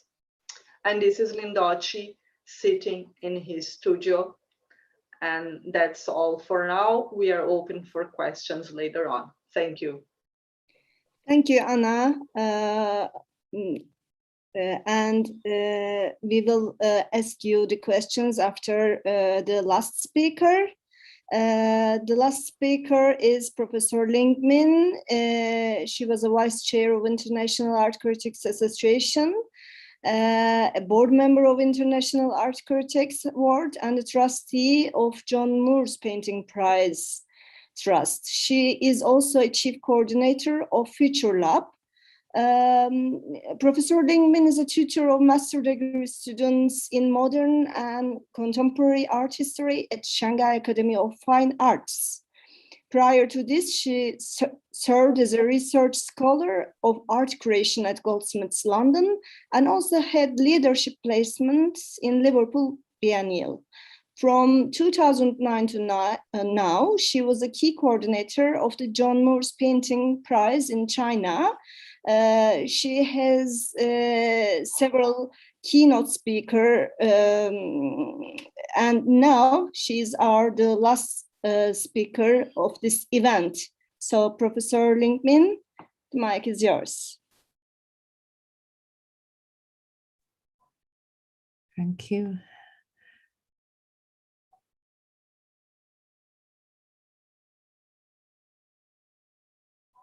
Can I hear the...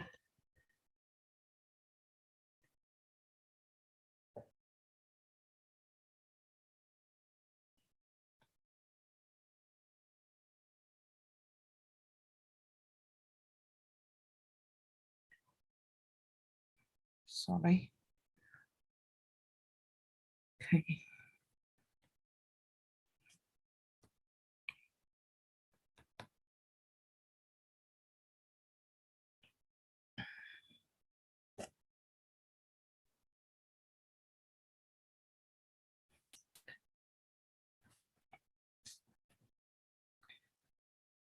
Good morning, good afternoon, good evening, everyone. Because our time zone is different. I realize I'm the last speaker, so I want to shorten my time and highlight the points.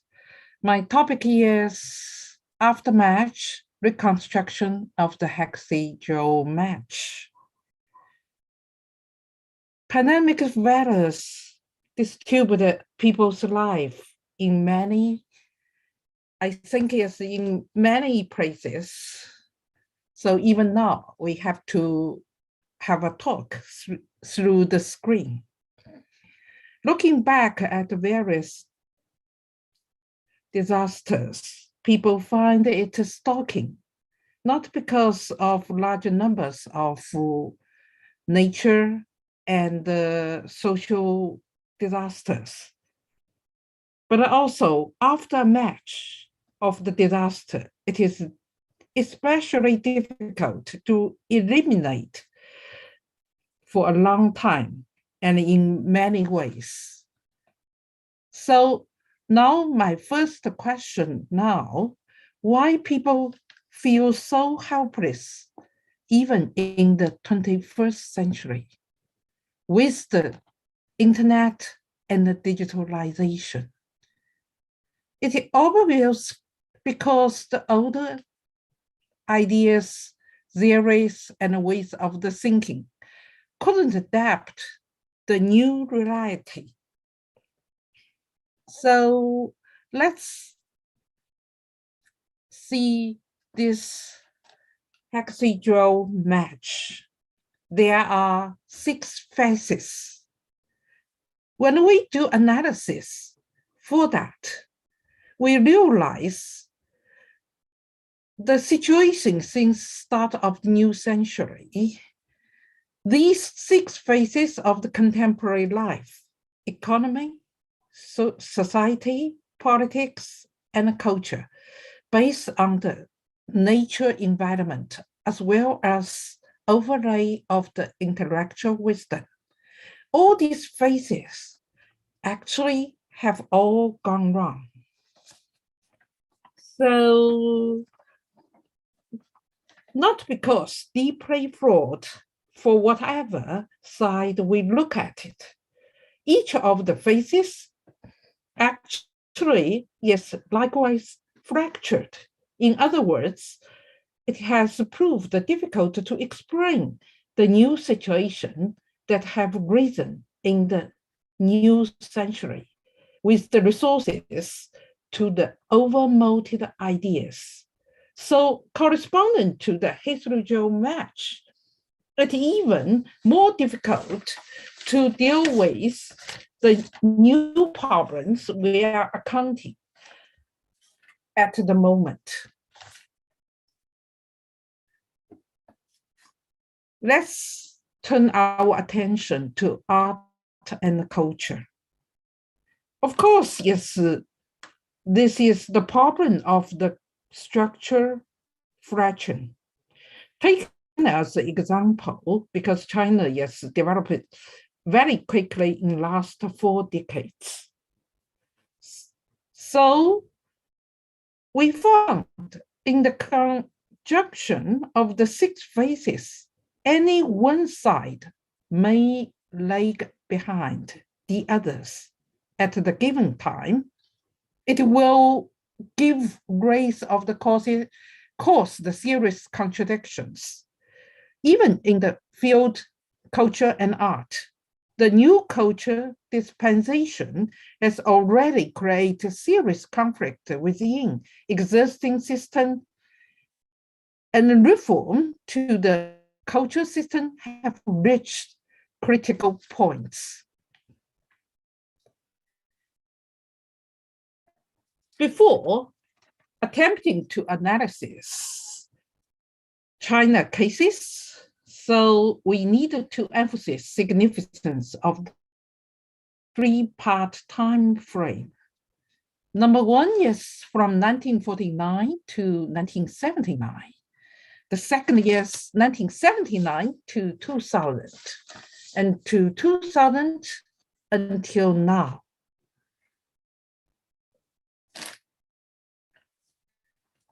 So first, if we look at the initial period during the planned economy from 1949 to 1979, the transition of society with aid of planned economy, entire country was turned into developmental machine.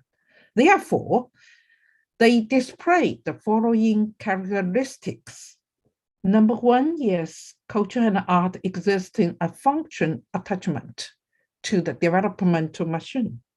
The second, artworks not commercialized and art markets even not existing. art exhibitions are confined to the art venue, and art basically perform the function of social tool. That's the, sorry. So let's see, the second period was characterized by the policy of the reform and open up. China initiated the reform in 1979 and set the country off the path of the market-oriented development. As a result, the following changes have occurred in the field of art. One is weakened centralized control and the emergence of freelance artists. Number two is came growth in collecting and the birth of lively market for contemporary art to the point where has attracted widespread attention. The third is there has been increase in exhibiting activities outside of the system. We have witnessed the emergence of diverse forms of the art criticism. This is the second period. Let's see from now. So also, this is how to say, China developed this more faster. So the culture activities outside the system are flourishing and face to is systematic adjustment. New changes is number one is growth of the private art museums. Also, art fairs has become an important increase. Number two, the art market, art collection have found the scale interactive with the art collection and the art criticism. Also, we have the young generation of the art collection. Number three, art exhibitions and art awards, internationally oriented, like yes, IAAC, also Foucault-Boss Asia Awards in China. Many, I just make an example. Local and international connections is greatly enhanced.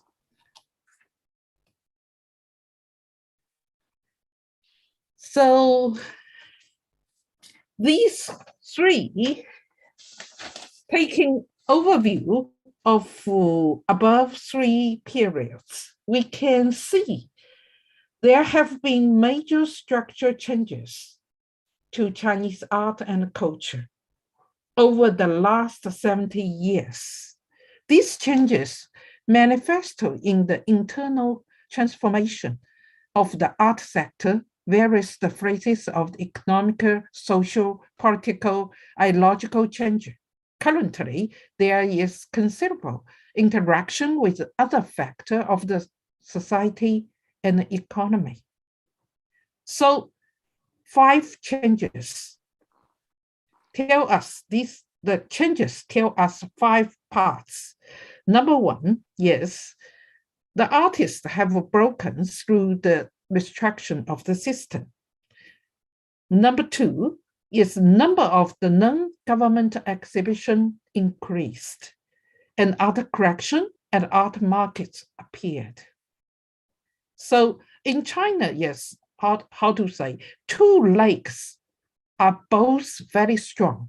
One is official exhibitions, another is the private, yes, the museums exhibitions, and the private art fair and the government art fair, and both, yes, how to say, exist and are strong. Number 3, the intervention of the certain overseas characters had a direct impact,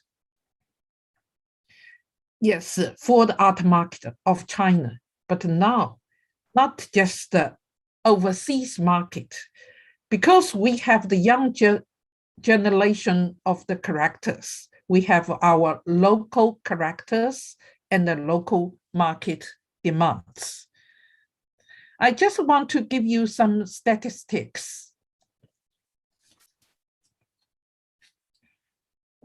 The first statistics actually from the Shanghai Culture Yearbook, official statistics. So you can see from 2000 to 2019, registered art organizations number, how from 179 to 485. That's official number. Another official number is, let's see, this is, how to say, art fair transition. Art fair transition from 1998 to 2017. Probably you will ask, oh, have another 5 years gone? But yes, now we have more art fairs. It's very, very hard to correct exactly statistics, how the auction market, how the art fair, exactly the numbers. These are the numbers, just stop, yes, 2017. Also, this is official numbers.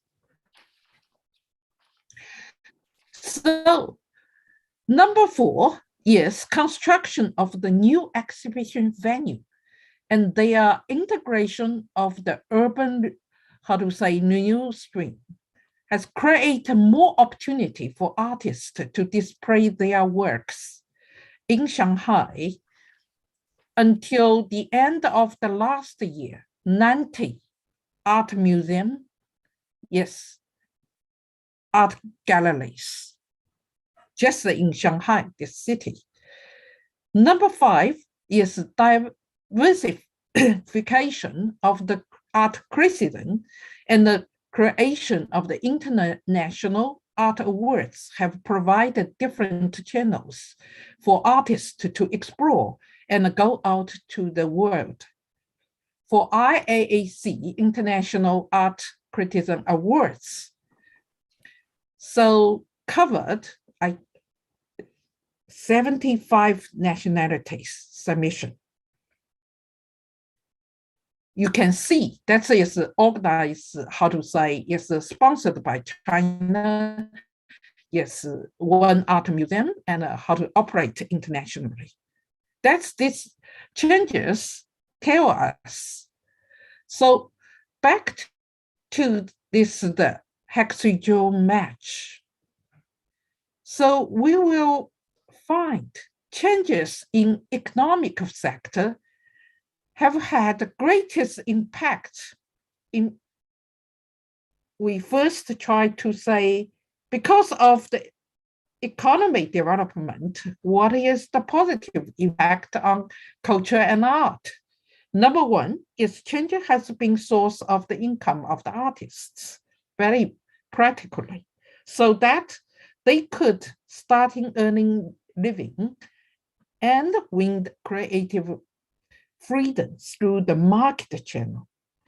Number 2 is create the, how to say, the art market, which provides its convenient platform to facilitate the growth in art creativity, appreciation, and correction. Actually, the facts has been to broaden the field of art itself. But not only this. Compare with the positive impact of economic reforms, the slowness and the conservativeness in the social reform have a negative impact on culture and art, with obvious slowdown effect. The negative effect often induced following 2 absences. Number 1 is old system obstruction become the institutional obstruct to the new things. The failure of the mechanism and inability to deal with the new problems. So when complex, the old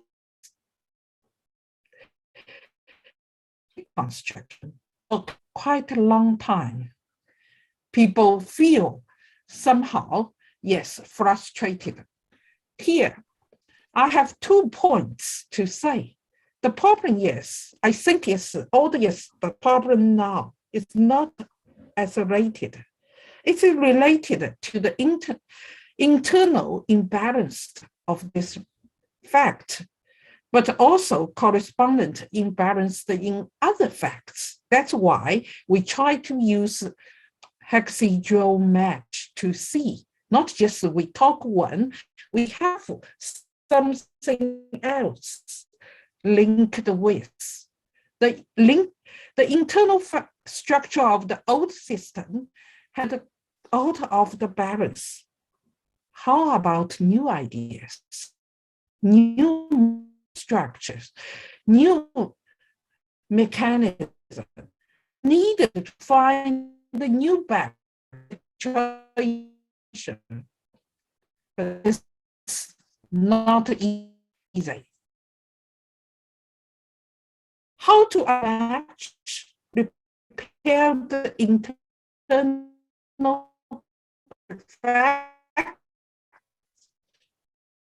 structure with the respect of the diversity of differences and harmonious thing.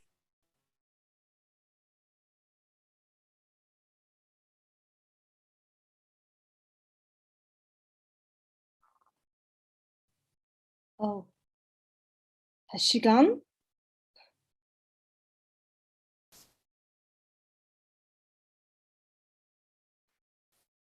I think we lost her. Sorry. Yes, you're here again.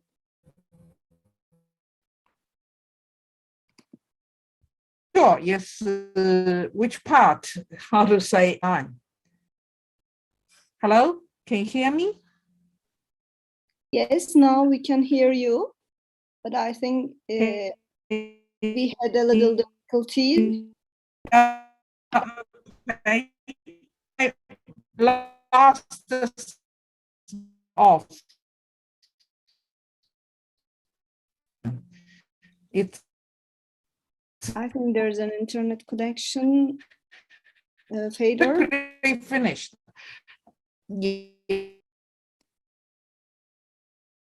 If connection is not. Can you hear me? I can hear you, and your presentation is on the screen. Hear me? Yes, yes, I can hear you, but I don't think that you hear me.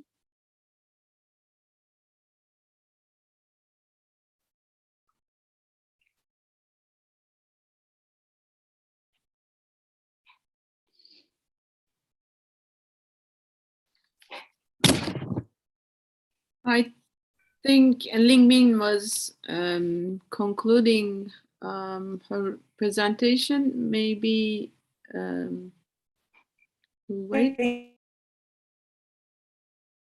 Yeah. Yeah. Yes, this is my last slide. Yes, I just how to say 1 minute to finish. Yes, once the imbalance in relation have been set to rise, this will help different culture, society, and problems. At the same time, it will also help us to open the window of the wisdom in the 21st century and find a way to develop the new hexagonal match ideal word as the one. Thank you. Thank you, Professor Lingmin. It was the last presentation of this session. Now we can ask our questions, or if there are some contributions, you can add talk here. I saw lots of things are written in chat part. Maybe we can carry those questions here because the last question was for to Lingmin from Ismailit. Ismailit, you can ask, I think, because she was making her presentation and couldn't read the question. Okay. Okay, thank you. My question is for Professor Ling. First of all, can we say there are correlations between, depending on your presentation, the developments in China, a new emerging market and its effects on art field, the old Soviet republics and Eastern Europe, for example, did we see similar changes there? Did you have any chance to compare two worlds? Because also transformed from a liberalization period. And my second question is, contemporarily, what can we say about this political opposition's real situation of these emerging art events? They, according to your presentation, we saw that in number they increase, but in the content of the political content, do we observe opposition in them, or this quantity, do those increasing quantity reflect on the quality of opposition in those artworks and art events? Thank you. If I understand your two questions well, it's the first, yes, China cases, and how to say how similar with the how to say Western or the Asia or the other how to say countries cases. I think yes, each of the countries have a different development route and the different stage. Yes, the Western country, the market is quite mature. Only China, because the economy is developed very fast, and how to say we will see the culture have how to say dramatic changes, like. Not like the Western country, yes, step by step, yes, quite a stable development. We are actually like this. So develop, yes, and culture, yes, art, somehow, yes, you will see, yes, big numbers, but actually some, yes, from the structure problem, yes, not, yes, how to say, the balance from the each factors. Now, this is my first questions. So, and another, yes, you mentioned the political issues. I still think, yes, now, yes, the government actually, they want to develop the art and the culture. They are actually very strong policy about that. Even the art education or art, yes, for that, yes, they actually promote that. Yes, how to use of the government policy, that's another story. Okay, Atilla Kılıç has raised hand. Atilla Kılıç. Yes, I'm here. I can. Okay, please. Okay. Do you hear me? Yes, we can hear you. Thank you. I'm Atilla Kılıç. I'm an ethnographer and STS scholars in Turkey. And I have a question to Ismail's research, because we actually as humans think that art has the power to change pre-assumptions in the human lives. Also, art tends to use abstract materials for new imaginations. But in his research case, the science fiction artworks are trying to use hardcore realistic scientific studies and research facts as artistic materials to create new artworks in our era. In this context, I would like to ask that how the artistic approach can preserve its criticizing power on scientific-based artworks like science fiction dystopias and utopias. Thank you. Okay. I think if, okay. I can wait for if there are another comments, answers. I heard something. Okay, thank you, Attila, for the question. If I understand correctly, I can answer such that, in fact, when we look at the history of science fiction, it emerges as a criticism of science and technology itself. Mainly by making future projections of the consequences of science and technology in society, and by setting up some alternative realities. If things go wrong, if things go like this, what would happen? If then questions, science fiction plays with highly with those questions, and it has its science and technology debate in itself. So I think an art and a kind of art that is fed by science fictional elements or science fictional thinking preserves its critical core when when these artworks tell about the situation and the problems and the new risks because of new technological developments. Therefore, I think a science fictional art thinking preserves its critical essence in it. If I answered correct, as far as I understand your question. Thank you. Okay, I see Lime Kelly wants to speak.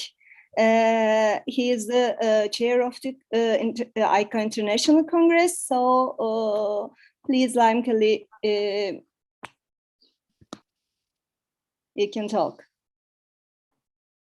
But we cannot hear you because the mic is not on. Can you hear me now? Yes, we can hear. Okay. Well, firstly, good afternoon, everyone.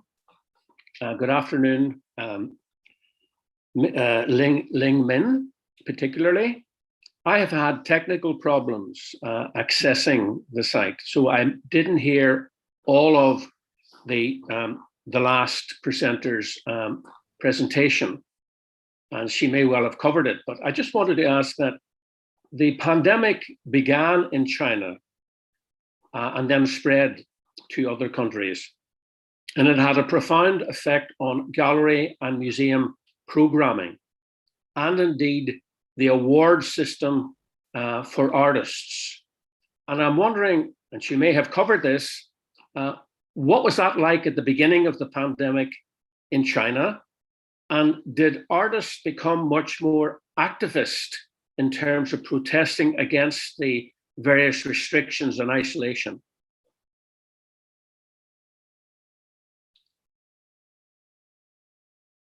I'm not sure whether she heard me or not. Because in China, yes. Sorry. I think there might be a problem.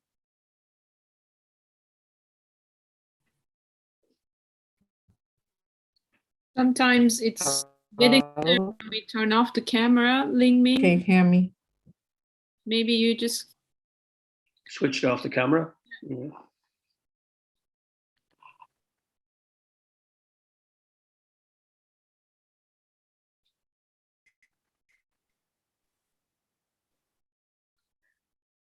I think there is a connection problem again. We cannot hear you. And if you close your camera, maybe it will be better. The connection will be better. Okay. So please turn off the camera. Okay.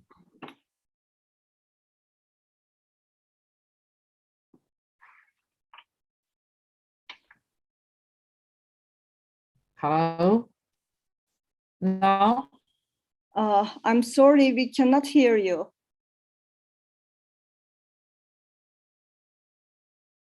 What can we do?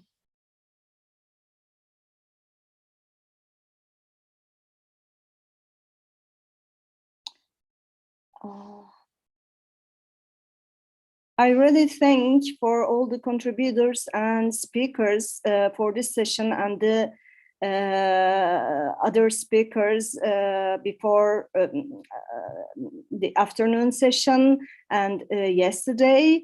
I tried to listen all of them, and I'm very glad to be a part of this event.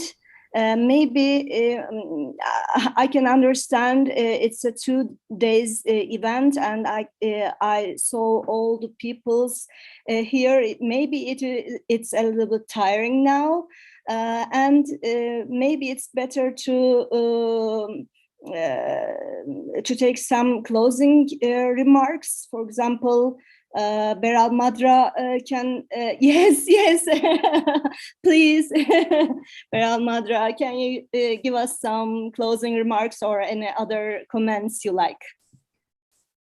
Thank you, Ayşe. These 2 days were very important in art and culture environment of Turkey. And all the participants have touched the very, very crucial issues, themes, and problematics that we are experiencing, not only during these 2 years pandemic situation, but since almost, let me say, 10 years when this region entered into a war and terror and immigration and social turmoil. So what we have touched during these 2 days with the very important participants whom we follow all the time is going to be a kind of work paper for all of us, and we will forward this content to our young generation art and culture and other fields, to the young generations who are working in in academic level or in independent works. So it was very valuable, and I feel quite positive, and I also feel very secure now because we have so many friends, so many people in the world that we can collaborate with, we can communicate with. Thank you so much for participating. And I would like to thank the Congress team who really worked since many months for this important online Congress. And I must underline that online Congress is also not an easy job to produce. So thank you, our president, our former president, and I am really very happy that Günsar Renda had this year's award, and thank you. Okay, so thank you all of you, and this is the last session and last word from this year's event, and see you in another Aica event. And Okay. many thanks from me to all the committees and all colleagues all over the world. Could I just say finally, as chair of the Congress committee, how well Firat and his team worked with us. They were very open to suggestions that we had to make, and they did it all within a fairly restrained budget. And finally, I would just like to say that next year's Congress, which I hope will be face-to-face rather than online, will be held in Latin America, in Argentina and Chile. And details of the Congress theme will be posted fairly soon on the Aica International website. Thank you. Okay. And on behalf of the organizing team of Aica Turkey, Liam, and I would like to thank all of our distinguished keynote speakers and our panelists. Thank you for participating. Good night. Good night. Thank you. Thank you. Bye-bye. Thank you and bye. Thank you. Thank you very much. Bye-bye to everyone. Hi, Fira. Hi, Leon. Thank you very much for your supporting. Okay. Fırat, sen de söz olacaksın ama ayrıldık mı? Devam ediyor muyuz? Bye, Eddie Chambers. See you, Paul. That was a great paper. I'm still reflecting on it. Thank you. I'll send me your email address or. Sure. Okay. Actually, Paul, why don't you tell me? Can you just tell me yours actually? While you're still there, can you tell it to me? P.O. Right. Hyphen. Right. Kane. Right. At. We're going to delete this part from the recording, huh? Please do, please. At csm.arts.ac.uk. Okay, thanks a lot, Paul. And have a good rest of your day. Yeah, be lovely to Right, be bye in contact. everybody. Thank you, bye. All right, thanks Paul. Thanks everybody. Thanks, bye-bye. Thank you for joining us. Thank you very much for everyone. Yes, wonderful. Thank you. Thanks for it.